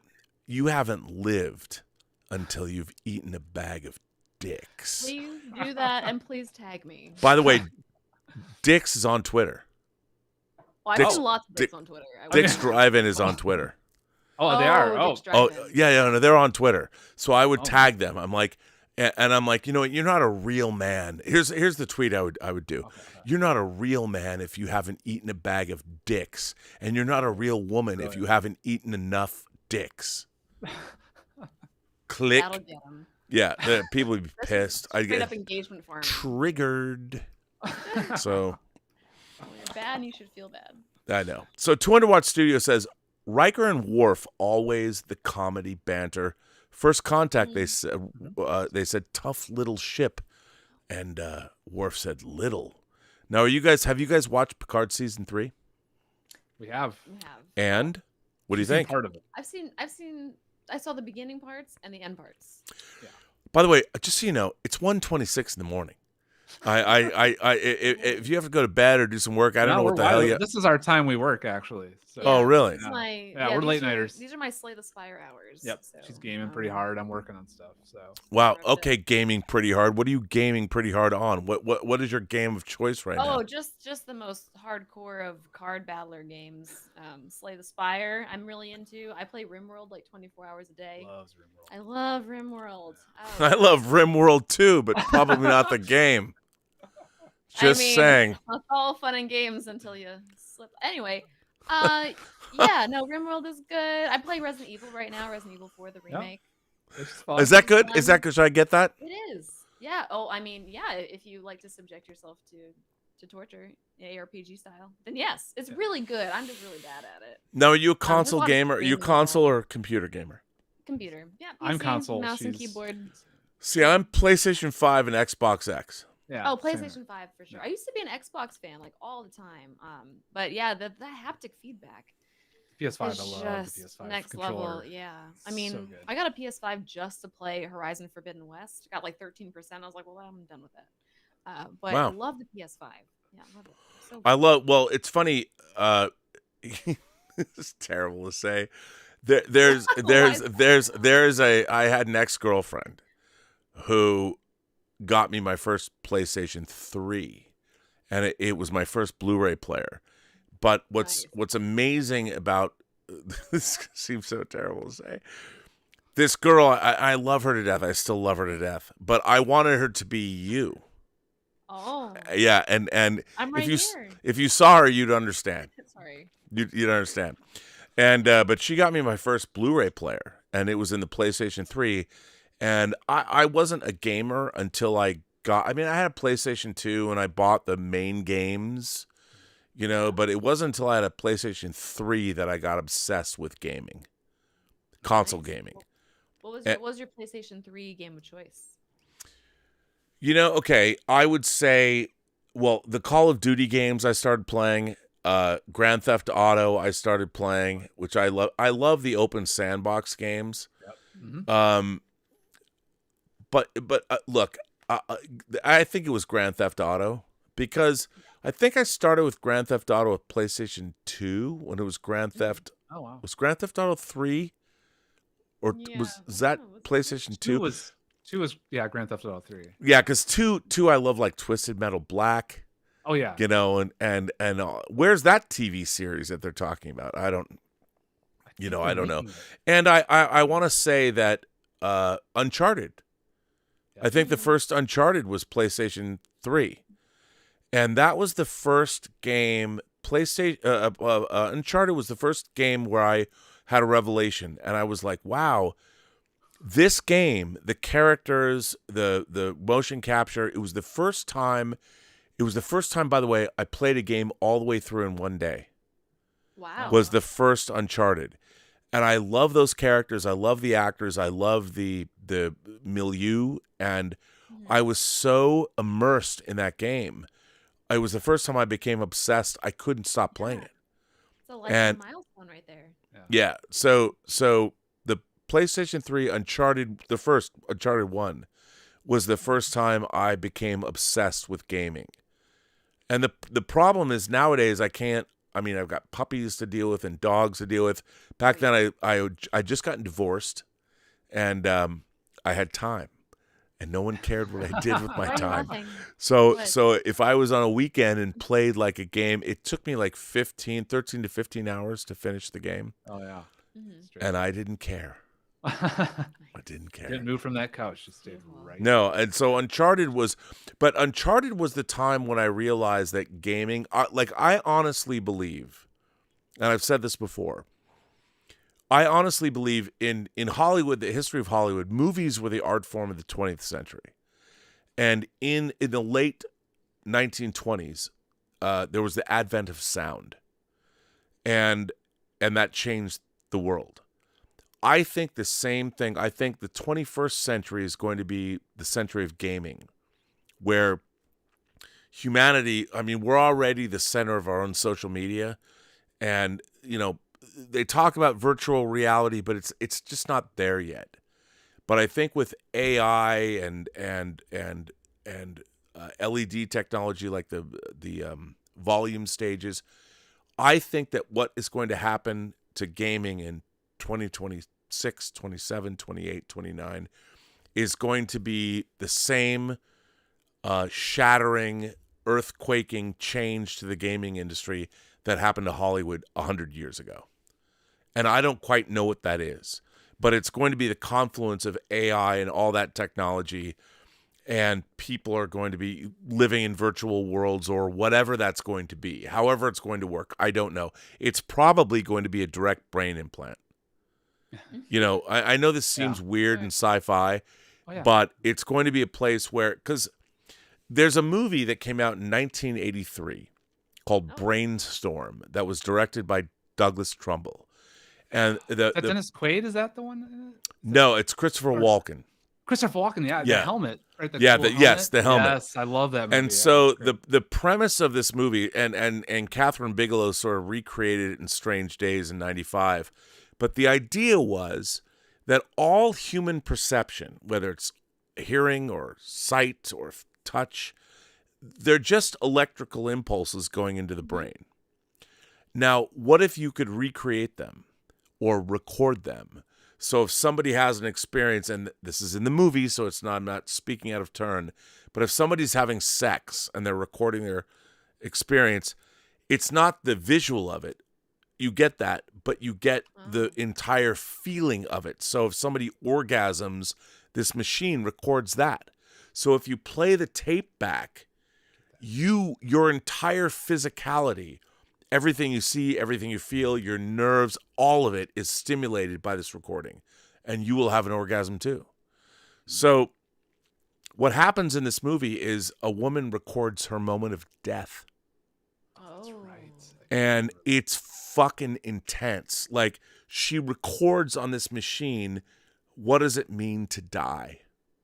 Wow. And it's fascinating. It's now, it came out in 83, so it's 40 years old.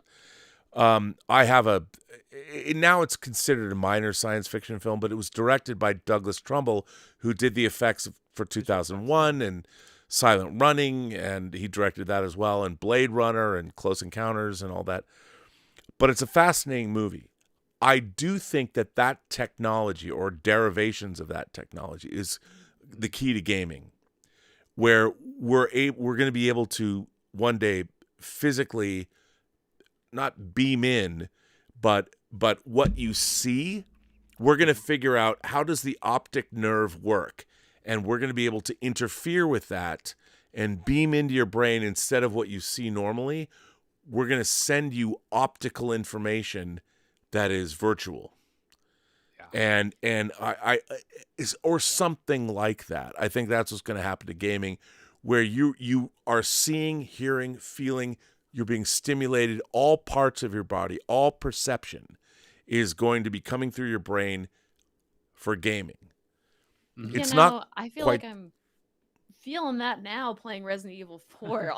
Honestly, I get so immersed. And there was a moment yesterday. It was the only time I ever used like a slash moment on my stream, which gives everyone a badge for everyone who's like there currently for that time. And it was the only time I've ever experienced this. But I was like in a science lab in the game, and I had encountered some kind of, I don't even call it a mini boss, but it was like a mob. It was like a what do you describe that? It was like a skin bag man. And he had like organs inside that regenerate, but it was so immersive. And I went through this experience, and it was so calculated. Like it knew exactly the forms it would take, and I felt like it was very intentional, and it knew the sort of like biological response that I would have to the stimuli. And I was like, wow, they manufactured that so specifically, engineered it so to trigger these very specific reactions to my brain. It sounds exactly like what you're describing, except in, in the way that you're receiving impulses directly to your brain, so you feel like it's a sensory experience. I feel like I had that. We're that close, but I know what you mean. But I think you're right. I mean, I think that gaming, great game designers have gotten to the point where they actually can trigger you emotionally. Oh yeah. And it's absolutely a real thing, and it's going to happen. I just, it's 2023. I would give it 5 more years with the AI revolution and the exponential computing power, and how it increases like every 18 months. And eventually they're going to figure out how we think and how fast our neurons fire. And they'll figure it out. And it will be the point where they'll be able to use AI technology, Unreal Engine 5 or whatever. With AI, you'll have environments created instantaneously. There's going to be amazing shit that happens. Yeah. Now, whether it's fun, I mean, that's the big thing. I'll tell you right now, when you make a game, the biggest thing is it fun. It can be the most realistic thing ever. Because to tell you the truth, Unreal 5, I mean, we're working that in my studio, and you can make the most realistic things. Yeah. Because every game is going to look realistic now, right? I mean, you're going to see it.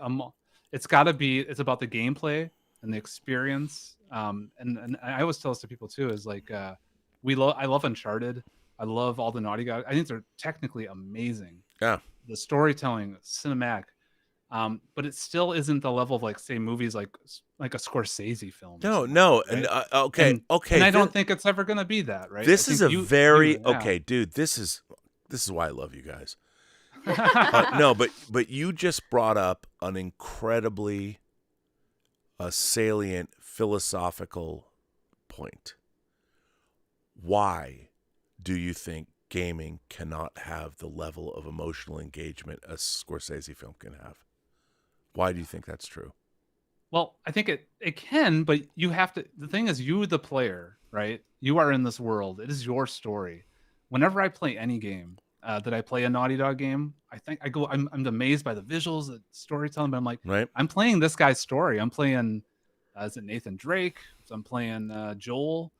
This is a story that and tell you the truth, I could sit and watch a better movie. Like, I'm not saying they're bad stories, but I see such great films. And a lot of us game designers were inspired by film, to tell you the truth. I think like Uncharted is nothing if not an amalgamation of things they've seen in movies. That we've seen before. Exactly. Yeah. And you can really tell, especially if you're a movie fan, Yeah.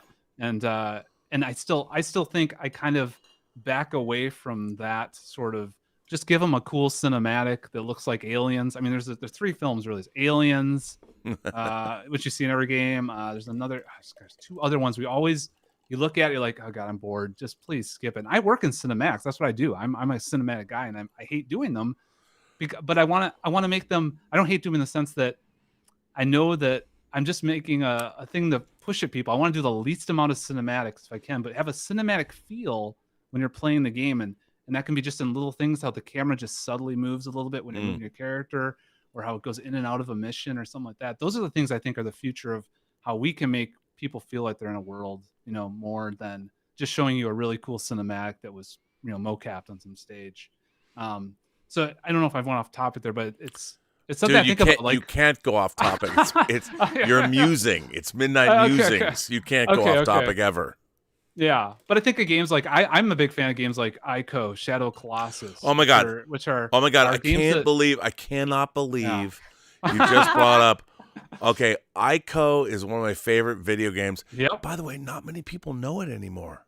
Which blows my mind. This is Alan, ladies and gentlemen. Right? That is one of the best games you'll ever play in your life. Ico is, I have to tell you, when I first got, that was, I think that, I want to say that was PlayStation 2. Yeah, and they remastered it. But I first got Ico with PlayStation 2. I have never, that game put me in a weird zen. Like, right? I mean, I like Shadow of Colossus, but it annoyed me because it was so difficult. You had to, it just got harder and harder. I love the visuals, but Ico was this quiet, for those of you who don't know, so Ico, you're like a dude that is in this gigantic, endless castle, and you go from room to room to room, and you just want to save this princess from ghosts. And what you have to do is usually escape rooms, and it's a logic puzzle game, but you also got to beat the shit out of, the ghosts when they showed up. Yeah.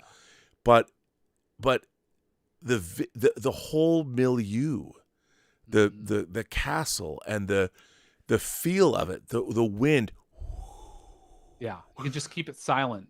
I mean, it's like telling a story. We're just sitting there. Game. It's environmental storytelling, right? Man, dude. Yeah, and you know what? I haven't heard. You're the first person in years. I've told people. I'm like, did you guys play Ico? And they're like, what the fuck are you talking about? I'm like, bro, you didn't play Ico, and people didn't, because that game. I mean. Again, I was married. My wife was like, what is it with you? What?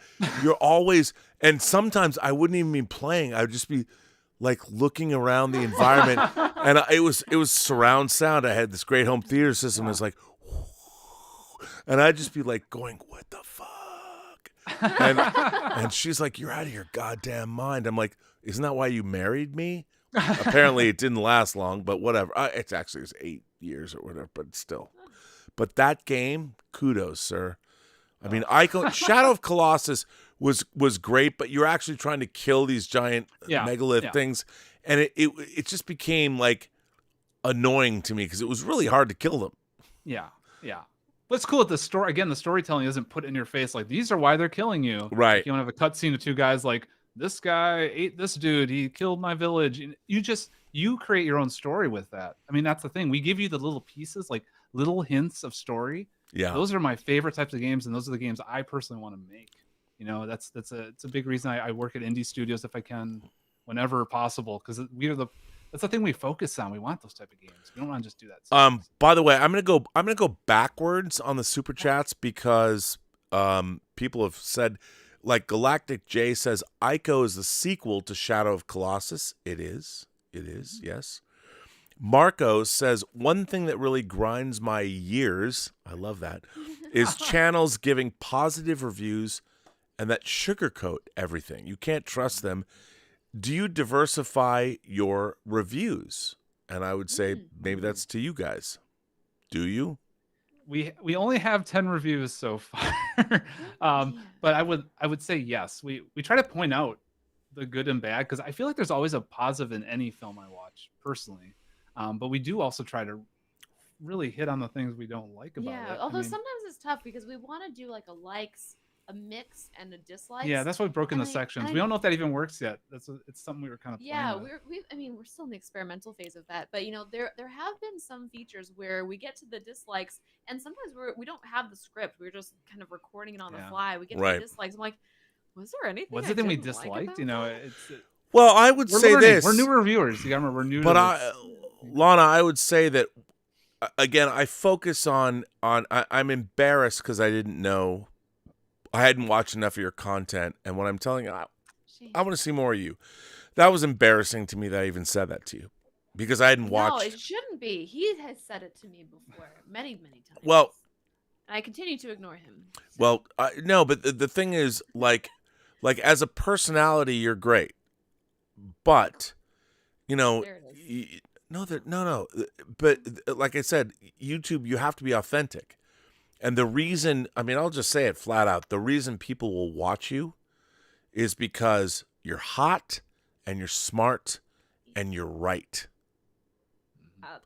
Don't forget that one. No, I won't. But that's the whole thing. And when you talk about the fact that in the John Wick review, you said, the first, because I feel the same way, the first John Wick movie, I think, is a fucking fantastic B movie.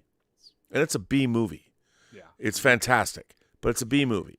It works. It's so great. But then when they do a sequel, the mythology they're creating, it's not Lord of the fucking Rings. Yeah. Yeah. And when you bring up the fact in the review, they're like, apparently everyone's an assassin. By the end of John Wick 2, I'm like, there are no assassins left in the world. And then as it moves along, their very mythology becomes the undoing of the franchise. And you kind of touch on that. And you can love something, but you can also give cogent criticism. And that's what you do. That's what I love about what you're doing. And I hadn't seen, but I thought the John Wick review had a much more of you in it. That's what people are going to love. They're going to love the Lana-isms of all of it. Dude, look at the smugness. I'm not smugging. I'm just happy. It's so, it's really reassuring. Again, we're such a small channel. We just started this. We put out I think our first video, 2 videos, we had 1,000 views. We're like, oh my God, we're so excited. Like any one of you guys who've done reviews, I'm sure those a lot were of you our do best. too. That was our highest number Yeah, of views. and then it just instantly Yeah, you know to what zero, happened? right? We were doing I think we did Halloween Ends was our first one. We're just learning. And then That's we our did first a little learning. bit Addams Family, and then around Christmas we did Home Alone, and that took a dive because no one was searching for that. But we don't know. We didn't know. We're just trying to poke it, put it out there, see what feelers get it, because we know we have an idea of what we want to do. Again, I told you. And look, Daily Show vibe. Yeah. For me, look, I want to exploit the fuck out of the two of you. Don't get me wrong. Say it slower. I want to exploit the fuck out of the two of you. No, I want to bring. Here's the thing, because I want what I saw. What you brought me was joy. Like the videos you brought me was joy. I smiled. I love them so much. I love the production value and all that. And I think that when you watch YouTube videos, if you're not clicking on hate, it should be fun. The whole Post-Geek singularity, when you come here and watch this channel, you should be having fun. And you guys, I watch your videos, I'm like, I had fun. Awesome. And I was like, my God. And clearly, when I hear your story, you guys madly fell in love in a very short period of time. And I'm like, I'll tell you this. I already know, we have to come up with an agreement and all that. I get all that because, look, it ain't show friends. It's show business, and it's not what you deserve. It's what you negotiate. And I've been saying that on my channel forever, as you know, Alan. So all that, but I guarantee you that you will be scooped up by much more wealthy people than me, and which would be always still have our wine night. Well, that's what I would say. Let's do some whining about movies. But that would be the point. And I would love to do what we've talked about. It's going to be great. Yeah. Sure, yeah. I'm a strong believer of what you're doing here. I think it's super awesome again. It's pretty cool, right? If we can build up. I think it's great. The fact that we reached out to you, I've never written a letter to anyone. Just let you know. Yeah. So this is I was just like, I'm writing a letter. And then I rewrote the letter. And she helped me rewrite it. So. Yeah, but I would say this. This is how it's supposed to work in terms of you have the goods. You did the work, and the work is incredible. Thank you. And so for me, I just watch your work and go, that's fucking rad. And I'm like, I would subscribe to your channel. I mean, I'll flat out say it, but I would like to exploit you for as long as I can to build my own channel. So let's do that. Deal. Exploitation is my business, so I'm all about it. Only a small part. Yeah. Well, I mean, what term did you use? Simulated? I don't know. Whatever. I forget the word, but it was a great word, and I just don't remember what the word was. It's pretty good though. Well shot. Well shot. That's all I can say. Thank you. Yeah. But yeah, we're super excited. This is, again, I blew my mind that you even messaged us back. Yeah. I was just like, oh, you actually messaged us back. And then with your number, we're like, holy shit. Oh, yeah. You should have seen I was like, wow, I didn't know that was going to happen. But come on, do you not know how good your content is? No, I mean, I know it's, we work a lot of time, put up time, and she's really good at it. And I can tell it.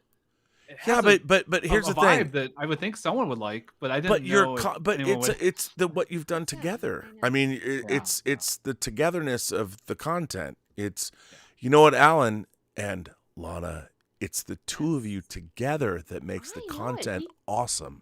He keeps saying it's me, and it's ridiculous. I mean, by myself, none of this would happen by myself. I couldn't choose the right movie. I'm certainly not going to light myself this way. You should see my stream when it was just me. It was awful.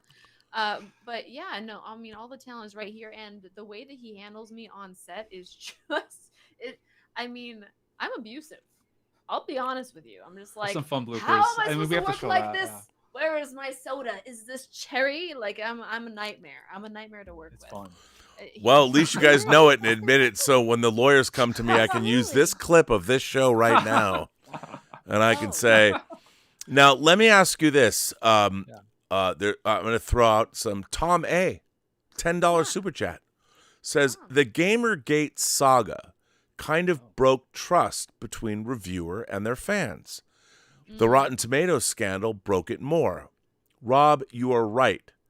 Authenticity and trust will gamer a huge community. Cheers. I mean, look, what I loved about you guys is the authenticity was there. And the fact is, authenticity meaning do great work, let's make some money. I mean, I think there's nothing wrong with that. I looked at you and I'm like, an opportunity. You can add subscribers to my. No, I will admit it. I mean, it's a great thing, and the work you guys do, and I just loved your work. So, thank you. We have fun. We have fun making these. You know, get excited every time we have to do them. I mean, we do have dinner, drink some White Claw or wine, whatever we have, and then we do the reviews. So all our reviews are filmed around 2 a.m. About right? What really? Yeah. This is our. Don't you have better things to do at 2 a.m? No, we got to get these reviews done. We just hang all out. Right, I appreciate your work ethic. God damn it. Yeah, no, we focus pretty hard. I mean, you got to loosen up. We actually, for a lot of these reviews, we do a first couple. She does a couple of the lines. We actually go back and redo it because she didn't have her energy yet. She's like, she wasn't fully into it. How to warm up. Yeah, so we're working on that, getting that kind of get pumped up. You know, almost. It's great for blooper fodder though. That's probably our favorite feature. Is like I feel my editor knows me so well. I like look straight in the camera and like say things, and he cuts it up and makes bloopers for like a separate feature. But you know, we're getting better at it, and there's less blooper material because we're just one-shotting this stuff. Yeah. I just gotta say, Tom A comes back for a $10 super chat and says, Lana and Alan, wish you the best in your career and life. Use this launching pad, the Robservations and the Burnettwork, to stardom. Y'all are both talented and sincere. I will be subscribing and following. Thank you, Tom. That is super sweet. Hey, trust me, we are all about mutual exploitation here. Thank God. Rob for all he's worth yes. and more. Yes. Let's. But by the way, the goal though is always to make movies. Oh yeah, we're. And I've got a thing. I've got a movie in Seattle I want to make. Good. Oh, you should tell Rob about because I keep misquoting your dream, your movie presence. Tell Well, the that's not to character make you a. want. That's. Right, but you want to be in a movie. I want to be the guy with the first henchman that gets killed in an action film. Just one of the henchmen. Okay, you know? Like this the first movie. one. This movie is not that. It's Seattle, but you look. I'm telling you, you can pick a part. You can pick a part you want to be in because it's based on. I don't act at all, but I just wanted to be killed. I just wanted to be the one guy because I worked on an action film once, and it was the coolest thing watching a guy fall into a table, like that kind of those fake wooden tables. And I watched him just slam them into there, and I was like, man, I want to be that. Just one of the guys that gets thrown into a table. So. I don't even talk. Just throw me on a table. By the way, my friend George the Giant Slayer, watching this stream, said he just gifted 10 Burnettwork memberships because you guys are so winsome and awesome. So amazing. Zachary Zabailey says a lot of movie YouTubers are jaded. Their channels seem negative. Puts me in a weird mood. That's why I like you, Rob. You lean positive. Well, here's the thing. I always say we live in a golden age of awesomeness. And while, yes, I don't like modern Star Wars and I don't like a lot of modern Star Trek, we still get great films. There's still great stuff out there. I mean, I'm looking forward to Guardians 3. Yeah. I loved Tar. You know, yeah, amazing. Star was so It's good. our favorite. Wasn't that fucking the greatest thing ever? Yeah, So Star good. was fucking awesome. Last shot. I mean, come on, Monster. It was so, and the fact that this great, amazing composer, cancel culture, she's like, you know what? Yeah. I'll go compose video game scores, whatever the fuck you want me to do. She's not going to give up what she loves. I really felt like it's kind of like watching like the water go down the drain. Like you don't realize the speed at which it's happening until it is all the way gone. And that was Lydia Tarr's story. And by it you had to so much invest in her personality and like the echelon like culture of like being the composer and everything. And I was like, this is very pretentious. But once I committed to accepting that part and I was invested, oh man, the funnel just took me to just a very interesting place. That was Wow, Alan, you've married well. Congratulations. I mean, I showed in my household, people didn't dig. I'm like, I'm a Lydia Tarr fan, and they're like, you shouldn't be. I'm like, oh, I am. Yeah. She, iconoclasts, they got it going on. So, Marco says, one thing that really grinds my gears is channels giving positive reviews and sugarcoat everything. I can't trust them. Do you diversify your reviews? Yeah, we hit on that one, and that was we were discussing like the likes, the dislikes, the mixed stuff. Yeah, I think we're gonna be harder on some going forward a bit more. Yeah, because I love her ranting when she hates. Oh no, you got to lean into it. And I want to just keep the camera rolling as much as I can. I think that's why he sent you the Megan video. The Megan one was a good. I think we had some ranting on that one. But I have to say, we're starting to learn it. But I have to say that other than I have to say that here's the thing. When I criticize your videos, I feel like I'm criticizing excellence, and I'm like, this isn't 100%. It's like 97%. So only because in the YouTube space, looking for that, like, what do people like? Look, you can read the live chat when I played your John Wick video. I took a screenshot actually, because that was the first 5 lines of comments in the live chat for the John Wick video was already more feedback than we've ever gotten on any video anywhere. Yeah. Like people just don't see our videos; they don't have anything. Well, I mean, and for me, like when I watched that video, I was like, I showed it to Elizabeth. I'm like, I look at this, and look, to me, here's the funny thing: I have no problem looking at something, and Elizabeth just texted me. She goes, wait, I gotta say this. Now, Elizabeth is my favorite person in the whole world. And she says, you just made it sound like I didn't like Tar. This is gross, you hitting on that girl. How dare you? Thanks for replacing me with these two. I'm going to bed. I'm like, what? Like no. By the way, nobody can replace Elizabeth. You have to see her paintings. You have to see her work. Right. She's incredible. I hope you immediately apologize, as you should. Yeah, but so now she's like, "Stop, Elizabeth." I'm like, "You should come in here." But so here's what I find interesting about the whole the whole YouTube space is it's people get very opinionated. It's very difficult to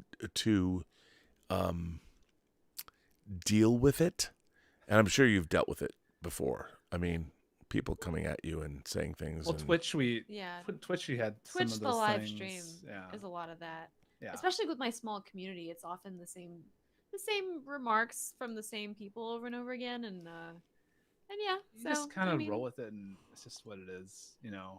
I think I need to get. I've always been scared to. I'm like I said, I watch all this content. I'm so scared to engage in these communities because I feel like there's just such.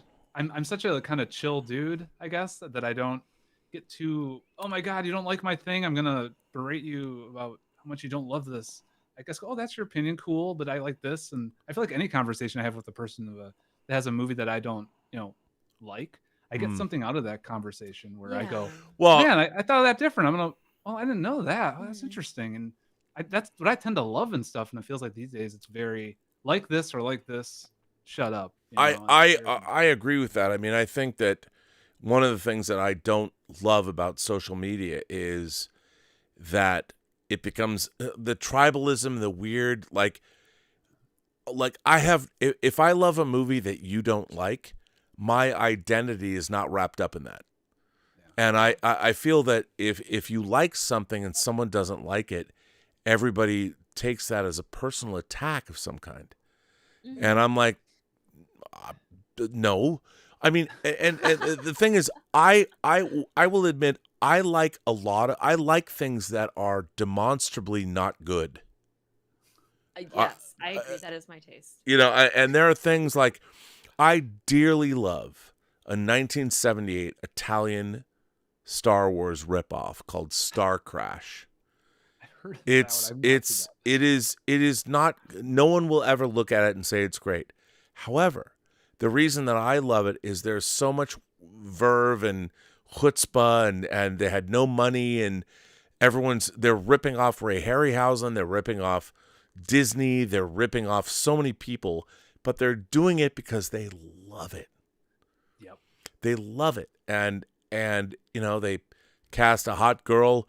They cast a preacher. Marjorie Gorton's in it. Knight Rider. David Hasselhoff is in it. He's in that. This weird character actor. Yeah, I mean, and I love this movie so much. And like anybody else, like right now, if I were to tell people to watch Star Crash or even watch the trailer, they're like, you're an idiot. This movie is irredeemably awful. Yeah. And I'm like, yeah, because you guys grew up in a world where every movie, even B movies, were really well made. Mm-hmm. And you didn't grow up in a world where there were films that were not well made, but there were people that could recognize what they were trying to do, even though it's not so much. Yeah, we had a video. I guess it was midway through our 10 video career, but we did a review after Addams Family, which I had never seen before. I watched Addams Family and then Addams Family Values. Okay, the two movies. But had you seen the original Addams Family show? No. No, she never saw that. No. Oh, actually, when I was a kid, Nick and I, it came on before, Nick and I but I confused it with the Munsters because I was very young. So I really didn't know. So then we watched Addams Family, and then when Wednesday's series came out, we did a review on Wednesday. Right. And that was, for our numbers, we got like over, I think we had like 9,000 views on that. We're like, well, we fucking made it. We made it. Like, we're done. Good. And it was because in the video, I had remarked on how I did not like the fit of Catherine Zeta-Jones and Luis Guzman together. And because I had been accustomed to, help me with his name. Raul Julia. Raul Julia. Raul, yes. And Angelica Houston. Yeah. I just love that dynamic, and I prefer them together. And I just like the character of Luis Guzman's style. You know, he's the debonair, all the skills and the fencing and the dancing, and I love that. And as much as I can appreciate Luis Guzman, Wait, you're saying the wrong one. Am I? You're saying Luis Guzman. That's the one you don't. No, I'm about to get there. Oh, okay. Yeah. So as much as I appreciate Luis Guzman and his completely different representation of Mr. Adams, as it were, for me, it wasn't how I preferred them. And that's what I said in the video. I was just like, oh, this match. And then Catherine Zeta-Jones just looks like she's role playing, like she's doing a cosplay of Morticia to me.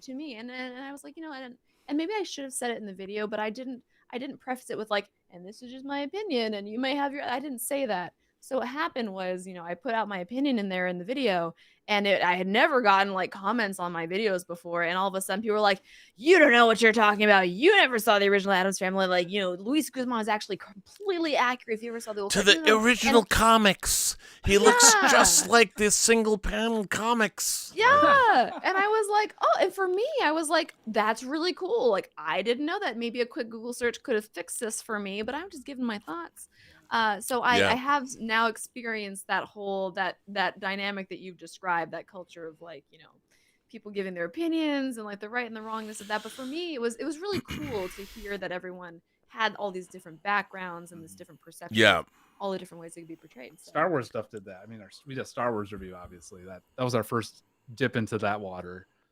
Doing how was that for you guys? Well, the comments. Andor, we had we loved Andor, obviously. Me too. Yeah, we're huge Andor fans from every level. There was some little things, but I loved it so much. But the you know, like Mandalorian saying things about that or this, like, oh, you don't understand that, you don't get this. This is why this armor color is this, and it was given to this guy and that. I'm like, I don't. No, I just know I didn't like it, and I'm sorry. You know, but yeah, the Star Wars one, and that's where we got a little bit scared. I'm like, when I'm telling her about Star Wars stuff, like, you know, we review any like new series that comes out, like what's the newest one that came out? Well, there's Obi-Wan. We did not like that. Boba Fett. We just kind of did the first 2 episodes. Just read, nope, not reviewing that. I just didn't even want to get into it. You know, because it's just our plan was to do. I mean, I haven't bought outfits for this, and that should be BTS. But for Mandalorian, I was because Andor was so good, and the first 2 seasons of Mandalorian, you know, obviously the first one the best, and the second one not as good as the first one. And then the third one, I was anticipating after seeing what they did with Andor. I'm like, oh, I'm expecting great storytelling. I'm expecting to want to cover this on the channel. So, you know, I even pre-planned the outfits to go with the scene. Yeah, all her outfits, by the way, are planned for reviews. So she actually customs her outfits for it. And again, we don't do cosplay. The idea is just subtle call outs. Yeah, of course. Like, you know, there's the texture. You know, this kind of has a little bit of a like one of the jewelry you had was like kind of Mandalorian-ish. Yeah, kind of feeling. Yeah. And you had like a vest or something that had like the leather feel. Mm-hmm. Those are all things we actually pre-think those out. We actually have a whole content. This is the style she's going to have. For each one. And then unfortunately, you know, when Mandalorian came out, it was a mixed bag, you know, and then as it progressed, we kind of went, like, are we doing a mid-season? We don't have the passion for it. We did the premiere, and then we, you know, the mid-season came. I was like, oh, I don't know. And then the premiere came, and I don't think we're going to be reviewing any more of that. Yeah. I don't remember. Yeah, why? Okay, I'm going to ask you guys a question and see what you think. And I'm going to ask you this and throw this to you because I need 2 minutes. Okay. If you want to stay here. Yeah. So I would ask you this. In the YouTube space, you know, like if you are you are going to make content for this channel. What do you think? What do you guys want to accomplish by making content, whether it's for here, YouTube, or other platforms? And what do you hope to see happen in the future with that content? Well, that's you. That's a good question, man. Oh wow. Okay, we got it. Let's see. What do we? Well, you're the visionary, so I'm not a visionary. Oh, you so are. Great question. Wow. Okay, so let's start with. This started. I mean, to tell you the truth, this started as a hobby because we just like working on things together. Yeah. I'm sure you guys as well, a lot of you out here, you review stuff too. I think I've noticed you'll post like, I did a review on my channel, I did a review on my channel. That's kind of how this started. We just had a passion for it. Well, I yeah. love movies, and she's growing and loving movies as I'm showing her these things. Well, for me, I just really want Alan to have something to do. I'm just gonna be totally honest with you, because the man just like he makes coffee, he breathes, and he wants to create things. And those are his top 3 activities. And he's always trying to like light things and do cinematic things. And this is my stream set. You know what my requirements were? A light here and a camera here. And he's like, no. We're gonna do the set design, we're gonna do this and that. And he just has this need to create something exquisite. It's really annoying, actually. So, for his love with movies and love for cinematic stuff, and then my passion for Twitch and gaming space, and connecting with the community, and my unfamiliarity with YouTube, really, all of that was to create something that was more. I guess we wanted to bring movies to people who are more attached to, I guess, like the TikTok platforms and stuff. Yeah, we wanted something snappy, fun. I think Yeah. that's the big thing. Again, a lot of these reviews, sometimes they get so. Again, he was saying like that kind of negative vibe, and just like I hate this thing so much. I hate these movies. I just want this to be more fun and playful, and let's just have fun with movies again, And I think, again, a reference when we were starting the show, when I was trying to figure out what is the format we have, because there's so many different ways you can go with this, right? You got Jeremy Johns standing against that red background, Yeah. right? Uh-huh. And then you got like John Campy, who's got a full-on morning DJ situation, which is great. It's awesome. It's highly produced, nice cuts, keeps it focused. What do we do that's different? And I think the thing we were looking at was like things I remember growing up is I used to watch a thing called Talk Soup. I don't know if you guys ever watched that on the E! News Network. And it had this funny, engaging host. And he would just go over things that happened like on Jerry Springer. What is it? Jerry Springer, every talk show. And he would go over that. And I loved Talk Soup. It was one of my favorite shows. It was so good. It was fun. It made something that I had no interest in fun, right? And I think that was one of our kind of first inspirations was, what if it's Talk Soup type vibe, right? Because she has that energy. She has that charisma that guy had. Well, that's very much your personality too. It's like when he introduces movies to me, it's always in the name of fun and introducing me to something new and finding something to love in the experience. Yeah, I want to have fun with this stuff and not be so I hate this movie. It's terrible. Why would they do this to my fandom? Shaking your fist at clouds. Yeah, I want to enjoy things and just find the fun things and what we I all mean, love, one of the things I want to bring up is people, we haven't really got into what are you going to do for the channel to start. And I would say that what I wanted you guys to do, like with your production value, you can't like do reviews, although we're going to talk about your first one will be, you can't do reviews of movies that just come out because of the production value. Right. You can't do it. But yeah, Alan, you and I are birds of a feather. You and I, we have the same idea of what we love. Mm-hmm. And, everyone's doing reaction videos or whatever. So we talked about we're going to do on this channel classic horror movie reviews that Lana is going to hopefully experience maybe for the first time, because all of them were all new. None of them. That's kind of the thing. But we're going to bring this kind of, there is the kind of production value you guys bring to this and the kind of attitude. I mean, Lana, the fact that you will watch these films, it doesn't matter what decade they came out, you'll give them a fair shake. You won't be like, I don't like the fashion, or like I can't. Oh my God, it drives me fucking crazy. It's so, and to know that you will take these films on face value, and I love that we've talked about. We've actually gone back and forth about movies, and Alan and I are very simpatico about these films, and you're. I can't wait to see what you think. You're going to take a journey. There's a journey there. There's a journey. Let's do it. And I am really excited about this because, it's evergreen content, and I think that what's really weird to me is the modern film fan. Like when I was growing up, I knew that, for instance, you had to see Universal monster movies, and you knew they were black and white because they were made in the 30s. I never thought to myself as a kid, I'm talking when I was 5 or 6 or 7 or 8, I'm like, I just want to see Bride of Frankenstein.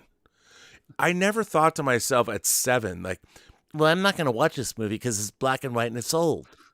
I was like, no, it's Bride of Frankenstein. There's only one Bride of Frankenstein. I need to see it. Yeah. And one of the things that I want to, we're all imagination connoisseurs here, is let's celebrate the rich legacy of exploitation films that have sex and violence and non-PC stuff. Let Lana watch these horrible visions of awesomeness. Like Clockwork Orange, just the eyes. Oh, one of my favorite movies of all time. My company's called Ludovico Technique. Oh, nice. That's my since 2002. Oh, Lana, it will mean something to you. You know, you're gonna drink. The rain playing now. You're gonna drink Moloko Plus, Velocet, or Synthamesque, or Drencrum, which is what I was drinking, and that will get you ready for a bit of the old ultra-violence. I know you're thinking, going, "What the fuck?" She's like, "Wow, you know what?" By the way, I would say, like, I would love to see you do a Clockwork Orange, maybe, because it's one of my favorite films of all time. Yeah, we definitely have to do that one. I know we've been talking about it. It's sitting there on my shelf forever, since before I knew you. Pull it out there. It literally is one of my favorite films of all time. Okay, that's awesome. Just saying. Yeah. I used to get confused with Requiem for a Dream. I understand they're different. Yeah. Right. So but different. Together, I don't know. Wow. I don't even know what it's about. I really have no idea.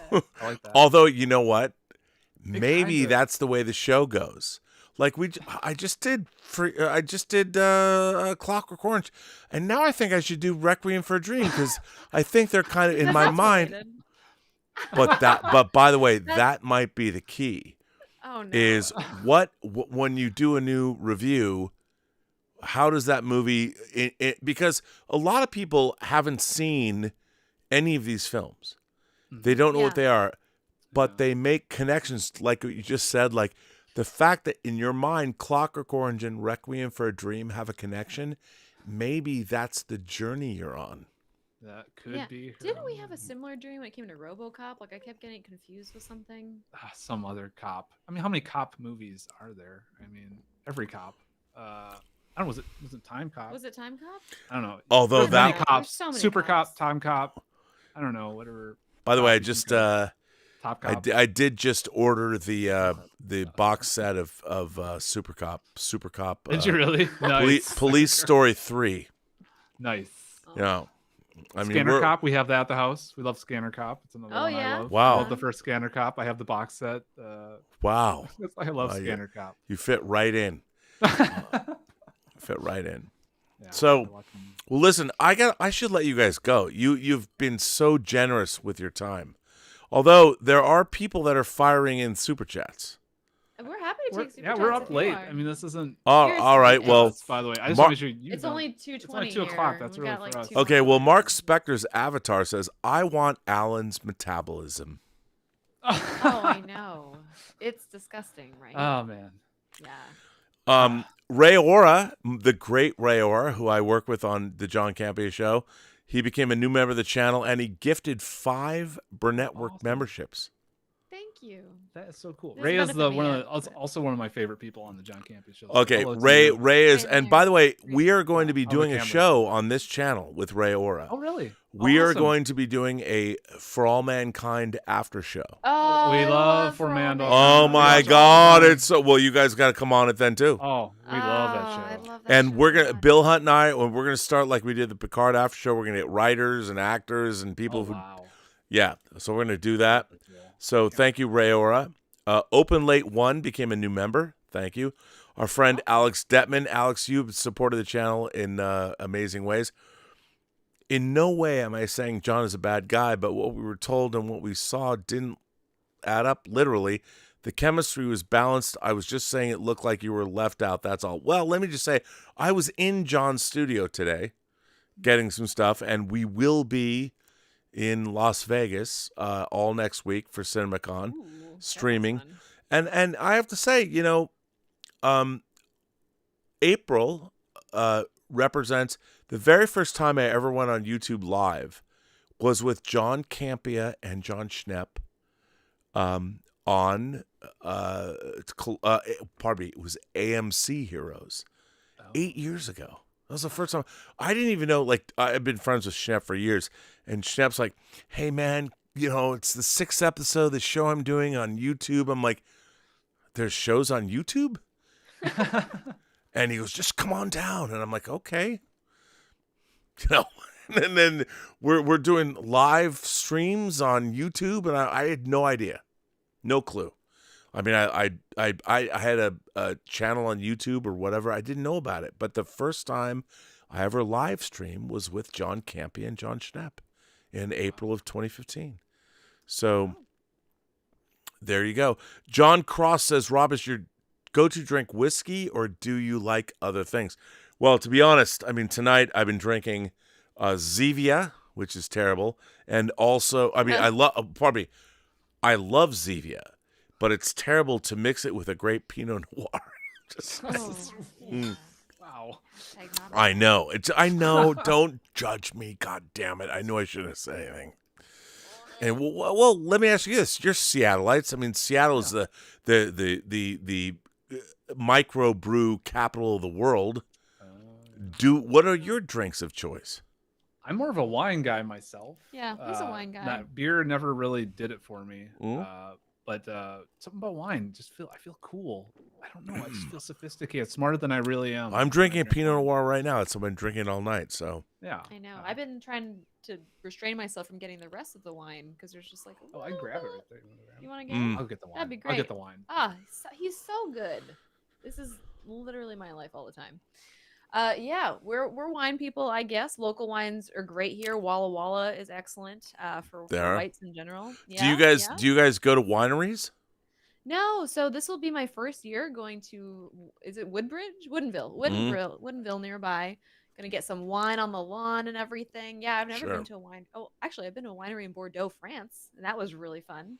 But yeah, no, not so much in Seattle. I'm a whiskey person. Me too. I am. Yeah. Yeah, I'm a whiskey highball girl. So. Oh, good. Well, John Cross says, I've been here since the start of this stream, and I love these Night Owl streams. What are you looking forward to the most at CinemaCon next week? I guess that's to me. I can't wait to see The Flash. Can't wait. Yeah, that looks awesome. And we're also seeing a movie called Joyride about these Asian girls. That's a Lionsgate film. It looks fucking hilarious. I can't wait to see it. Everyone who's seen it at festivals says it's like one of the great films of the year. And look it up, Joyride, Lionsgate. It's amazing. The trailer is astonishing. I really love, the great thing to me about CinemaCon is I've gone twice before. This will be my third time. So for those of you who don't know, there used to be a convention in Las Vegas called Show West. And Show West was what it is, it's the studios, it's a theater.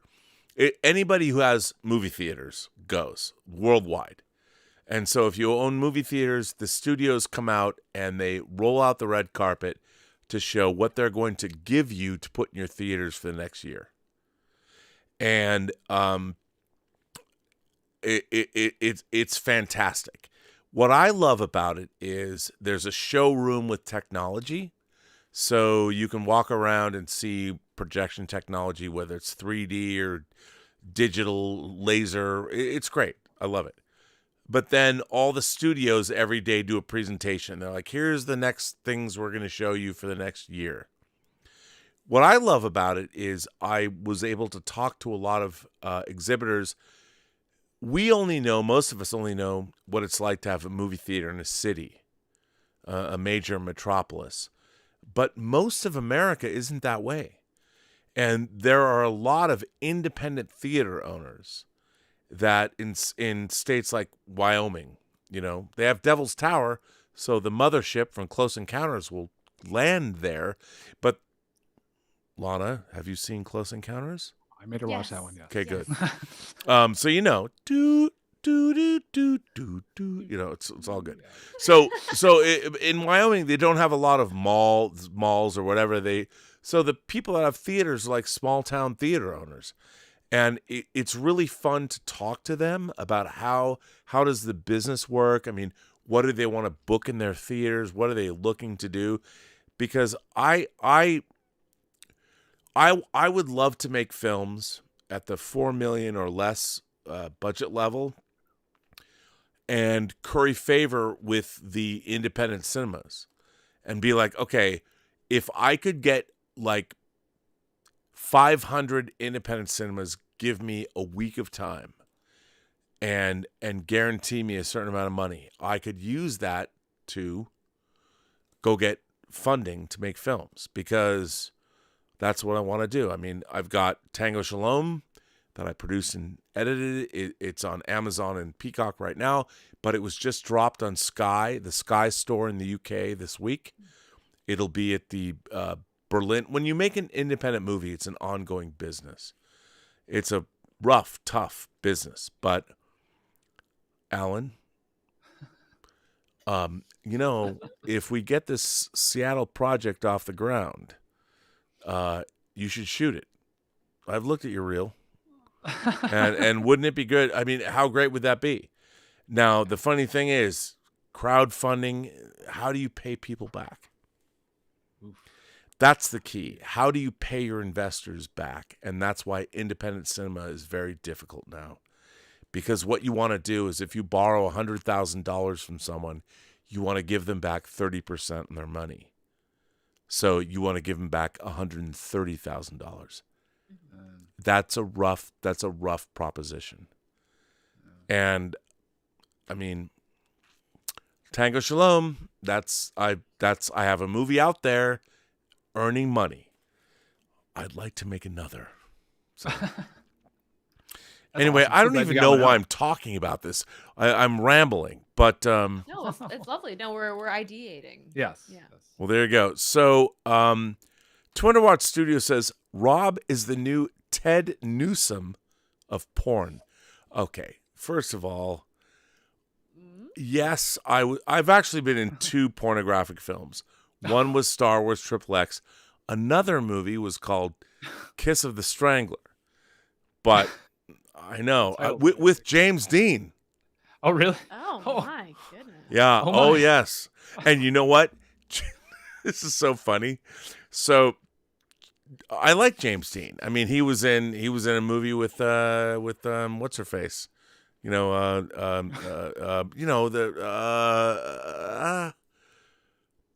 Freaky Friday. Lindsay Lohan? Yeah, Lindsay Lohan. Okay. Oh gosh. So they did a movie called The Canyons based on a Bret Easton Ellis script. Oh my. So yeah, so James Dean and I were in a movie. Swear to God, we're in a movie called Kiss of the Strangler that Kylie Ireland directed. And same, I know, you mean right? The model? Ireland? Well, the X-rated star. Oh, okay. Yeah. I don't know all my X-rated stars. Yeah, I know. She's old school. And look, when you work in LA and have friends and you're nerds, you just never. It's all there. Yeah. It's all. So you guys know. Come on. I mean, just saying. No, but the funny thing is, it's all content. You're making content for people, and what was interesting about that was, so I was doing about, I don't know, 13 years ago, I had a friend that was one of the preeminent adult film directors in the world, who is also a big fucking nerd. And we did early on a YouTube show it wasn't on. It was so early on where we talked about action figures and craziness and it was we'd show toys and it was and he was winning. He won best screenplay at the AVN Awards. I mean, and that's how funny that was. And so it was great. It was fantastic. But people don't know that, and it's not on the IMDb. They don't. And by the way, I don't care. You know, I'm like, you want to get mad at me? The reason I was in Star Wars XXX was because of him. He called me up and said, "Hey," and I'm like, "I'll come down," because they were shooting it in the warehouse that we shot our same YouTube show, and I'm like, it's all content after all. Yeah. Oh yeah. That's and if Star anybody, Wars. and I'm like, I get to sit. They had built an X-wing fighter cockpit. I'm like, this is awesome. Yeah. And what was funny was I got to my big contribution. I said, remember, guys, you have to look around because you don't know where things are, and if TIE fighters are coming directly from above you, you don't know. That was my big contribution to the show. Except for the sex scenes as well. I mean, well, no, I didn't. I was not given that. You have to look around. They had it handled. They had it handled. They were experts. But for me, I'm like, well, you guys have to understand how to fly an X-wing in battle. You know your nerd stuff. That's a great contribution, though. I thought so too. I'm like, yeah. If we're gonna shoot it, and by the way, I mean, I'm not. You can see me in the trailer. I'm just not good. Ooh. I'm just not good. Although in other parts of the movie, I'm good. But so anyway, where can we rent this? It's just amazing. Well, you can get it anywhere. It's Axel Braun Star Wars XXX. By the way, it's like 3 hours long. So I'm in it for like 5 minutes or something. But yeah, okay. and it is what it is. But Okay. I will say this: the production value. They made a lot of money on it. It was good. Oh, I bet. I hear they do make a lot of money on that stuff. So Hunter Becknell says, Rob, how do you reconcile Jurati, the Borg Queen from season Picard 2 as a new Borg Queen? Well, I would say that Borg Queen was from an alternate universe that never existed. I mean, remember, all of Picard season 2 was a Q-created environment. So if you really think about it, none of it was real, just like All Good Things or Tapestry or whatever. I mean, you could I mean, and that's all I can say is that I don't know. Mashby says, I'm attending a con in my area. There are very special guests announced. Any advice for a novice attendee? That's good. Let me ask you guys this. You guys have been to conventions before. We think of conventions as a normal thing, but a lot of people haven't been to one. What would you guys say is the best way to navigate a convention? Oh gosh. Don't touch any models without asking first. Cannot stress that enough. That's a big one. That's actually, that is a big one. It is. Yeah. By the way, Lana, what models are those? What are you not? What tone? What is this? I've actually never been to a con before. I've just been to PAX, which is a video game convention, obviously. You guys haven't gone to Comic-Con? No, just PAX, which is a game thing. I've always wanted to go to BlizzCon because I used to play a lot of World of Warcraft. I don't now. It was a long time ago. Okay. Yeah. Even Seattle, you've never been to the Emerald City Comic-Con?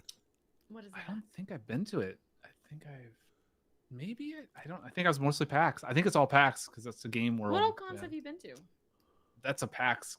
That's it? Video game. What about the one that your ex took you to and you got to meet like the people from Supernatural? Oh, there's a horror thing, but that's like in a hotel. It was like one room, like a wait a minute, type of thing. But wait. Seattle has a very well-established, pretty great con. Crypticon. The Emerald City Comic-Con. Yeah, they do. I just haven't gone to it yet. You've never gone to San Diego? I know. No. No, but okay, here's the thing. Let me ask you guys this.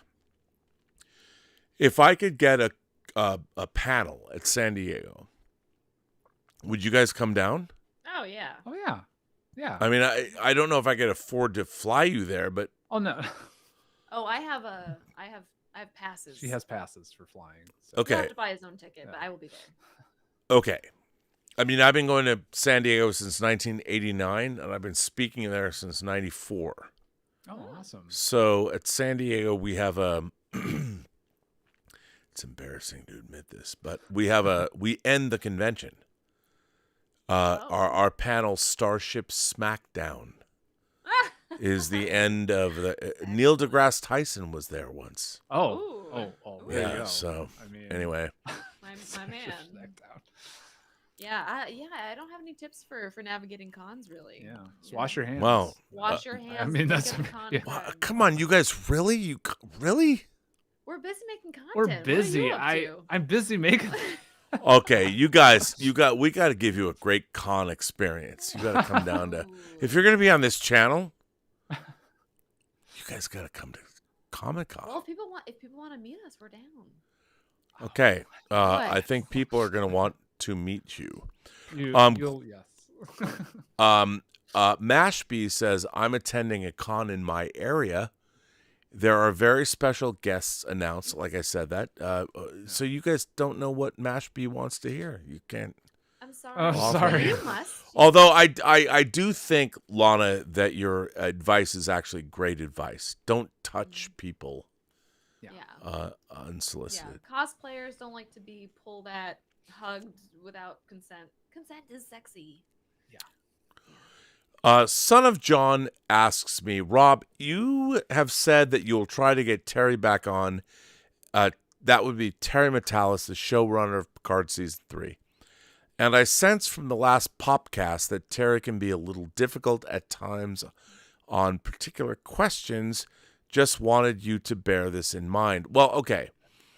So, Terry Matalas, the showrunner of Star Trek Picard Season 3, I've become very friendly with him. But here's the thing. It ain't show friends, it's show business. And Terry is looking to make new shows, and I love Terry. I love his wife. His son is great. He's an amazing man. He's terrific.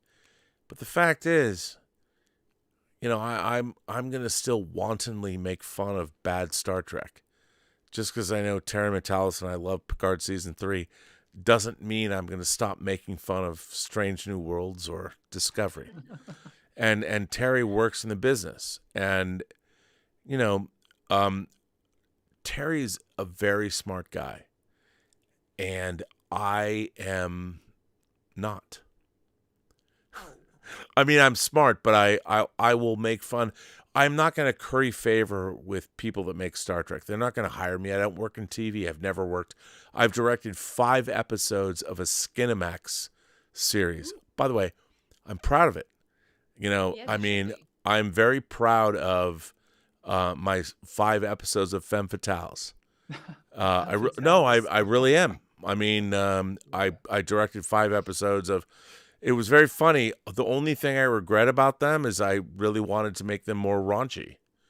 I'm like, if you're gonna make a sex show, don't make it for 14-year-old boys. Make it for adults and make it awesome. And What was holding you back? of the actors. So here's what was very funny on this show. So 10 years ago, we did 2 seasons of a show called Femme Fatales for HBO and Cinemax. And everything took place in Cuesta Verde, which is a Poltergeist reference. And it was a film noir. It was an explicit film noir show, anthology show. So every episode had to have a certain amount of sex in it. And we had 3 days to shoot these episodes, which is rough. It was tough. We had to shoot like 10 pages a day. And I was hired after my buddy who I made Free Enterprise with. They were going over budget on every episode because it wasn't well produced. And they told me, they said, okay, Rob, you have to finish in 12 hours every day. And all I did was I went and met with everybody and pre-produced the shows. I went to the art department. I went to the camera department. I said, here's what I want to do. So what we had to do, that HBO and Cinemax said, okay, you have to have literally like 8 minutes of sex in your half-hour episode. Oh, that's a big challenge. And so, okay, so you have like 4 2-minute sex scenes, and they would time you. And they wanted to see like 50 seconds of boobs or whatever. And the funny thing about it was simulated. It wasn't pornography. It was not. So in order to make it look good, you had to do things that hid the camera. So for me, so I'd never. Notes, please. It was very interesting. So the first episode that I was to direct was called "Till Death Do Us Part," and I was thinking to myself, and Mark called me up and he goes, the producer of the show that I work with, he goes, "You're the sex guy, man. Like you are the guy that knows about sex." And I'm like, nice. What does that mean? He was like, well, you would come up with something interesting. And I was like, that's what he told me. And I'm like, okay. So it's just such a funny, okay. So then what we had to do was we had to call the actors and talk to them before we shot these sex scenes. And by the way, it wasn't pornography, so there's no penetration. It was fashion photography. So what was really interesting, so I call up, so the first episode that I was directing, Till Death Do Us Part, I was thinking, how can I make these sex scenes visually interesting? Like, what is it, and what kind of sex acts can I do that we can get away with? Mm-hmm. And I was thinking, and I was thinking about geometrics and all. I just wanted it to look cool. Yeah. So it's hard to make sex look cool, probably.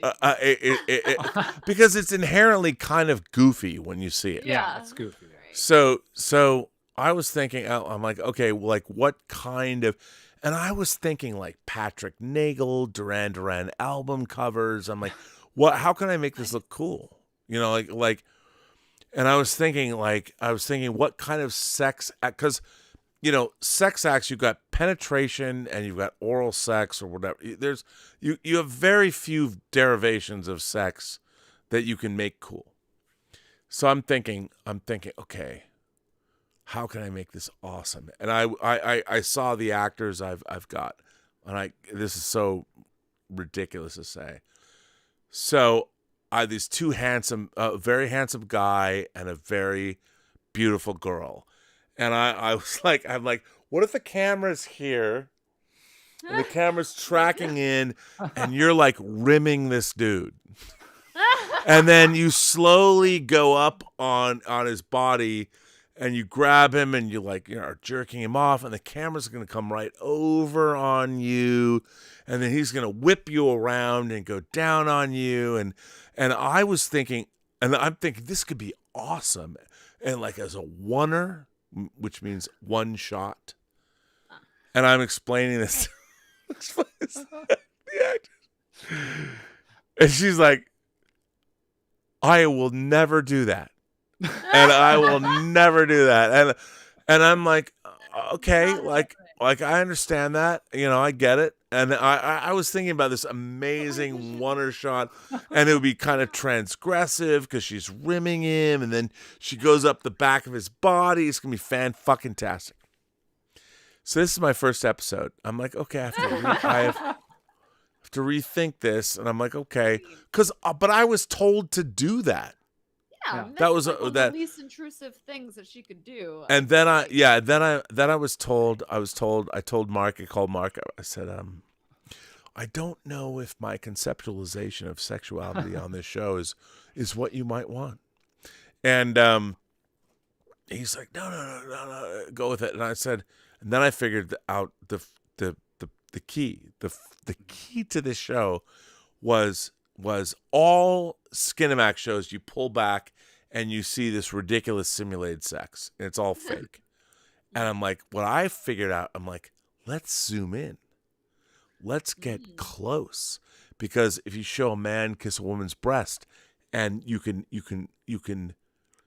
frame it great, and it's just a man's lips on an erect nipple, or it's a girl grabbing something, and if you go close up rather than full back, then it becomes filthy and erotic and awesome. So that was my signature. And they, when you direct TV, if you make one episode that's good, they bring you back. I directed 5 episodes of Femme Fatales. And they're, by the way, they're not great. They're not great. You can get them on Amazon. You can watch them. They're great enough for 5 episodes. Yeah, and I was approved by HBO to direct. It was good. But awesome. it was a very interesting. What I found, like, I have often been a fan of the erotic thriller, which is basically dead. It is dead. Yeah. It's completely dead as a genre, because young people are scared of sex, because they've watched hardcore pornography on Pornhub or RedTube, call it what you want, and they all have performance anxiety, and they don't understand erotic power. Like guys are not lusting after girls anymore because they can't. You have to sign on a contract going, I promise if I want to kiss you here, I will ask you first. I mean, we have destroyed eroticism in our culture, completely destroyed it. And it's unfortunate because I love erotic thrillers. Yeah, we watch Michael Douglas stuff a lot. I show her a lot of the Basic Instinct, Fatal Attraction. Fatal Attraction. What's the one? There's one in Seattle. What's the one in Seattle? Disclosure. Disclosure. I just showed her that one recently. Disclosure. Yeah, which is amazing VR scene. I love the VR. I didn't know that sequence. the genre was called erotic thriller. Is that? Yeah, it might be one of the things you like. Yes. Oh yes. Yeah, it's definitely something. I'm a huge fan of it. I mean, there's if you go back, like Body Heat, Lawrence Kasdan with Kathleen Turner and William Hurt. I mean, unfortunately, it's so weird. Eroticism has been bled out of our modern culture. And I hate that. I mean, and also people will say that I'll tell you, this is a true story.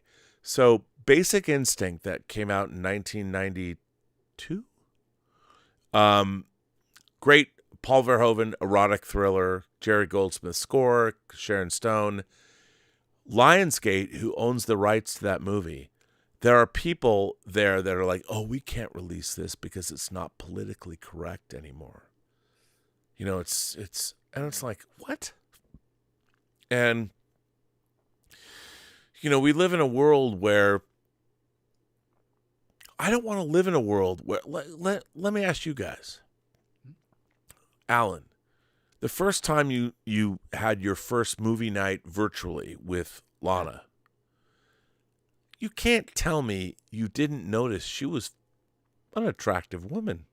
You know, it was so wild. Is like, I showed up for our first movie date, and I was like in my sweats, and I had my hair back, and I had like one light on, and this man comes up in like a room like this. He's got the light here and the light here and the what do you call this one in the back here? The backlight there was you got a little rim light there on you, and oh man, and he's wearing this shirt actually. Yeah, this is the date shirt. This is the date shirt. Yeah, this is his best first impression. This is probably my only shirt. Wow. Yeah, but yeah, I mean, yeah, I wanted to be I wanted to really present myself well as much as I could. because I just feel like that's. felt I mean, I feel like a lot of female girls, they do that. You get so dressed. But up. I wait, should do the female same damn girls? thing. Female That's girls. that. That's not If word. anything exemplifies our modern age, I'm female so nerd. girls. You have to make sure that you have to use both female girls. Well done, Yes. sir. Thank My you, God, thank you. we won't get canceled. Thank you. Try my best. But no, she blew me away. I mean, I won't lie, but even in that, just chilling I was just sitting in a small apartment, just on a computer. Your computer lights light. I will lick your face in front of everyone. Yes.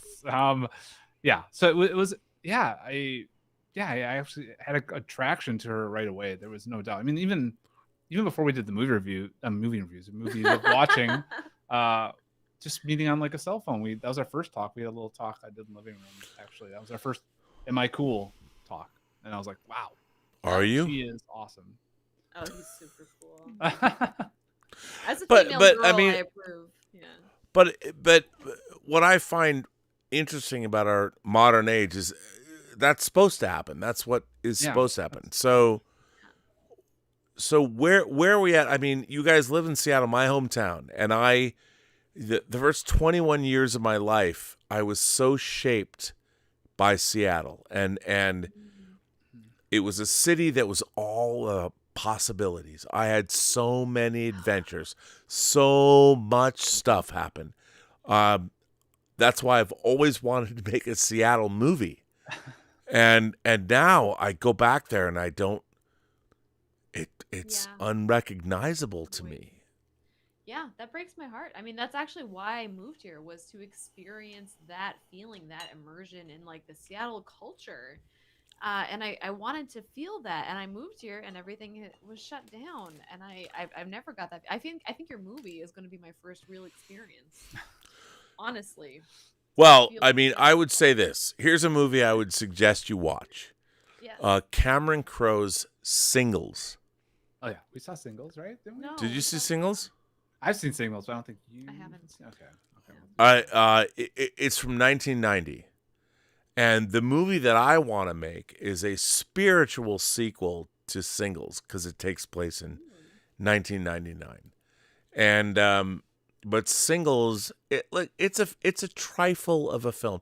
Cameron Crowe, who made Jerry Maguire, who made Almost Famous, who made Say Anything, he made Singles. And it's about Seattle in 1990.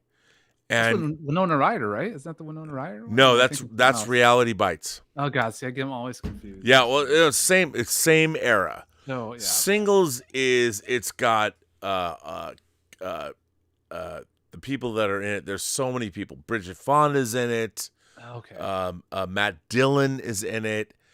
It's a trifle of a film. It's very affectionate. It's very funny. It's very romantic. It doesn't have an evil or mad bone in its body. Yeah. But it does capture Seattle in 1990 pretty well. And what'll be funny for you to watch is that there are places that still exist around the Pike Place Market, and now they've blown up the Alaskan Viaduct. It's so weird because the movie I want to make is in 1999, and there's one shot in it that I've been thinking about for 20 years, walking up these steps, and with the Alaskan Viaduct gone, I can't get that shot, so it has to be an effect shot. Like when you have to put back the Alaskan Viaduct digitally, and I'm like, fuck. so this one shot I've been dreaming about for 23 years that I want to get of our main character coming up the the steps to the Pike Place Market, and I have to, and I've thought about it. I've actually gone on and digitally looked, like, how can I shoot? You can't. There's no way to shoot without the Alaskan Viaduct, which is now gone. Oh my gosh. Fuck Seattle. Seattle. Yeah, I know. It is different. You know what? If you had enough money, they would move the Space Needle to Bellevue. They absolutely would. Good old Bellevue, yeah. God damn it. So anyway, let's see. What do we got here? Scott Bartholomew says, bottom line, Star Trek and Star Wars cross through 2 generations. It's comparing apples to oranges. Do you guys think that Star Wars and Star Trek, I've never thought they were in competition. I mean, as a young man, no, not really. I mean, I grew up watching Star Trek and Star Wars at the same time and always thought different things about them. Like, oh, that's that and that's that. And I love them both in different ways. And, to tell you the truth, actually, I'm not kind of sidetracked, but the Star Trek, the motion picture, right? You mentioned it. I watched you on one of your shows. You actually retweeted me. That's how we got into this. You retweeted me once. I've retweeted you? You have retweeted me. Oh my God. I was so surprised. But yeah, I watched it because you said watch Star Trek the motion picture. And then I went out that night. And then I decided to watch it. I watched it by myself. Just watched it and I was like, did you watch the new 4K version? Yeah, I got that. I mean, well, it was on HBO, right? The HBO had the. Yeah, it is. Yeah. Then I bought it the next day, but I was just like, holy shit, this is amazing. Yeah. Why have I not thought of this? Right. And then I posted it and you retweet it even. And I was like, oh shit. He was watching I'm sorry, I didn't call you out, but he was watching the Twitter all day. I was like, wow. Seeing all the engagement. I've never had anyone tweet anything. Yeah. And so the next day, because the 4K came in right away. Yeah. And I was like, we're watching this. And I watched it and he prefaced it. He's like, listen, you're going to have to buckle up for a lot of 70s. Okay. And it's going to be a long holds on the Enterprise and we're going to go around and you're going to probably laugh. And he put it on. I did not laugh. Oh my God. I loved it. I'm going to get all teary-eyed. It's my favorite of the Star Trek movies by far. Oh my God. It's my favorite too. Oh my God. Yes. But do you know why? Because it's actually about something. Now, it's not to say Star Trek II, The Wrath of Khan's great. It's a great movie. Yeah. But it's hard to explain to people what Star Trek, the motion picture, meant to the world that loves Star Trek. A TV show that ended in 1969 was going to become at the time, the most expensive movie ever made. Wow. Really? And the entire film, the 4K, the director's cut, is all about Spock learning that human emotion matters. I mean, there's a significant change in a character. Mm-hmm. Spock, when he grabs Kirk's hand and he says, this simple feeling is beyond V'ger's comprehension. I mean, come on.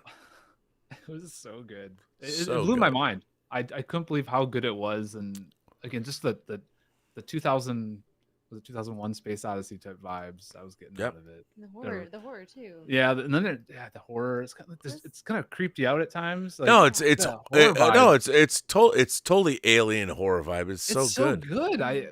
Yeah. So thank you for recommending that because I wouldn't have watched it. Yeah, the mixing in the teleporter is how he got me to watch it. Yeah, he's like they're screaming as they're teleporting, like they're trying to teleport back. Oh my God, their bodies! I was like, oh, it's the terror, not the horror. It's the things you don't see. So good. That is not really explored that often. That's the stuff that I like. Yeah. Now we're getting some stuff. Alex Donovan became a member.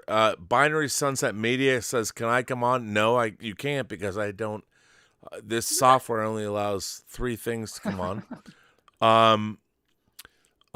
Now Zachary Zabale says, is it a bad idea to start a channel and talk about multiple subjects, or do you need separate channels? Well, here's the thing. I would say a lot of conventional wisdom would say on YouTube, have one channel. But I am specifically trying to do something different. 4.5 years ago, I called this channel The Burnettwork, like NBC. I thought it was being clever. I just thought it was stupid and dumb. But it is The Burnettwork. It was always the end game for me was 12 hours of original programming. This is my dream. 12 hours of original programming where it's not just me talking.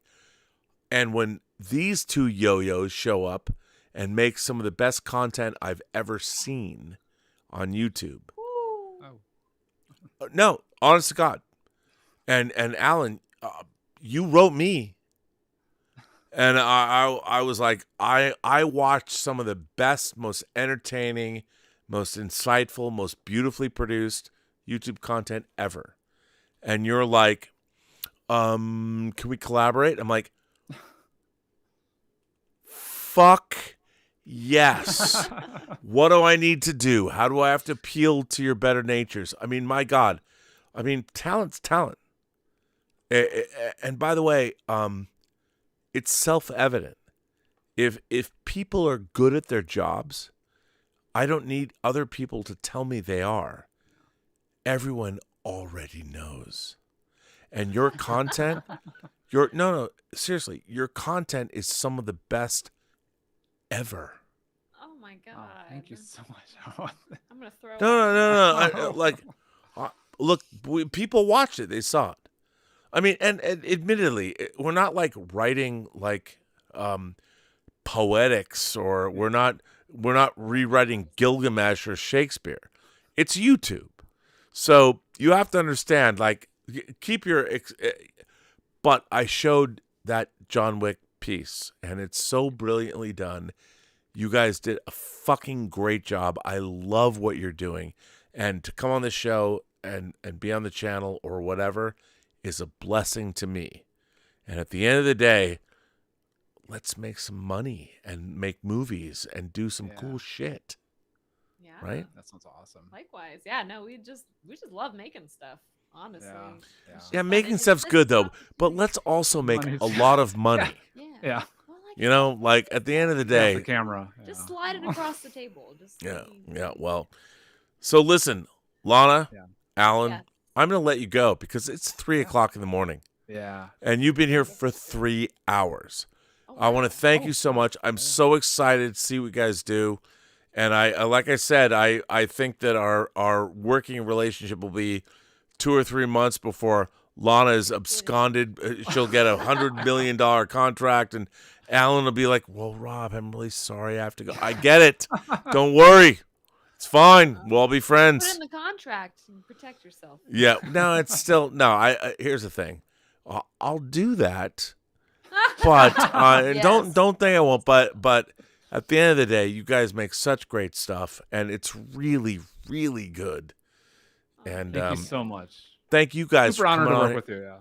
It's Dude. super honored just to be talking with you right now. We're super Come happy. on, You know, all dude. your chat and all that. Yeah. Give me a break. I mean, to me it's whatever. But he was so elated. You couldn't imagine the look on his face when you emailed us back. I was, look at this, Alan. He's like, I melted like the Raiders of the Lost Ark guys. Very face much melted. like that. Well, you know, let me reiterate. The reason I emailed you back is because your content is fan-fucking-tastic. And it is a blessing for me to do these things. And by the way, I'm really excited to see these retro horror reviews you guys are going to do. Yeah. Well, the first one, not so retro. Well, no, it's Evil Dead Rise, which will be next week, maybe. Yes. Yep. Yes. Okay. Watch it For tomorrow. sure. Yep. And we'll work out the actual things. But here's the thing, just to be honest, I mean, I'm like, I'd love to like sign you to a contract. I wish I had hundreds of millions of dollars. But I mean, I would imagine, I would imagine that after 6 months, someone's going to come and scoop you up. I don't know. They will. And by the way, and I will be proud. I'll be proud to say, like, I saw them first. No, but it's all good, man. And you guys are the best. I can't wait to work with you. I can't wait to see what you guys do. And my God, your content is so good. Thank you. Well, I can't wait to meet Elizabeth. I've heard so many things. Yeah, I'm no, interested in Elizabeth whining is about amazing. movies. And by the way, we will do whining about movies. Okay. I can't wait for I that. can't wait for that. That'd be great. And by the way, the first movie we're going to do is Everything Everywhere All at Once. Oh, there you go. fantastic. Great movie. So, Yes. Yeah, well, perfect. Lana, Alan, I want to thank you for being here on Midnight Musings for 3 hours. Sorry about that. Yeah. Oh, no, sorry. no one's sorry about that. Thank you so much. I will let you guys. go, and I wish you a good night. Thank Go to you. sleep. Thank you, and thank you, chat. It was great to have everybody. Seen all the chats. Really appreciate everybody here, and thank you again, Rob. It's been awesome. We had a great time. Yeah. So good. I love those guys, and I'll see you guys later. I will kick you out of the stream and all of that stuff. But thank you for being you. It was amazing, and wow. For all of you, thank you for being so kind to them. I love their work. It's so good, and you guys saw it. You see. That's why they should be on the show. But anyway, let me delve into the super chats. Marco says, "Can you guys review Bachelor Party with Tom Hanks?" Well, there's a throwback. I had thought about it, but why not? Marco has been a member for 17 months. Jordan Saylor says, "I ordered." Jordan Saylor, who's been a member for 10 months, says, "I ordered my first hot toy. The Batman Forever Sonar Suit Batman. No nipples, so excited. Wait, you didn't get Robin too? But, by the way, that figure is dope. It's so good. It's such a great figure. Jordan, you've done well." Tom Jr. Jackson says, "I've been putting Lana's links in the chat." All of them? Thank you, Tom Jr. Jackson. You're amazing. Brendan Lucas says, "Every time we've seen Galaxy class bite it, it's because it can't move out of the way fast enough. So it was surprising to see the D move like that XD. I know. You're not wrong. I mean, I know. It should have been slower. I get it. But isn't it cool that it is what it is? I don't know. Dan Candy says, "Will you..."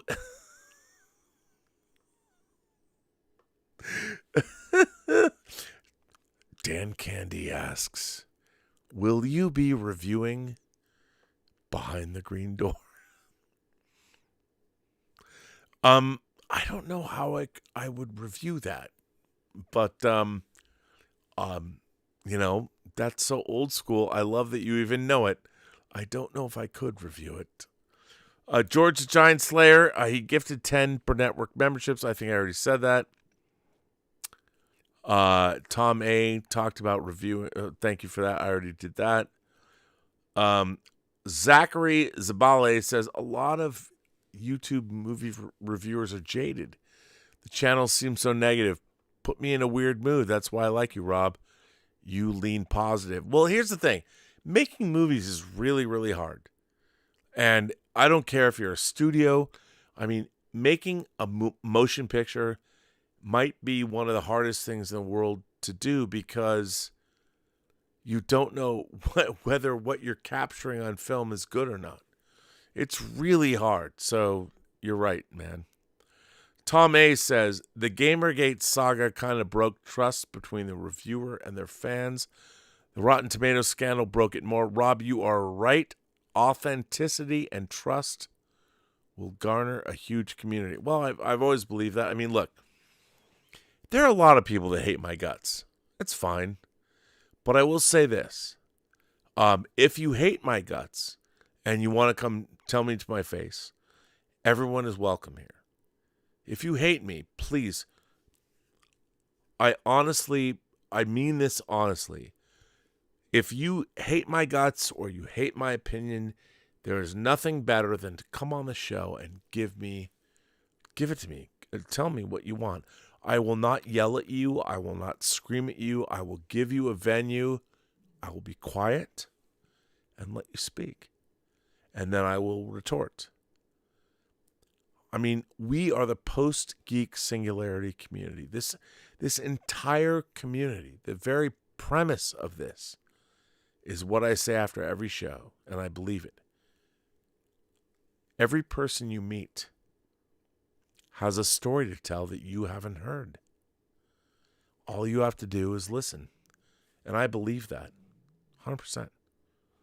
So if you hate me or you want to debate me or whatever, send me an email. Come on, right there, postgeeksingularity.com, and come on the show, and we'll talk about it. You know. Listen, I will, if I've missed your super chats, I have to stop. I have to stop. I cannot go on. I will say to every one of you, thank you so much for supporting the channel. Thank you so much for your generous super chats and tips and all the things you do, memberships and all that. And I would say to you, it's 3 o'clock in the morning, but tomorrow, 11 a.m., 8 hours, we have one of my favorite shows on this channel, Que Pasa PGS, with Roberto Suarez and with Alex Montano. It's 97% Spanish. So check that out. We've got more tonight at 6 p.m., a new episode of Architects of Imagination. So that's coming up. And there will be a Robservations today and tomorrow. There is no Let's Get Physical Media. We did it earlier. That's going to the next week. But yes, a lot of stuff happening on the Post-Geek Singularity and the Burnettwork. So thank you all. Like, subscribe, and your support means the world to me. So thank you so very much. Thank you for Lana and Alan coming on. Very excited for their new content. And next week, remember, I will be with John Campia in Las Vegas covering CinemaCon. Oh my God. In a world where one man and one gecko lizard, I don't even know. I have nowhere to go with that. But hey, good night and thank you.